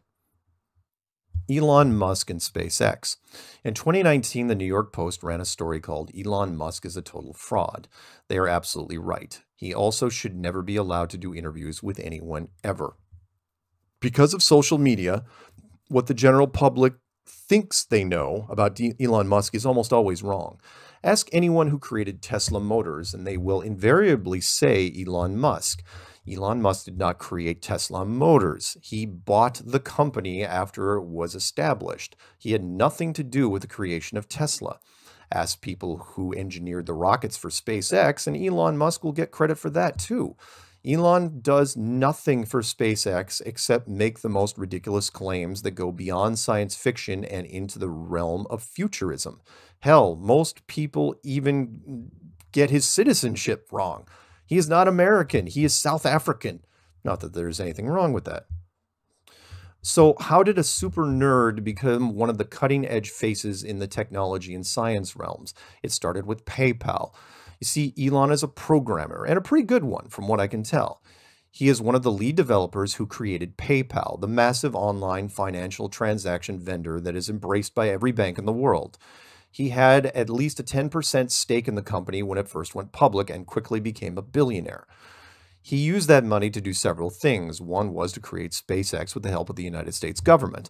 The other was to purchase the electric car company Tesla Motors. Why is that important to the flat Earth community? We are getting to that.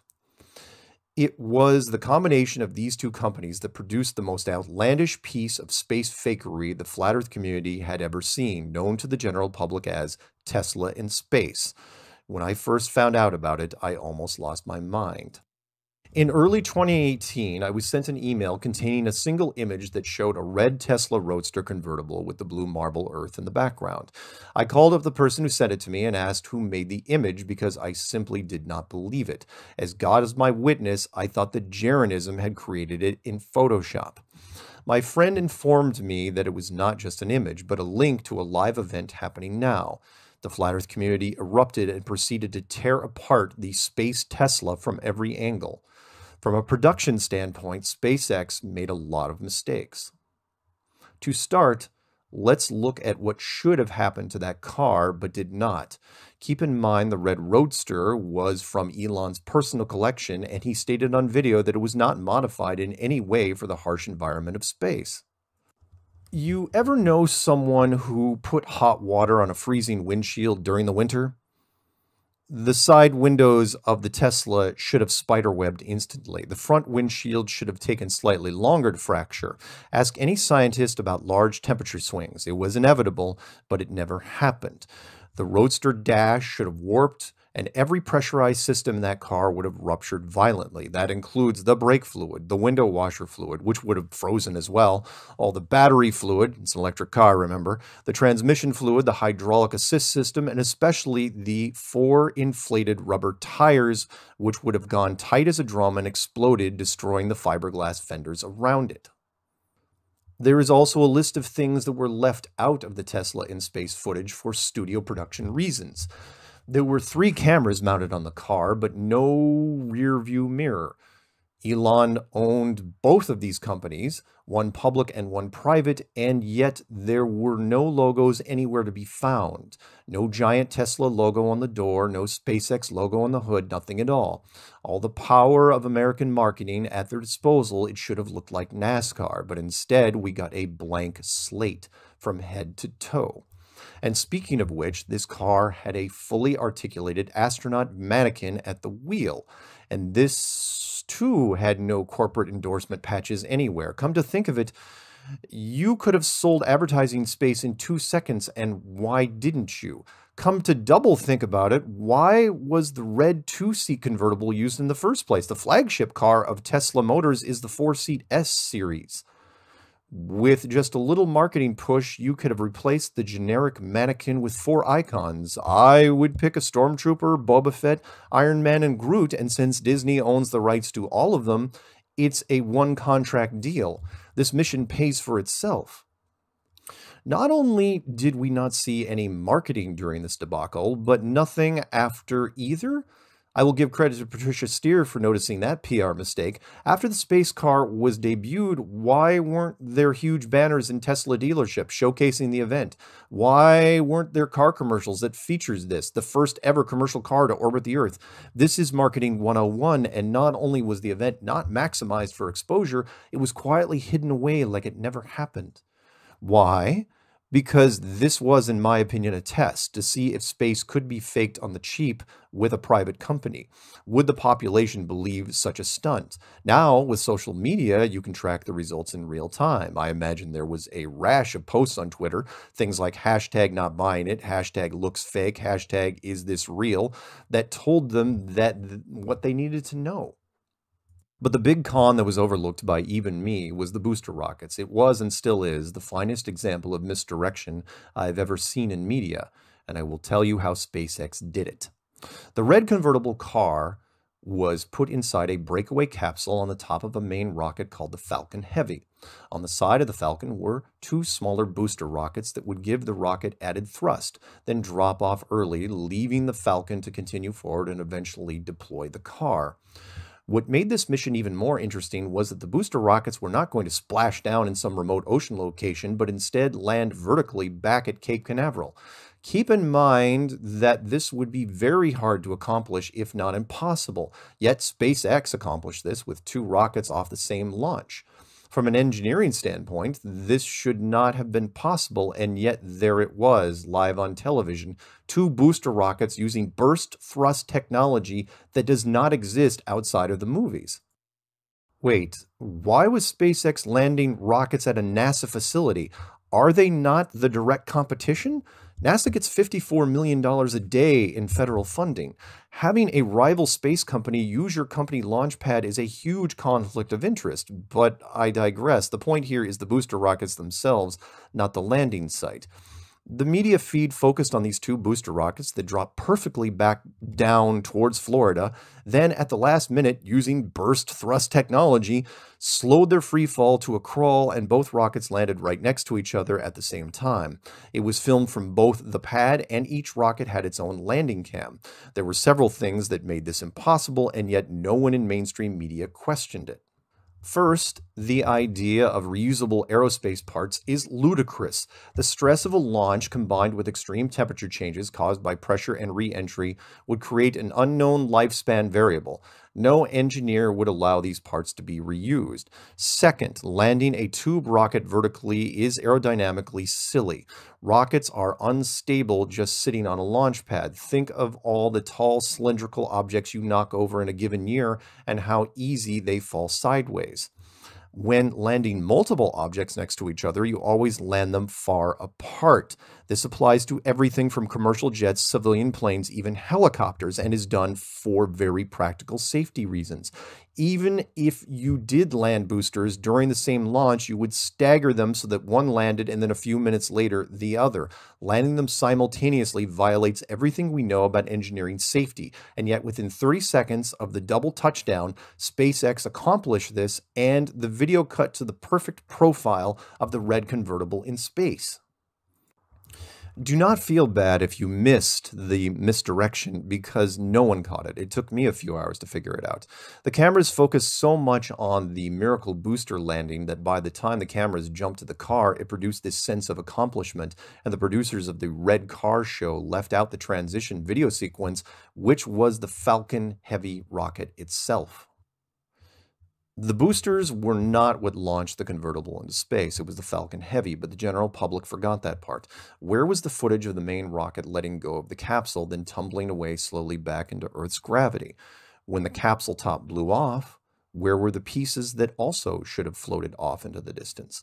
The Tesla Roadster was equipped with 3 different cameras. One of those cameras would have seen the Falcon Heavy falling away, but nothing was shown on television. This was done because the SpaceX car mission was on a budget. Having the Falcon Heavy float back to Earth would have added another layer to the special effects process. Science fiction television shows leave out footage like this to save money. Why was SpaceX doing the same thing? Instead, the production followed a very straightforward series of shots. Booster 1, Booster 2, show car. It's as simple as that. Everyone was so mesmerized with the red convertible they completely overlooked how it got there, which was never shown. Genius. One last thing I have to get on record about the SpaceX car, and I will give credit to the Globebusters for finding it. During the booster re-entry, the camera feed made a mistake and the booster split screen showed the same camera on both monitors. This was a live stream on YouTube, and once recorded, it cannot be edited. After we pointed out the error during several podcasts, YouTube allowed SpaceX to go back in and edit the video to reflect the accurate camera angles. This was a surprise to even us, but don't worry, we recorded everything and the originals are out there and easy to find. I apologize for not spending more time on Elon directly. Let's circle back to the original New York Post article, Elon Musk is a total fraud.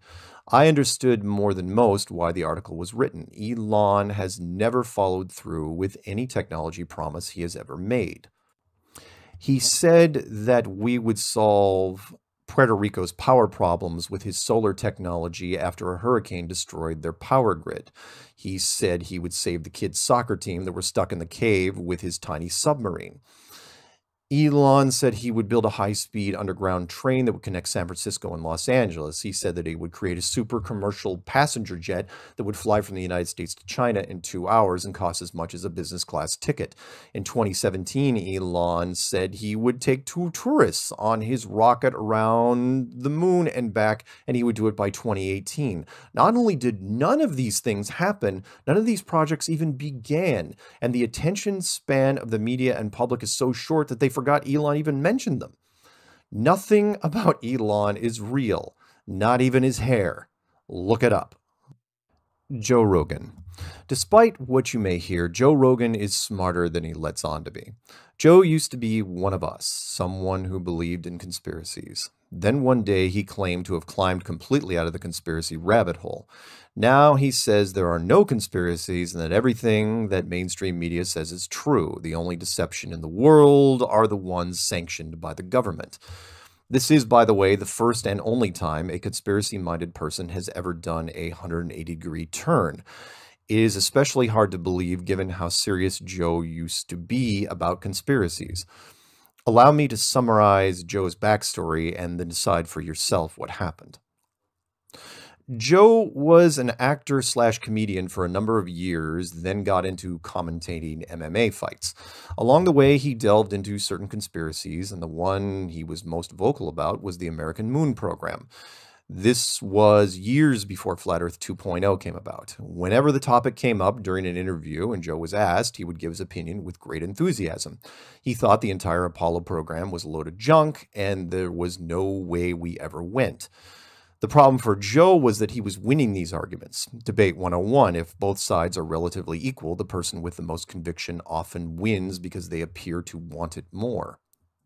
Joe then goes media dark for a number of months. When he emerges, he has a brand new show on the Sci-Fi Channel called Joe Rogan Questions Everything. And in the first episode, he recants every bad thing he ever said about NASA. And everything they ever did is 100% true. Yep, nothing suspicious there. Joe Rogan Questions Everything was canceled after its first season, and then Joe started up his own podcast, which is now one of the top 10 in the United States. He has on science advocates all the time, including Neil deGrasse Tyson, Brian Cox, Elon Musk, and several astronauts. Joe no longer believes in any of his previous conspiracies. He also regularly takes shots at Flat Earth and brings it up to his guests whenever possible. Attacking Flat Earth from his show is a smart move from the show's standpoint, and I would like to think that secretly he knows the whole picture. To aid him in his attacks, Joe enlists a figurative, not literal, punching bag named Eddie Bravo. Eddie is a professional fighter and a huge Eric Dubay fan. Being an Eric Dubay fan means that you only trust Eric. Joe and Eddie go at it from time to time, and Joe also encourages his guests to take on Eddie regarding the Flat Earth topic. This makes for some interesting drama and, of course, fuels the fire of the Flat Earthers who listen in and comment whenever they can. One day, I hope to sit down with Joe off camera and see where his head is at. I try to tell others not to be too hard on him, because just about everyone has a pressure point. Joe was just doing what he thought was best for his family, and I can't blame him. He is an official enemy, but only because he has to be. Logan Paul. The world would be a slightly better place if Logan Paul was not in it. I should have said people like Logan Paul, but he stands alone in a world of tools. More than PewDiePie, more than his younger brother, more than, well, anyone. If you don't know who Logan is, don't feel bad. Neither did most of the speakers and audience at the 2018 FE conference in Denver. The short version of the 2018 conference is that I walked out to protest Logan being in the same room with us. The longer version is a bit more complicated. I used to do internet research for a living. I love data and I love stats. While looking up different YouTube personalities, I ran into Jake Paul, Logan's younger brother.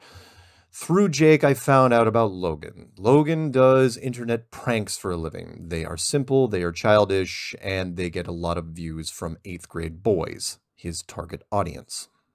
When you do these pranks, the videos get a lot of hits on YouTube. The parent company, Google, sends money to your bank account. Stay with me here. The more pranks, the more money. Bigger pranks, bigger money. If you are thinking this sounds familiar, you are correct. The initial concept started with Johnny Knoxville and the MTV show Jackass.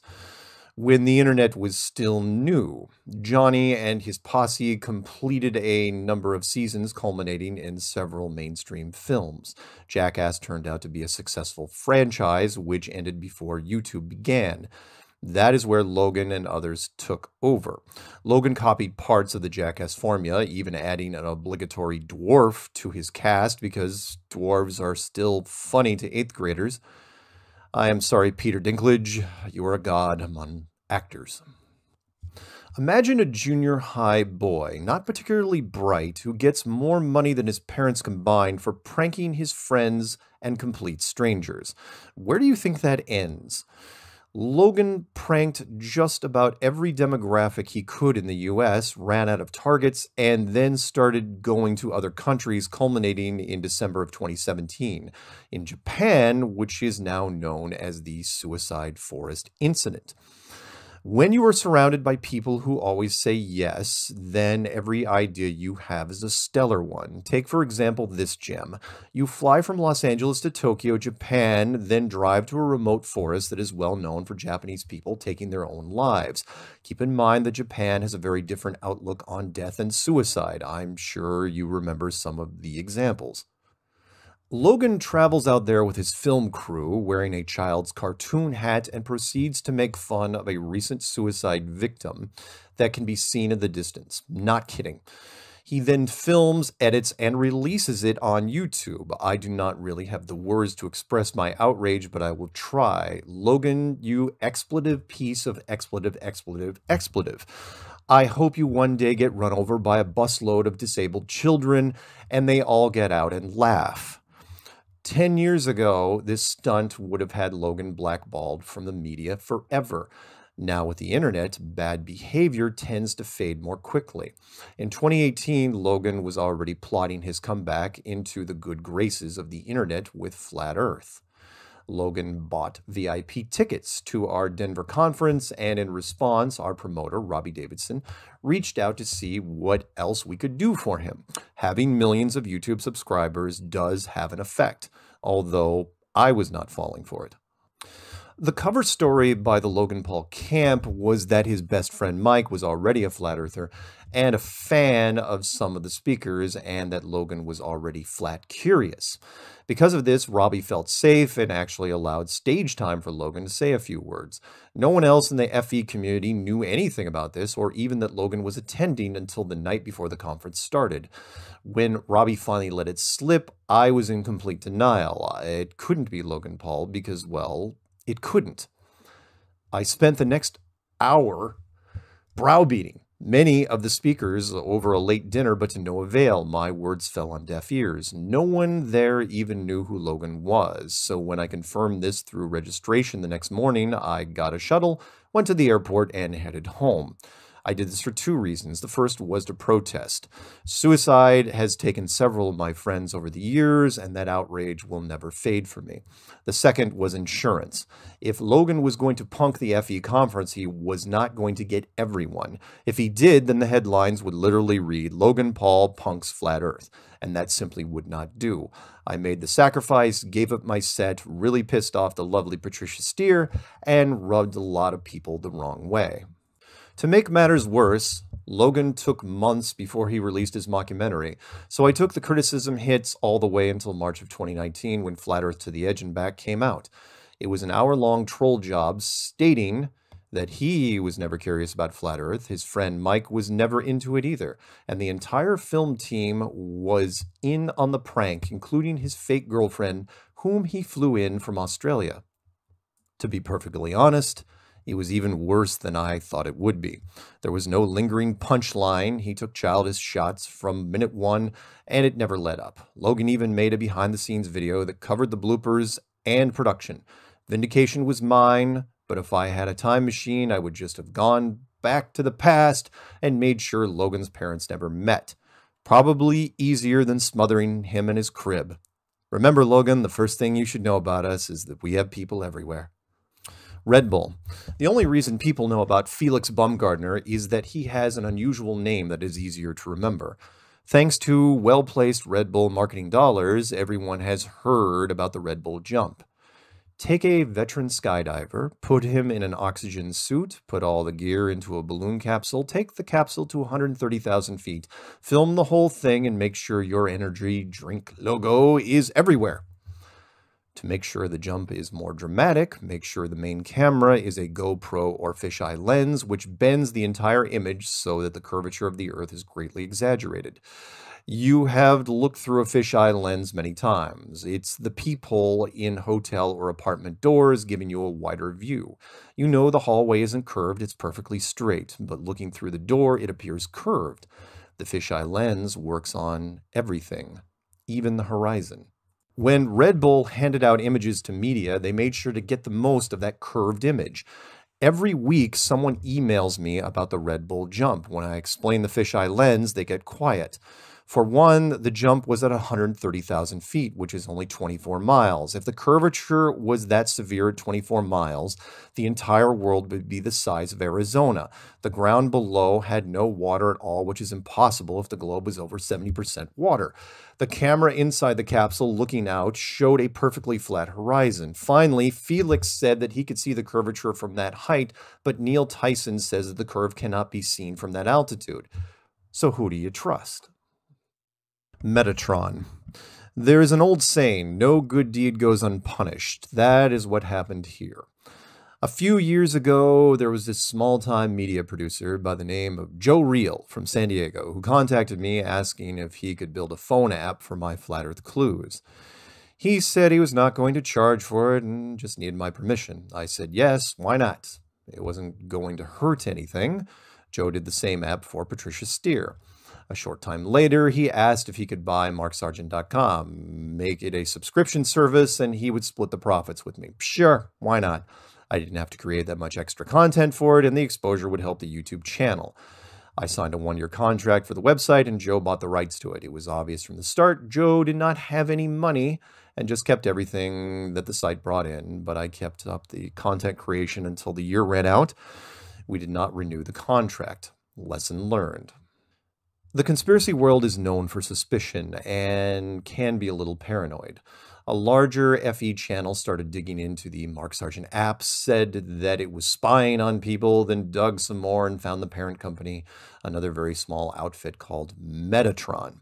Speculation was rampant, and the rumor mill at one point had some people convinced that I was Joe Reel.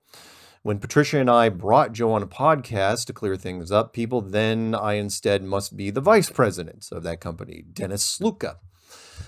I am easy to find on the internet. The only mailing address I've ever had are in Washington State and Colorado.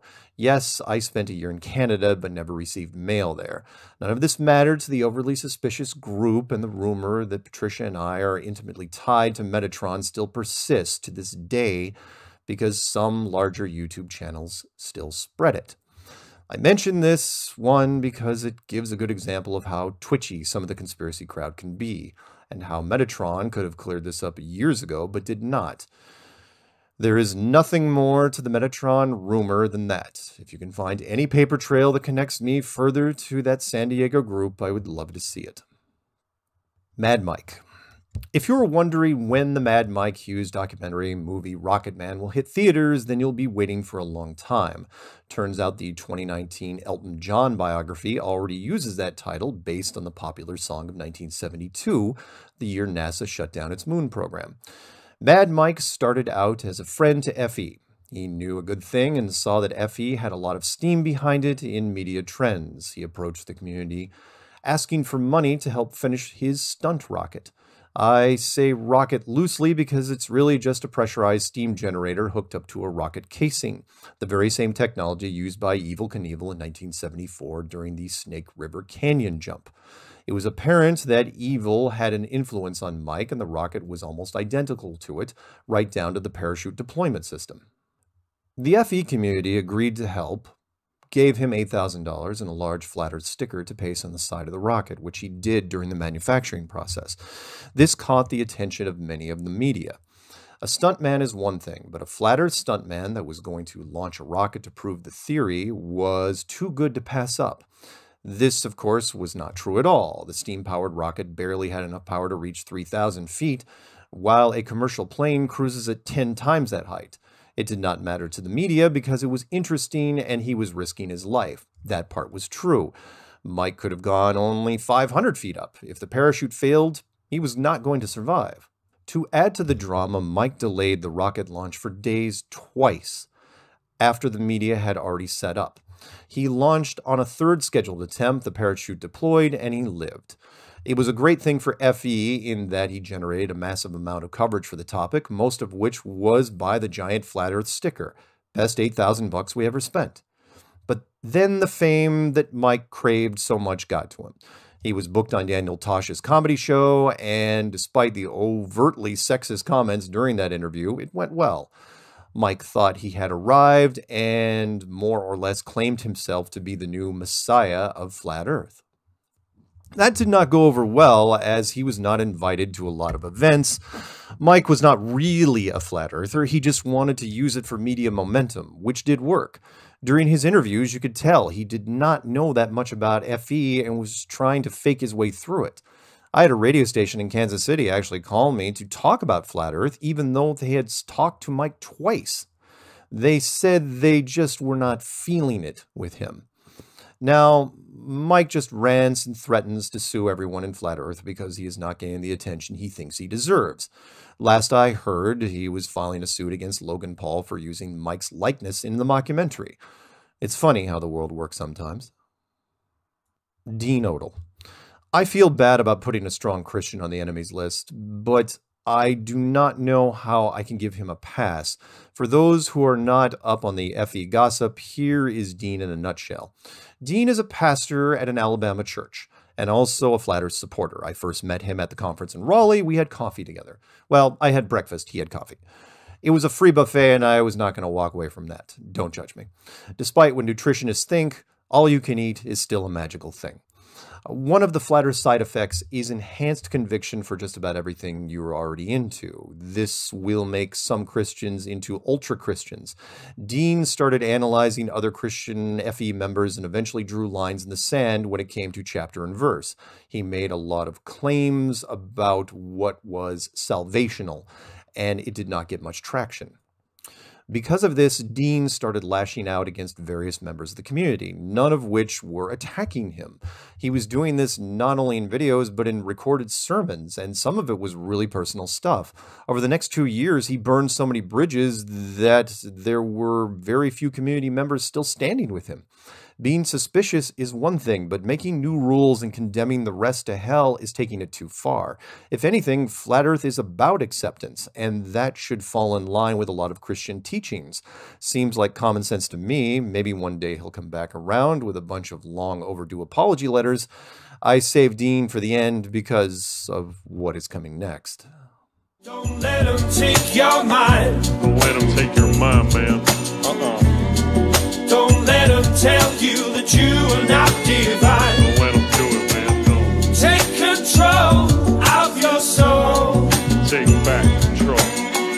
Yeah. Find the truth. Find it all. Find it all, man. Yeah. Don't believe it. Chapter 11, Religion and Why FE Matters to You. The King James Bible is a flat earth book. I realize that there are people in both religious and secular circles who do not want to hear it, but it's true. There is only one verse in the Bible that even hints about it being a globe, and it's Isaiah 40:21, "He who sitteth upon the circle of the earth." In the ancient Hebrew, a circle is not a ball or globe or sphere. A circle can be flat, like a dinner plate or a dining room table. The bottom line is, if that is the only verse that you can hold on to and still keep your Christian world a globe, then your grip is very weak, and I'm about to make it weaker. If you have any doubt about the above statement, I highly encourage you to check out Rob Skiba's very thorough website, testingtheglobe.com, where he goes through all chapter and verse with a fine-tooth comb, looking for references in support of or in opposition to the flat earth theory. There are people far better suited to answer the massive and complex theological flat earth questions than myself, but I will do what I can in this chapter and at least get you headed in the right direction. First off, I need to acknowledge again that there are 5 major religious houses that all have a stake in flat earth, the 5 main groups being Buddhism, Hinduism, Judaism, Islam, and Christianity. 3 of these share similar stories, and I will not compare doctrines here. What I should also point out is that of the 5, Christianity has the edge, mostly because of Bible literalists. The other 4 religions have their stories and lessons, but Christianity has most of the all-stars. There are so many to choose from: David and Goliath, Jonah and the whale, Sodom and Gomorrah, the wise men in the manger, the parting of the Red Sea, water and wine, and it goes on and on. If you're a strong Christian, you know all of them, and if you follow another religion, you have at least heard the names.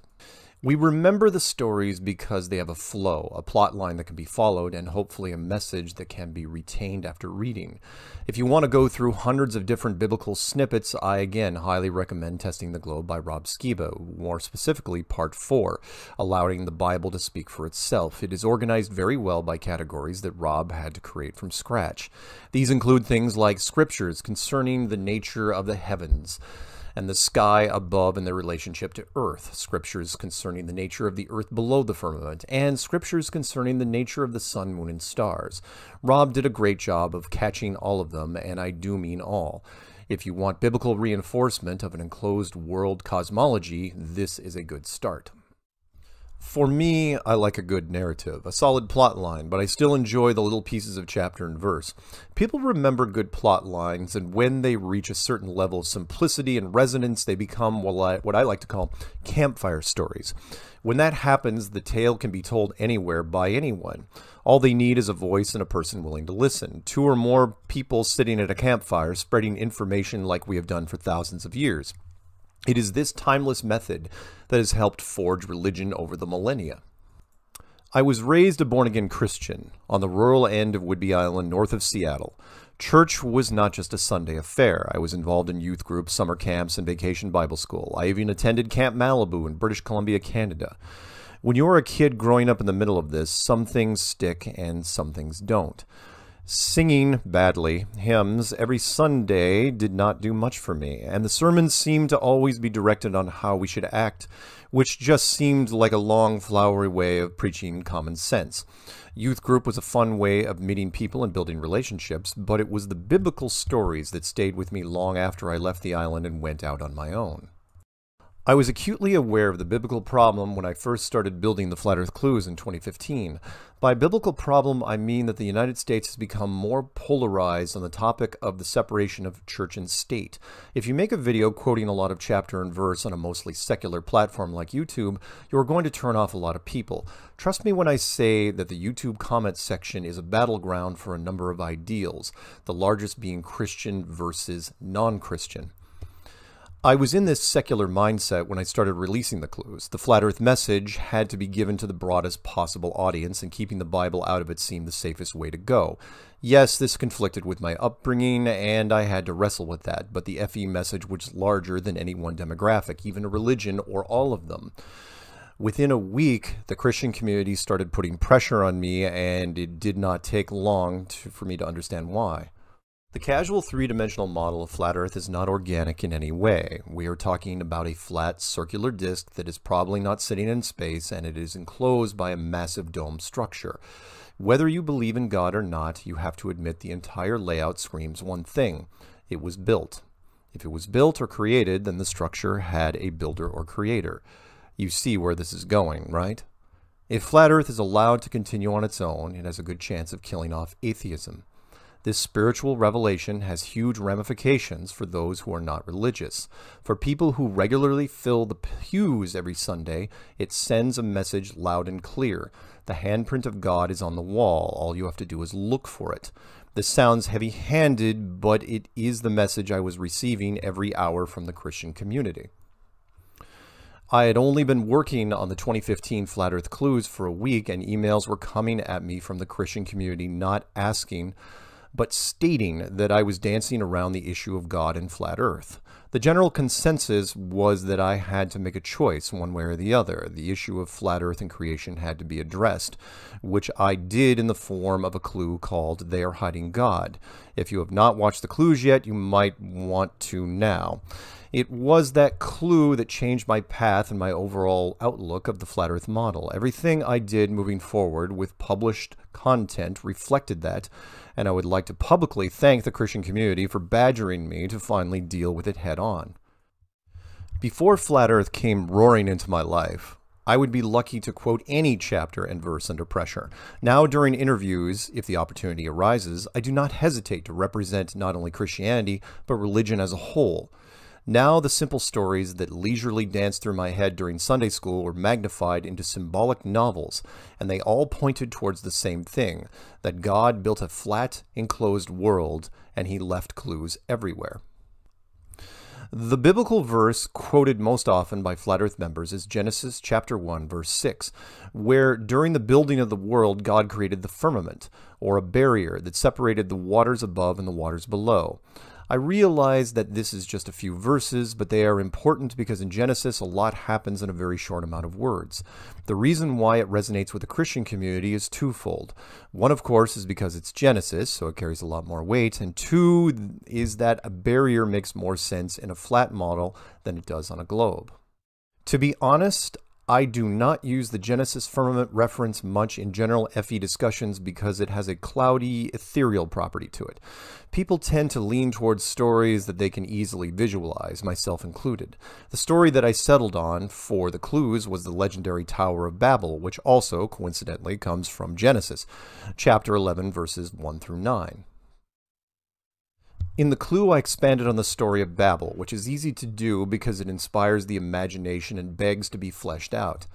If all you know about Babel is that it was a very tall building, I can assure you there's a lot more there. In the video, I talked about an early civilization long before us who was far more advanced in technology and focused in purpose.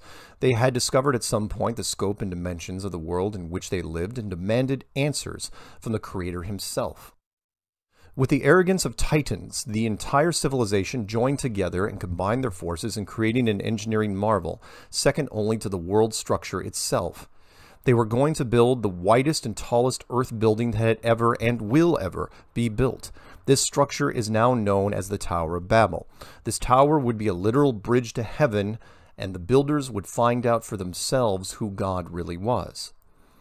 They may even have known that God was watching every detail as the tower was being built, but they continued forward with the project. God, commenting to an unseen storyteller, stated that indeed the project would succeed. The first civilization of this world was built too perfectly, and their final act was to literally elevate themselves to the status of the Almighty. This simply would not do. The shining civilization could not be simply destroyed. They deserved better than that. The tower could not be completed, however, and so a plan was devised. Create a series of unique languages, distribute them throughout the population, and scatter the people to remote locations. The Babel Tower required extreme engineering functioning on multiple levels, and they were all written in one language. Making these blueprints unreadable stalled the project, and the goal of reaching the sky ceiling fell to ruin. This story is told in various forms by most Christians, and while the details can be debated or speculated upon, like I did here, the main plot point has never been in question. The older civilization was building a structure to heaven, a bridge to meet the sky and God. If the Earth is spinning at 1,000 miles an hour and traveling around the sun at 60,000 miles an hour, not to mention all the other speeds while traveling through the universe, then where exactly is that tower going? Because at any given time, the Earth location and orientation are different. In a flat, enclosed world, however, the tower is only going one place, straight up, exactly where it should be. The Tower of Babel only works on a flat Earth model. I told that story in a Flat Earth Clues video without using the word Babel once, and it was received well. I want to use other stories in the same video series, but decided to leave that up to the viewer, who would do their own research and decide for themselves. But since you are here, let me go over 3 of my favorites that point towards a flat, non-rotating Earth. Joshua holding the sun, from Joshua chapter 10, verses 12 through 15. On the day the Lord gave the Amorites over to Israel, Joshua said to the Lord in the presence of Israel, "Sun, stand still over Gibeon, and you, moon, over the valley of Aijalon." So the sun stood still, and the moon stopped, till the nation avenged itself on its enemies, as it is written in the book of Jasher. The sun stopped in the middle of the sky and delayed going down about a full day. There has never been a day like it before or since, a day when the Lord listened to a human being. Surely the Lord was fighting for Israel. Then Joshua returned with all Israel to the camp of Gilgal. The short version is this. Joshua asked God to hold the sun and the moon in the sky, and God did it. This is very difficult to do in the world of a modern heliocentric physics. Shutting down an entire solar system is a lot harder than you think. You have to stop the Earth rotating and orbiting, and the same with the moon and the other planets. When this happens, everything would go haywire. The atmosphere, the ocean, centrifugal force, everything. Wait, instead of me describing it, just watch the last hour of the movie 2012 and you'll get the idea. Stop the entire solar system just to let a small Middle Eastern war last another day? Not the best return on your investment. In a flat Earth model, stopping the sky is as simple as hitting the pause button on your DVR. The sky stops, the sun stays out, the war concludes. Easy. The story of Joshua works much better on the flat Earth. The only argument comes from the Christian community that says the Lord is all-powerful, so stopping the solar system would be as easy as anything else. My rebuttal would be that God is not only extremely powerful, but also extremely efficient. Building something as efficient as an enclosed world means you do not have to do heavy lifting. We'll explore more along these lines later. Satan tempts Jesus, from Matthew chapter 4, verses 8 through 11. Again, the devil took him up on an exceedingly high mountain and showed him all the kingdoms of the world and their glory. And he said to him, "All these things I will give you if you will fall down and worship me." Then Jesus said to him, "Away with you, Satan, for it is written, you shall worship the Lord your God, and him only you shall serve." Then the devil left him, and behold, angels came and ministered to him. This one I found interesting for several reasons. The high mountain that Satan and Jesus stood upon could see all of the world's civilizations, which is impossible to do on a globe. Even the highest peak we have today, Mount Everest, only has a visible range of less than 1,000 miles. So how could they see all of the world's kingdoms? To be honest, Mount Everest would not help the flat Earth either. Standing at less than 30,000 feet, it would only be able to see so far because of atmospheric distortion. Whatever peak Satan and Jesus were standing on was much higher and does not exist today, even though the principle is still the same. Satan tempting Jesus is impossible on a globe, no matter what the viewing distance, and only has a chance on flat Earth. The second coming, from Revelation chapter 1, verse 7. "Behold, he is coming with clouds, and every eye shall see him, even they who pierced him. And all the tribes of the earth will mourn because of him. Even so, Amen." The second coming is the best case end-of-the-world scenario for any Christian. It refers to the second coming of Jesus, where he appears in the clouds and every eye shall see him.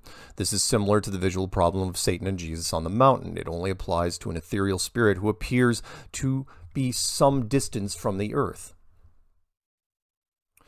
This simply cannot work on a globe, and I put the challenge to anyone. Prove it wrong. The test is easy to do. Take any spherical object you can find. A globe would be ideal. If you do not have a globe, then try a softball, basketball, soccer ball, or whatever is handy. Pretend it's the Earth and hold it at any distance from your eyes. No matter what you do, you will not be visible to the entirety of that ball. If this is true, then how does the entire world see the second coming of Jesus? I actually had a caller on a radio interview say this is now possible because people on the other side of the globe will watch the second coming through their cell phones. The man was so desperate to hold on to biblical solar system that he actually used cell phones as a loophole. Denial is a powerful thing. Call me crazy, but it seems that the second coming would be somewhat diminished if you watched it on a 5-inch screen. It just does not have the same impact, the same punch. A top-notch production like the second coming really needs to be experienced live. Like Pink Floyd. I'm just saying. And if you are a little more open-minded when it comes to Christianity, take a look at the Book of Enoch. My friend and biblical author, Zen Garcia, researched the non-canon book for years, and when he went flat earth, the whole system opened up for him. Normally, the Book of Enoch reads like Chinese stereo instructions, a lot of technical breakdown with no real context, unless you read it with the cipher that is flat earth. Decoded, Enoch shows what is right above the ceiling of the firmament with all its engineering glory, the engineers that keep it running, and the army that protects it. Now it makes more sense why God was so concerned about protecting the sky from would-be kings and their tall towers. These biblical examples are just some of the overwhelming reinforcement that is in the religious community. Even if you are agnostic, you should take note because the flat earth inside the religious circles keeps spreading.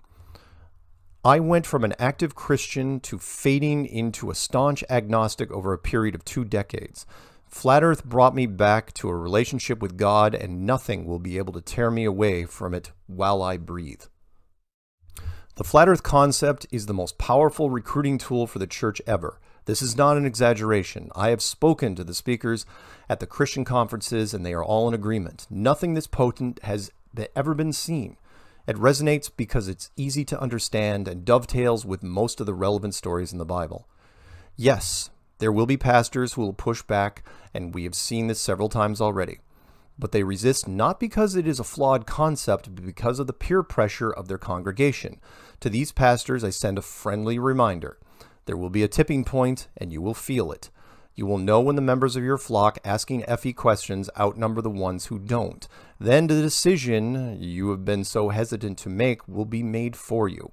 If it were me, I would try to get ahead of this wave. But I also believe that without risk, there is no reward, something the church seems to have forgotten. Science is expected to avoid leaps of faith, which the church is known for. Let's take a look at how the men of science are currently trying to defend against us. Don't let them take your mind. Don't let them take your mind, man. Don't let them tell you that you are not divine. Don't let them do it, man. Don't. Take control of your soul. Take back control. Yeah. Find the truth. Find it all. Find it all, man. Yeah. Don't believe. Chapter 12, The Flat Earth Problem. Flat Earth is a drug, metaphorically speaking. I came up with this comparison a few years back, and I called it the Flat Earth drug deal. Imagine that the drug dealer on the corner is selling conspiracies instead of pharmaceuticals. His trench coat is full of them, every pocket jammed with all manners of alternative thinking. The average person who spends time in the internet knows about this dealer, and some alternative thinking people acquire items from him. Like actual drugs, it becomes a slippery slope. One conspiracy leads to another, although everyone has their favorites. Flat Earth has now become the most powerful street drug in this digital world, and some journalists in the mainstream media are starting to realize this. Another problem with the Flat Earth is there are conspiracies everywhere, but the general public does not acknowledge them for what they are. Every day we see, hear, and read about them. We hear about men committing organized fraud in politics, business, sports, entertainment, and yes, even journalism and science. We refer to them as a few bad apples, or just bad men doing bad things. It is interesting that our legal system has many laws regarding conspiracy, but when applied to things outside of the courts, they become whispers and taboo. Politicians commit conspiracies every day, and most consider it the cost of doing business. In formal business, things like the Enron scandal happen. In athletics, there are always men like Lance Armstrong. In entertainment, there are always men like Harvey Weinstein. Even journalism isn't immune. Ask people like Bill O'Reilly, Matt Lauer, or Brian Williams. We can talk about all those things. Science is above such matters. They are not involved in conspiracies. They just make unfortunate mistakes. It's a mistake when you rush lead paint to market and children start eating it. I was just a kid when science and industry quietly removed leaded gasoline from the pumps. It's a mistake when the solution of mosquitoes, formerly known as DDT, almost kills the bald eagle. Asbestos is an amazing product, unless you work in the factory that makes it. The class action lawyers are still sorting out the end of that. We had doctors recommend brands of cigarettes on television, and even the Flintstones cartoon show was peddling Winston. My favorite example of a science conspiracy/mistake is one that I guarantee you have never heard about. It is something that is known now as the Radium Girls. Years ago, there was a new demand for watches with glow-in-the-dark dots. Seems reasonable. Who doesn't like to look at watches in the dark? So the scientists created glow-in-the-dark paint. This was not the child-safe paint that you left in the sun to get a charge. This was actual radioactive paint fueled by tritium that glowed all the time. They built a watch factory, hired a large team of women, gave them small paintbrushes, and left them to it. Every day, these women painted little radioactive dots onto the face of watches. The devil is in the details. Does anyone remember the trick to keeping a small paintbrush tip sharp? You lick it. And so the women did. In the class action lawsuit that followed, only 5 of the women made it to court. I'm sure you can figure out what happened to the rest. Science does its best to minimize the exposure of its mistakes over the years. When National Geographic decided to first film Flat Earth in 2018, I knew what we were getting into. There are certain default enemies of Flat Earth. Certain scientific groups cannot ever be allowed to accept Flat Earth as a credible theory. National Geographic is one of the biggest television supporters of mainstream science, maybe even their flagship. Other TV notables would be the Discovery Channel, the History Channel, etc. They back everything that is science and tear down anything that is religious or faith-based, which includes our group. This can be said about a lot of media outlets. All the major television networks like ABC, NBC, CBS, Fox, and CNN keep all things spiritual at arm's length, although Fox, with its heavy religious right audience, at least broaches the topic from time to time. I mention this because Flat Earth is a problem for all media, and here's why. Once the Flat Earth concept is fully absorbed by a person, they become very open-minded and receptive to a host of other things, like every other conspiracy they ever looked at, or any other conspiracy they look at in the future. It's true. I am living proof. In the Flat Earth Clues series, I mentioned that I knew people who thought the entire British royal family is made out of lizard people, but when I brought up the Flat Earth, they would laugh me out of the room because FE is above and beyond the ridiculousness of average conspiracies. Because I believe in the Flat Earth theory, I am open to at least discussing anything, including lizard royalty, even though I am not a fan of the theory. Before FE, I would not even consider looking into the lizard topic, but now I am at least willing to listen. Before, I used to shoot down new and interesting ideas proposed by other people, but now I look at them with kindness and try to understand where they are coming from. In the FE world, this is the norm, not the exception. So many people who get into the Flat Earth concept revisit every conspiracy they put on the back burner, like picking up an old book you read once and stuck it on the shelf. You can see where this new thought process could stir up problems. The average person who has converted to FE now has a renewed enthusiasm in many of their old conspiracy favorites.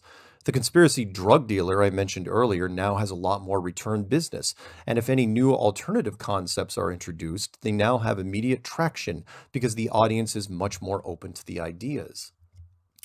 In short, Flat Earth makes the audience hungrier for conspiracies. That is what I would expect. If you can successfully lie about the shape of the world, then you could lie about anything or everything. Take the vaccination controversy that has been spreading lately. I hesitated to write those words, but it is a good example of what I am talking about, and the flat earth has been tied to the vaccination issue several times in the media. Before Flat Earth, I did not really care that much about vaccinations. After FE, I did some research because I wanted to know why it has become a taboo in mainstream media. If you do not know anything about the vaccination issue, I can sum it up pretty quickly, and it reads a little bit like a movie script. The autism rate of the United States has risen from 1 in 10,000 to 1 in 40. This means there are a lot more parents that want answers, and they are posting a large number of testimonials online in video format. Many of these parents tell the same story. Their child started off normal and happy, then at one point during a battery of vaccinations, they developed a high fever, went into convulsions, and when they emerged from the fever, some degree of autism had emerged. If you are faint of heart, I do not recommend going to YouTube and searching for autism and vaccinations. Watching the parents who fall apart on camera after their child becomes broken is heart-wrenching, and you will want to know why this is happening. Two general rules of our civilization apply to this situation. The first is that the mob rules. There is a direct threat to the population, and the mob, parents, want answers. Target. If the town elders, science, cannot give the mob answers, then the mob will find an answer on their own. Because the autism epidemic is so geographically broad, the list of suspects is very small. If it is not caused by air, water, or food, then you need another option. Air is regional. The air that they breathe in Los Angeles is very different from the air in Boulder, Colorado. The same applies for water, and the vast differences in diet are almost exclusive to the point where food should not really be on the list. The point is that when it comes to cause, you have to pick something. If you are science, you cannot just look at all these parents and shrug your shoulders and say, I don't know. The mob will have none of that. Their energy has to go somewhere. The parents chose vaccinations because to them it is the most likely common denominator suspect left. I also like vaccinations as a suspect because it makes sense, and this is where the other large rule applies. It's a lawyer's world, and they call the shots. Drug companies have become huge. There is no secret there. They are now massive public behemoths that are under constant pressure from investors. Because of this, companies will cut corners and rush products to market. It is just something we have gotten very good at in America. We all know what lemons are in the consumer world, and we have had to deal with them since we were young. It is not just bad toasters and bad cars, it also happens with drugs. There is huge money in vaccines because they are mandatory. It does not take a rocket scientist to figure out that getting into the vaccination program is a solid return on investment. The drug companies then lobby the appropriate government agencies, and vaccines are added over time. When I was a kid, there were around 6. Now there are so many, they are combining several into one syringe, and that is where the world of drugs gets messy. Ask any drug dealer. Testing 6 vaccines against each other was easier. Test 20 to 30 against each other, and the 8 blood types and different genders takes much more time, and the rush to market is always there. Production flaws are going to happen in any industry, and many times they are not discovered until after they are released to the public. Recalls in the automotive industry happen all the time, and they only take place when the corporate lawyers do the math.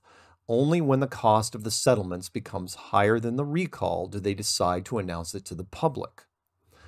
If there is a conflict between several of the vaccines currently in circulation, then the lawyers have to follow protocol. Admit nothing until the people complaining have you legally exposed. I'm sorry if that upsets you, but that is the world we live in.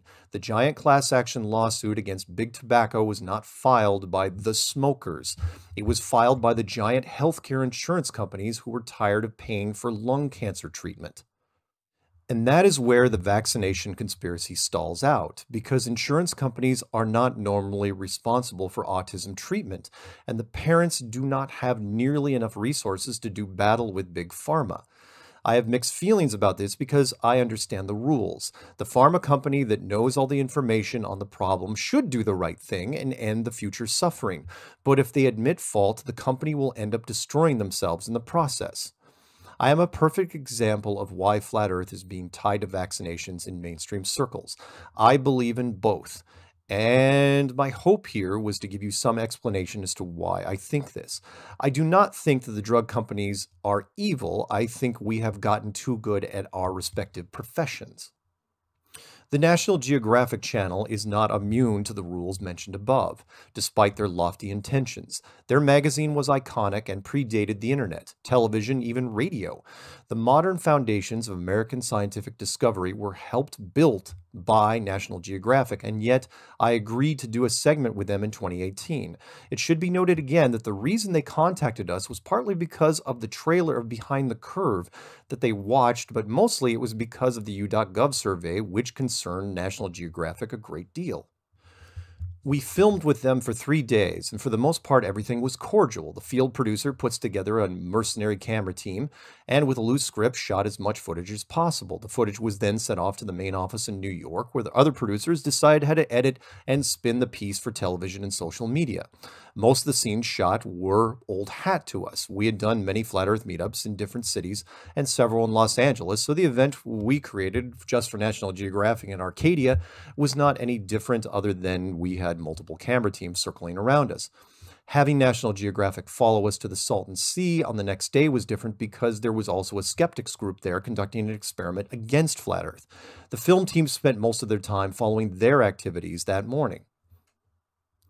There was nothing during the morning experiments that caught me off guard. The weather was hot and brutal, the sea was dead and smelly, and the skeptics with their debunking experiments were annoying. One of the most profound moments I have had during my relatively brief time in the Flat Earth world was the final hour I spent with the National Geographic Channel at the Salton Sea. I sat down with the on-air talent and the entire crew for one last interview segment. Everyone else had left. The Flat Earth community had headed off to the nearest diner. The skeptics group crawled back to whatever rock they came from. And the other journalism teams rushed back to studio to release their respective video pieces. I was exhausted. I had been walking around the fishbone sand of the Salton Sea since 5 a.m., and it was now past lunch. I had not eaten yet. I was sweaty from the heat and running on fumes when National Geographic hit me with their final questions and giving me way more credit and importance than I deserved. National Geographic. What happens when the Flat Earth movement gets so big that it becomes something that you can no longer control? What happens to technology if you get your way? What happens to medicine? What happens to science? Isn't it possible that the Flat Earth community could usher in a new dark age? These were the questions from the National Geographic field producer almost verbatim. I say almost because these questions and answers were edited out of the final version entirely, so for the reader, I will answer them again here. What happens when Flat Earth gets out of my control? Okay, first off, the Flat Earth community does not bow down to me like I have some divine sage-like wisdom. If anything, I've had to deal with internal FE trust issues going back to 2015 when I made the clues. Do I have some influence? Sure. You do a few hundred interviews on a single topic and you're going to build some credibility in that arena, but that is where it ends. Flat Earth University has a life of its own and has ever since the beginning. They did their own experiments without direction. They came up with different forms of street activism. They formed their own regional groups, which evolved into conferences, which then became international conferences. I have had almost nothing to do with any of these things. What happens when Flat Earth gets out of control? I will need a definition for that, something more specific. When you say out of control, do you mean the number of people who believe, or when the first destructive incident takes place? Because it has not happened yet. We have completed hundreds of meetups without any violence at all. What happens to technology if Flat Earth gets its way? I do not know. I would imagine that it would probably move forward more slowly, and that is not such a bad thing. Corporations that advance technology would be held accountable to a higher standard. Profits would be lower, but the products would hopefully be safer. What happens to medicine? The previous question applies here. Medicine has basically become a consumer market now, and the products are advertised on television almost as much as anything else, like cars and pizza. But these commercials all have disclaimers with side effects. Medicine needs to be held to a higher standard as well. It is just my opinion, but I think it has merit. What happens to science? That's the big question that National Geographic wants to know because it affects them directly. Does science take a back seat to a new paradigm, or can it still thrive but with different aspects added or removed? Was National Geographic worried that the Flat Earth Army would march through towns, burning down libraries and making examples out of high-profile science representatives? There is some irony here. The burning of actual libraries would be mostly symbolic since most of the world's information is digital, and I think FE members would pick up on that pretty quickly. As far as science reps go, there are only a handful of people that are ever allowed on television, and I listed most of them earlier. There are just not enough scientists to turn into examples. The average PhD would be mostly safe. This leads into the new Dark Age question. This was asked to me with the utmost sincerity. Does National Geographic actually have a vague vision of a flat Earth apocalypse? I'm not exactly sure what it's supposed to look like, but we will delve into a few flowchart futures in the next chapter. What I told National Geographic was that I can only set the best example that I can, and the future is going to be whatever it was meant to be. We are in uncharted territory here after all. There was another thing that National Geographic was worried about. Flat Earth also has a habit of bridging the gap between science and religion. It is a topic that poses a lot of scientific questions that leads into pseudoscientific questions, that leads you to theological questions, and then leads to something that we have never seen as a civilization, a merging of two very old and very large ideas. What happens when religion gets the upper hand on science? Does this not only affect the academic institutions, but the mainstream networks that support them? The rumors about the Flat Earth Army have been spreading to all corners of our civilization, and sooner or later the large corporations and even the government were drawn into the conversations. One of the most notable pairing of late, that being Google and the United States Senate.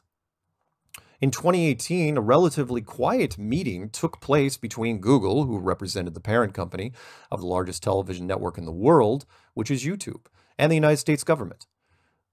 The topic was that the internet video content system needed to be toned down because there was potentially dangerous rhetoric that was easy to find and accessible to everyone. The meeting did not have any heavy overtones, and the politicians overseeing the proceedings went about it like they were just having a conversation at a Saturday barbecue. Everyone, including Google, came off as nonchalant. Out of all the risky topics that the Google rep could have brought up, and there are over 100, they settled on 3: snake oil, 9/11, and flat Earth. It was both flattering and foreboding. Here we are, only 3 years into the movement, and already the government was starting to address the flat Earth topic formally. After the meeting, Google released a brief statement about their policies. Moving forward, the statement is as follows. We recently announced that we'll begin reducing recommendations of borderline content or videos that could misinform users in harmful ways, such as videos promoting a phony miracle cure for a serious illness, claiming the Earth is flat, or making blatantly false claims about historic events like 9/11. This will be a gradual change and will initially only affect recommendations of a very small set of videos in the United States. While it's still ramping up, a preliminary look shows that it is limiting the spread of borderline content and harmful misinformation on our platform. In fact, Flat Earth videos experienced an estimated 67% drop in clicks since the above launch. The Flat Earth community reacted like a beehive that has been struck with a bully wielding a big stick. And there was some overreaction. Why Google did this was apparent. Flat Earth was breaking their algorithms, and I had been tracking it since day one. The writing had been on the wall for a while.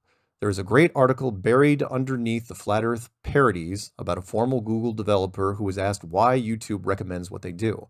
Out of the thousands of YouTube videos he could have named, he says this: when the average person who starts viewing Flat Earth videos watches 20 in a row, what do you think we're going to recommend? That statement was powerful and matched up with what I'd been hearing in FE testimonies for years. It takes the average person about 2 weeks to convert from globalist to full Flat Earth member, and they often mention 20 to 30 videos during that time frame. That easily falls into the category of binge watching, where you sit down and watch multiple seasons of a television series in a single sitting. YouTube is a television network and wants you to binge watch. If they had their way, you would never watch anything else but YouTube. This, however, can be said of all networks. Any topic that can generate binge watching in any viewable media is a hit. Flat Earth is also a conspiracy that is controversial but currently non-destructive. If Flat Earth were not making money for YouTube, it would be gone already. We were on the auto-recommend list for 3 years and were tracking so well they had to change their programming to reduce this number. As I like to tell the FE community during my speeches, it's not that Google was hitting the brakes, they were just taking their foot off the gas. I understand the tactic completely, and it does not matter to me now because the fuse has been lit. We will go into that more in the next chapter. The other thing that YouTube did to curb our enthusiasm was to disrupt the content scoreboard. What scoreboard, you ask? Well, it's gone now, and that is part of my point. On top of YouTube being the largest television network in the world, it is also a search engine. There are so many lifetimes worth of video content on YouTube that they had to build a multi-filter internal search engine that rivals anything out there today. It was also a natural fit that Google, the world's largest generic search engine, would acquire them. There is a feature that every search engine, internal or external, has, which most people gloss over, that being the search results number. They all have it. Search for tractor maintenance, get a search results number that tells you how many different references there are to that topic. Search for potato salad, get the same thing. In 2015, when you searched for Flat Earth on YouTube, you got maybe 50,000 relevant search results. This did not mean that there were 50,000 videos dedicated to the Flat Earth topic, only that there were that many references in descriptions, etc. By the summer of 2018, that number had climbed to 20.9 million. I would like to give you more recent numbers, but that is where they end. I know this because when FE hit 20.9, I was so excited, we had just passed Trump at 20.8, that I called up David Weiss at DITRH and then made a Strange World episode called Flat Earth Catches the President of the United States. This video apparently was noticed by someone higher up in the Google food chain because there were no more scores listed after that. I received a call a few weeks later by a regular listener who said bluntly that the scoreboard was down. I did not understand until he pointed me to the YouTube search results, which were gone. I do not mean that the search results equaled 0 or equaled blank. I mean that the entire line was gone, removed as though it was never there. The most basic search engine output had been permanently pulled to keep enthusiastic Flat Earth members from turning it into a scoreboard that confirmed us trending and winning. To the tech nerds at Google, well played. If the Flat Earth problem is going to be attacked directly, I would expect that our opponents will eventually take the same track as the director of Behind the Curve. Kill Flat Earth and keep science alive for the children. To anyone who uses that argument against us in the future, I say this: you're too late. Flat Earth already has the children. How is that for a mainstream quote? I am not kidding. The U.gov survey was from 2017, when we already had a third of the people 18 to 24 and even more of the kids in high school. Do a search for Flat Earth in high school and watch the fun. There are Flat Earth clubs that meet during lunch. There are kids who ask the questions during recess and film the discussions. We do not recruit them, but they email us. We do not do direct marketing to the younger ages, but we are so easy to find now. Most importantly, we are easy to understand. Flat Earth does not care about race or religion or sexual preference, and it certainly does not care about age. What do some of the board game boxes say? Ages 8 to 80, fun for the whole family? I would imagine that science advocates would look at the last few paragraphs in sober horror. Not to worry. It is not the end of the world. Probably. Don't let them take your mind. Don't let them take your mind, man. Don't let them tell you that you are not divine. Don't let them do it, man. Don't. Take control of your soul. Take back control. Yeah. Find the truth. Find it all. Find it all, man. Yeah. Don't believe it. Chapter 13. End of the World. Flat Earth is a virus. I say that with love and admiration because it seems like it has a life of its own, which it does. The FE virus spreads by direct contact in either audio or visual form. When the host is infected, he or she starts to exhibit symptoms. Common symptoms include increased open-mindedness, elevated enthusiasm, clarity of purpose, and an overall sense of community. Sounds like fun, right? Sign me up. Not so fast. Flat Earth is also a drug. Common side effects include periodic claustrophobia, caused by the removal of an expanding universe, diminished trust in mainstream media sources, and a steadfast belief in a concept that could alienate you from friends, family, and coworkers. Flat Earth also has been shown to incite ridicule from total strangers, both online and in person. Do not take Flat Earth if you are part of a close-knit social group, as serious side effects may occur. I know the last paragraph sounds a bit tongue-in-cheek, but it is not. Any FE member will verify this. The first part is also true. Flat Earth is spreading exactly like a virus. It does not matter if you love or hate the topic.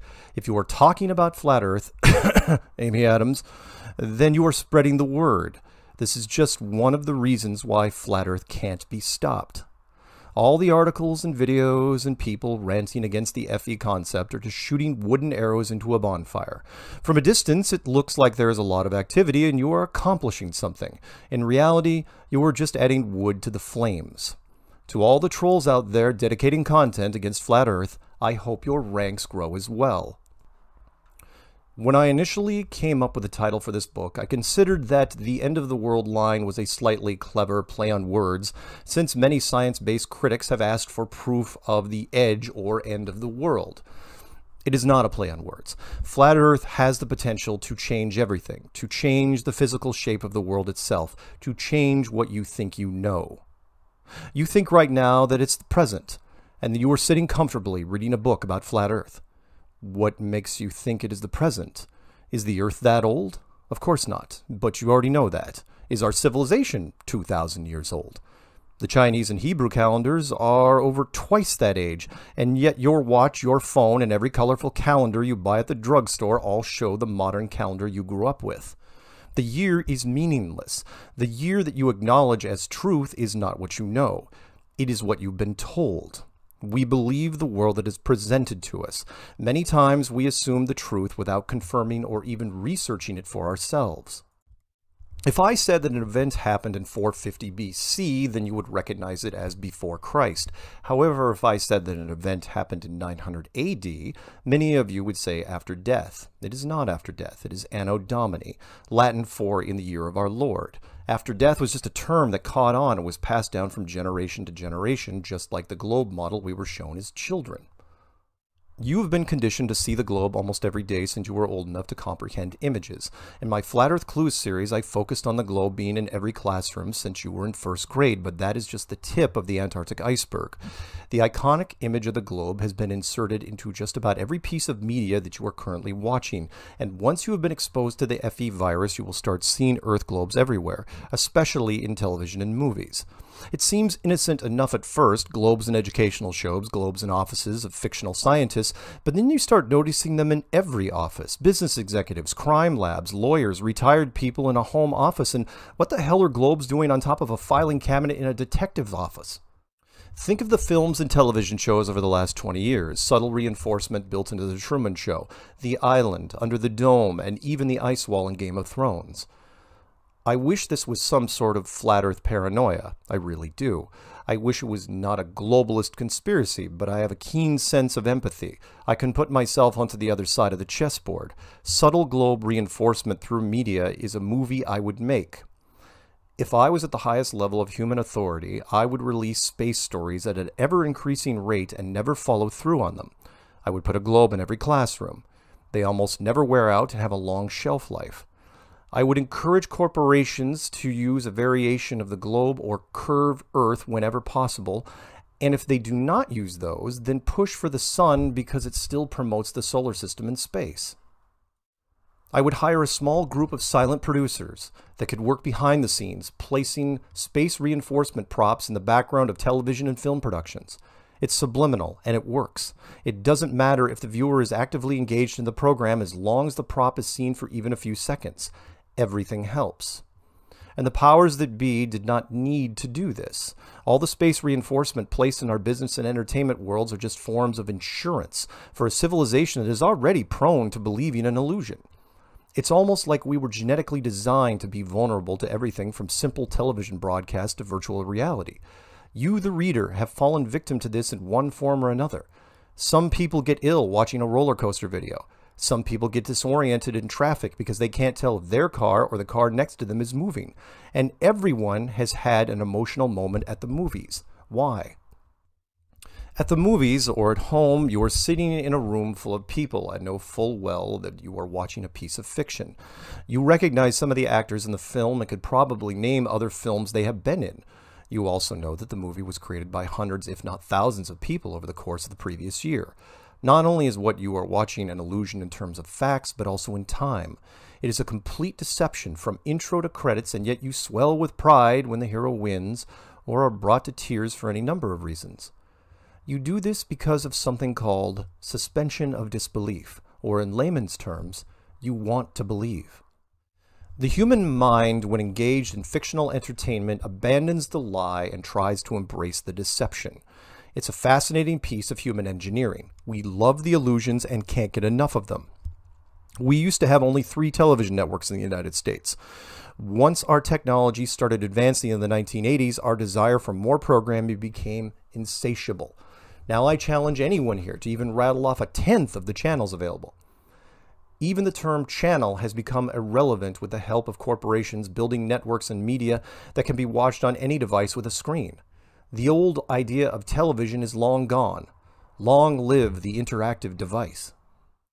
Sadly, though, even all these wonderful and diverse channels are not enough. The media corporations are not stopping there.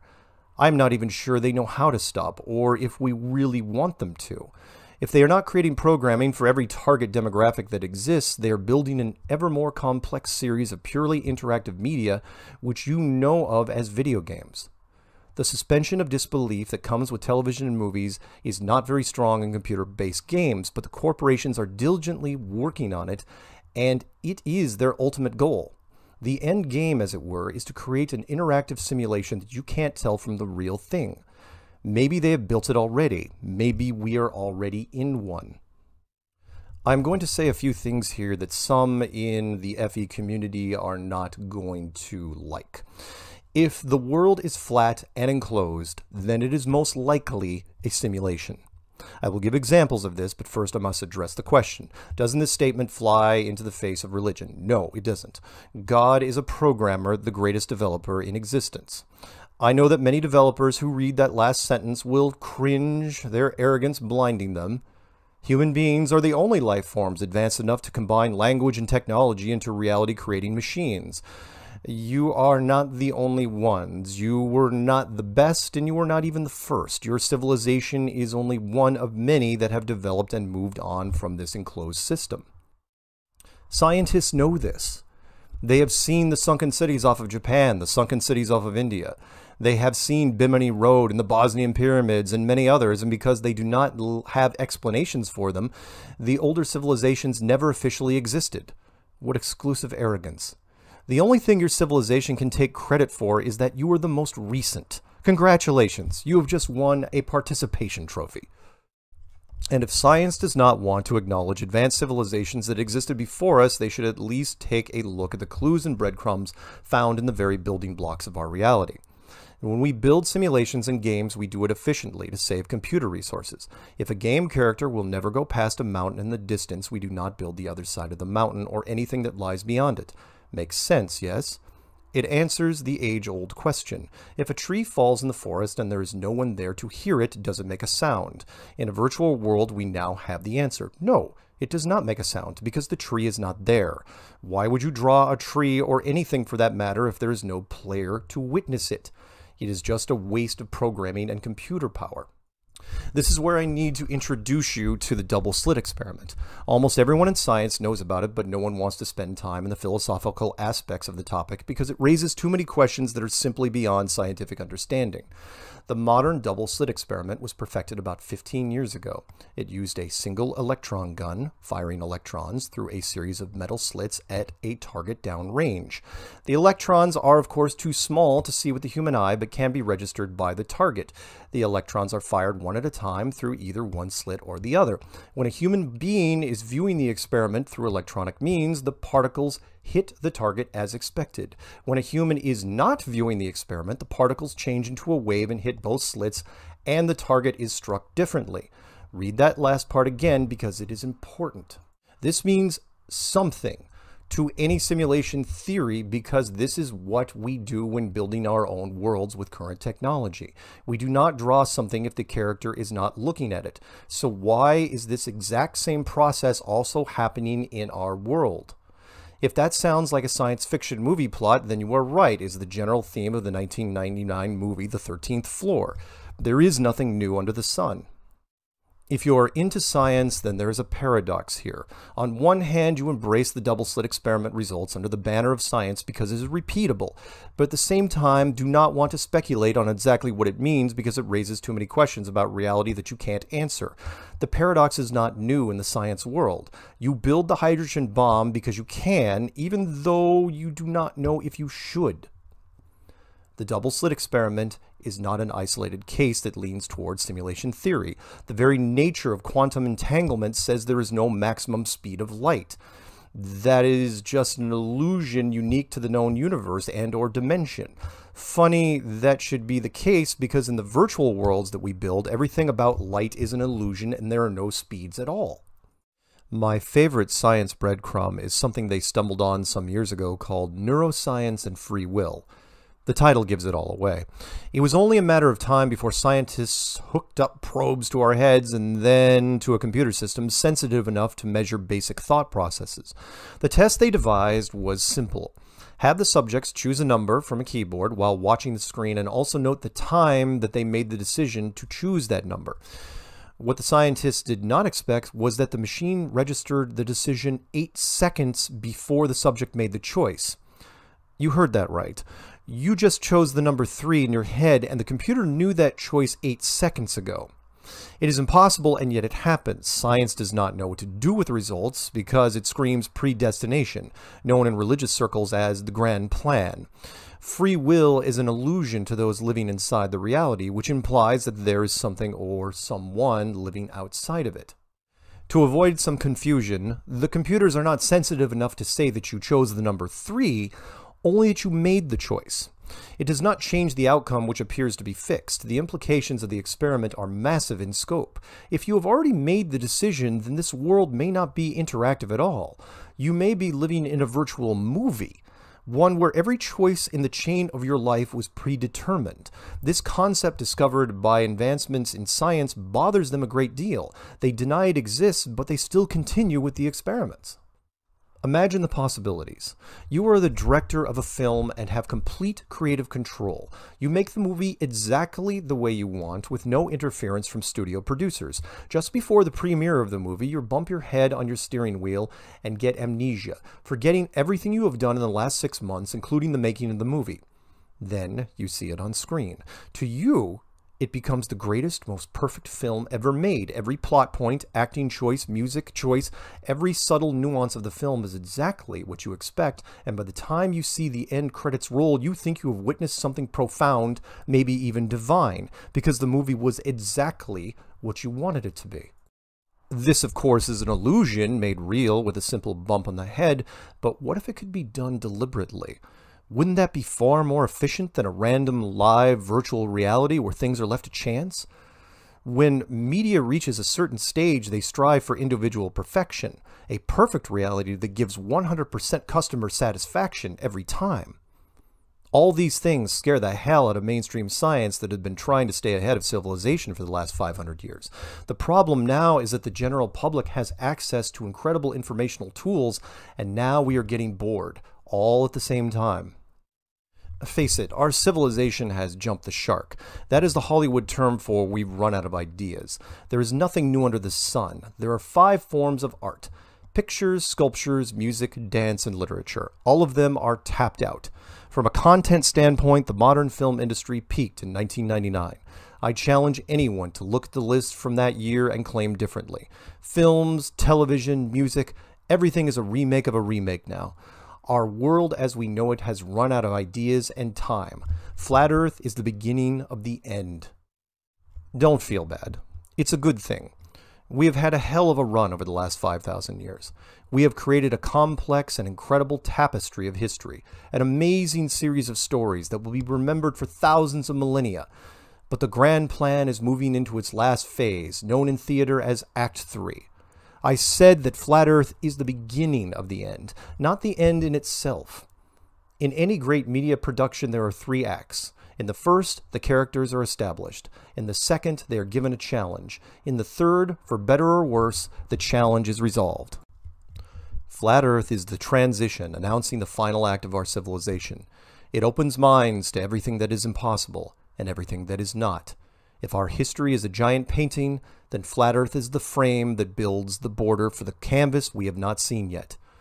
Without FE, there is no perspective or understanding of what is to come. It may sound a little culty when I say things like that. I assure you, I do not mean it to be. It is not my plan, and Flat Earth is not my idea. On that note, I have a message to science. You can't stop this. Flat Earth has created a simple model of the world that is easier to understand than the solar system model. It is logical, it makes sense regardless of education, and the basic concept can be explained to someone in just a few minutes. Maybe not enough to push a person into street activism, but more than enough time to plant a new seed. Will these Flat Earth seeds planted into the minds of people end the world? No. But they will change the face of it and make a forgotten truth new again. If you are a hardcore science enthusiast, professional or not, trying to defend the globe, then good luck. We have been running around your flanks since 2015, and your model cannot be explained by most of the population because they never got past algebra. Keep trying, though. Remember what I said about the arrows and the bonfire. My prediction is that if Flat Earth is the frame for the canvas, then the canvas event is yet to be revealed. Make no mistake, however, it is going to be big. To use a boxing reference, Flat Earth is the left jab before the right cross.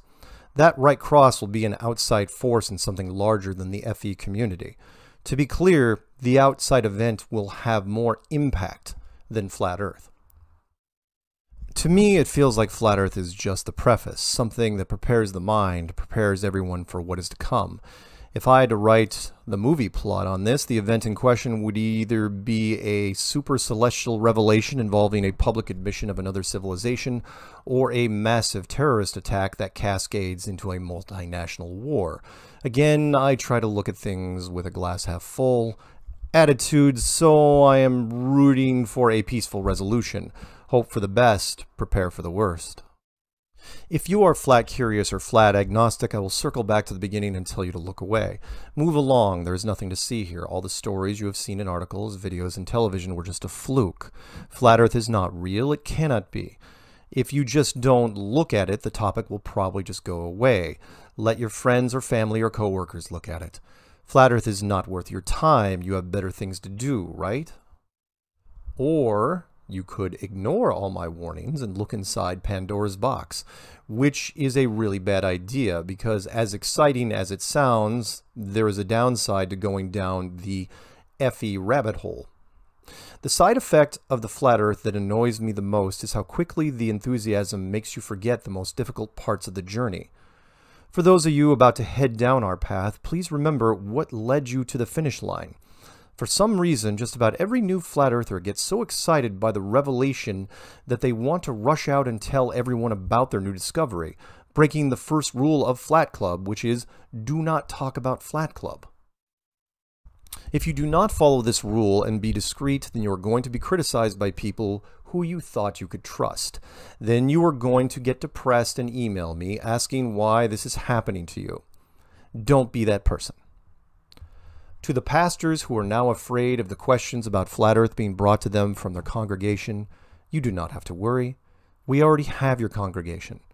FE members sit patiently in your rows, waiting for the opportunity to speak to others about the Flat Earth book in their hands, which you call the Bible. If you choose not to endorse our theory, that is fine, but you better not condemn it while holding on to that one verse like it has veto power. If you choose to wait until the peer pressure has lessened and the topic has become cool enough to work into a sermon, you will be forgiven. And lastly, if you are already one of the great and brave people into Flat Earth, If you have asked the questions and done the research, you already have my sincere respect. The Flat Earth Army has done an amazing job so far. We still have a ways to go, but the war to date has been an unqualified success. We have been taking the fight to them on all fronts and been met with token resistance. The field experiments have been clever and creative. The street activism has been relentless. The meetups have shown that we can peacefully coexist in any environment. And the conferences have given us great opportunities to set examples to others under the light of the media. It is because of this I can confidently say that I love Flat Earth and all the people in it. You are powerful and wonderful and fearless and stand defiant in the face of conformity. Conformity may build empires, but creativity builds worlds. Your creativity helped rediscover something beautiful that was once lost. We live in a world that was absolutely and positively built. It was created just for you, and you have a place here and an important role to play. In the near future, people will come to you with questions. They will be nervous and unsure of their surroundings, so help them as best you can. People who embrace the false religion that has become scientism will point fingers at you and demand that you desist. Remind them of what you know. FE members will stand next to you and challenge the status quo. Lift your heads up and stand with them, for you are the Legion of Truth and will not be denied. Be proud, Flat Earthers, and sleep well knowing that you have the grand plan on your side. It was blueprinted a long time ago, and it is flawless. I believe in everything for a reason, and after watching closely since 2015, I can tell you that this great awakening was inevitable. It was always going to happen this way. It does not matter if the corporations or social media or even the governments themselves crack down on the Flat Earth content, because we have spread beyond the internet to the most common tongue. For the second time in our history, the concept of Flat Earth has become a campfire story, and once that transformation takes place, there is no stopping it. In my final statements, I would like to remind people of my mission. My name is Mark Sargent. I am the freshman recruiter for a wonderful university/academy called Flat Earth. It is everywhere, just waiting for you to discover it. The people involved are kind, sincere, and most importantly, open-minded. I am hoping that you will find what I found: knowledge, truth, and love for each other. The way this world was always supposed to be. If you have made it all the way to the end of this Flat Earth overview, then you have layers of questions that remain. If you want to know more, if you want to take part in the growing movement that will change our world, then please research some of the links in the reference guide and never ever stop asking questions. Don't let them take your mind. Don't let them take your mind, man. Don't let them tell you that you are not divine. Don't let them do it, man. Don't. You have been listening to Flat Earth Clues, End of the World. Written by Mark Sargent. Narrated by Mark Sargent. The end.